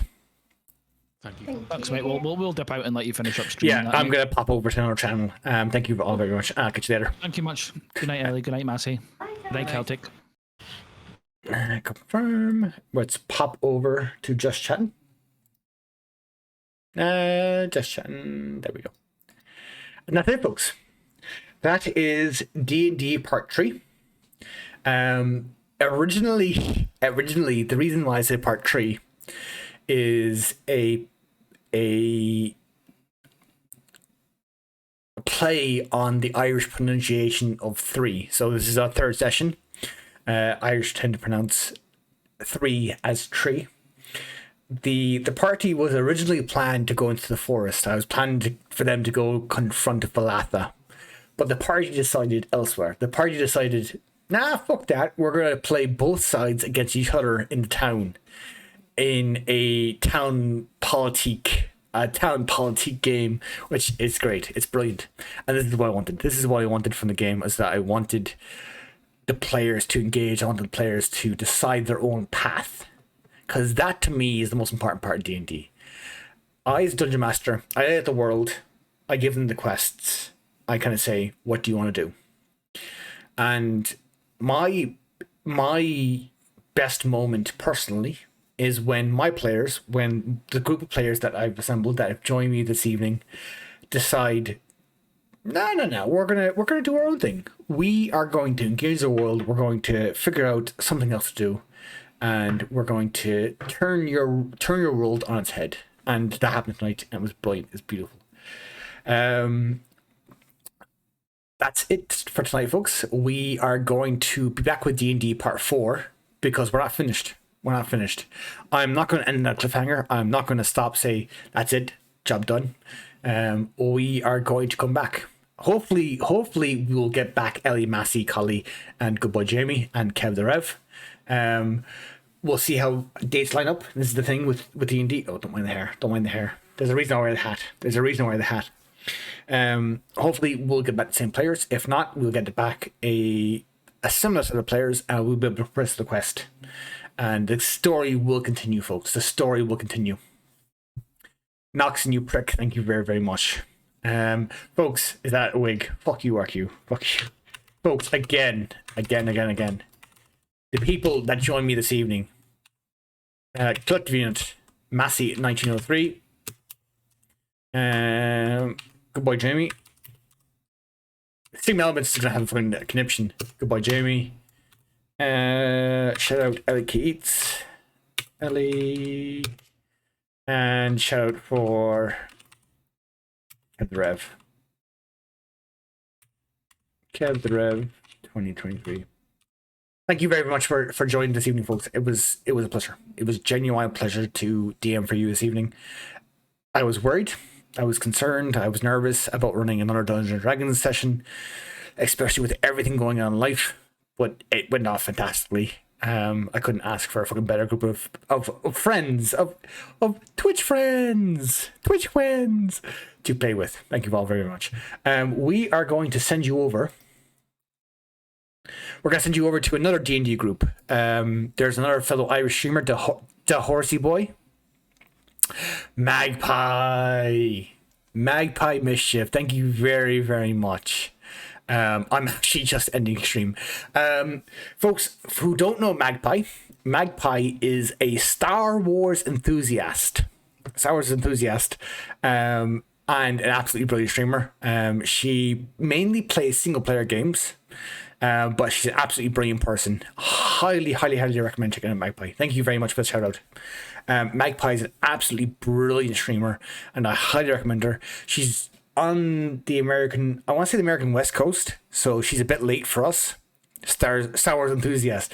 Well, I'm sorry, Magpie. I'm sorry. But your favorite character is Darth Maul, and you're wrong because it's Chewbacca. East Coast, you want to say? Okay, apologies. New York City. Still a bit behind us Europeans. I won't forget that, Magpie. I'll never forget that. And Shane, in Cup of Shane's stream, I remember discussing that with you. I was like, oh my god, a fellow Star Wars enthusiast. Oh my god, yes. I'm always slacking. But folks, definitely check out Magpie. Absolutely fucking brilliant streamer. She's a good friend. And highly recommend her. She's a good crack. She's definitely good crack. A bit behind us with on the east coast of the US. But who's Red 6 Celtic? Couple who? Who's Red 6 Celtic? Red 6? Red 6. Well, what if I was Luke? Red 6. There's no Red 6. Fuck off, Noxon. Anyways, folks, please do follow Magpie. She's absolutely fucking brilliant streamer. Highly recommend her. Magpie, thank you very much for the raid. It's much appreciated. For any raiders who are coming over, I'm Celtic Bulls. I'm an Irish streamer. I don't stream much these days. I don't have time. This evening we're playing Dungeons and Dragons with members of the community. It was great crack. We are raiding out now. Jack Porkins? Google. Okay, fair enough. If you knew that off the top of your head, Magpie, I'd be kind of worried. But Googling it, fair enough. Okay, fair enough. Porkins was Red 6? Red 6.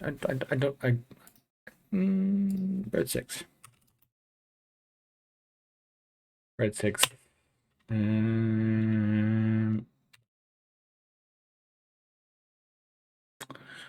Red 6.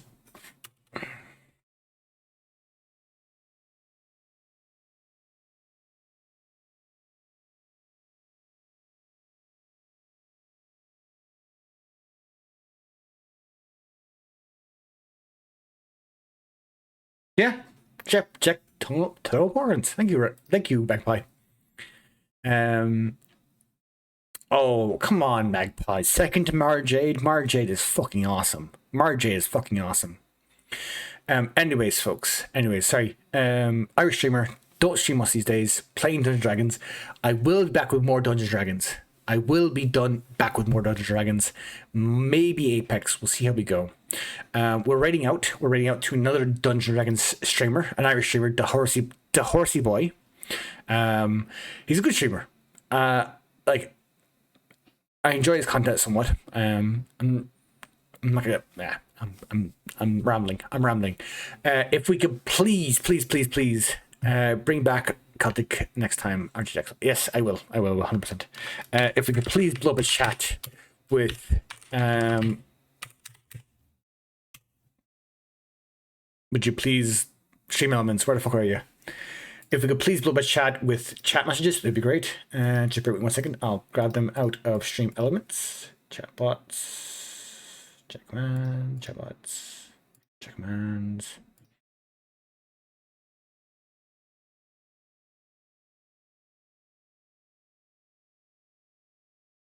Yes, actually, yeah, thank you, Collie. Thank you for that. Much appreciated.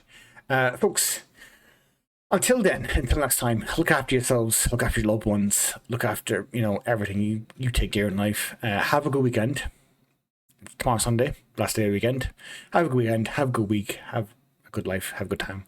I will be in your chats, I will be around, I'll be saying hi, I'll be trolling. Until next time, good luck, good night, I'll touch you later.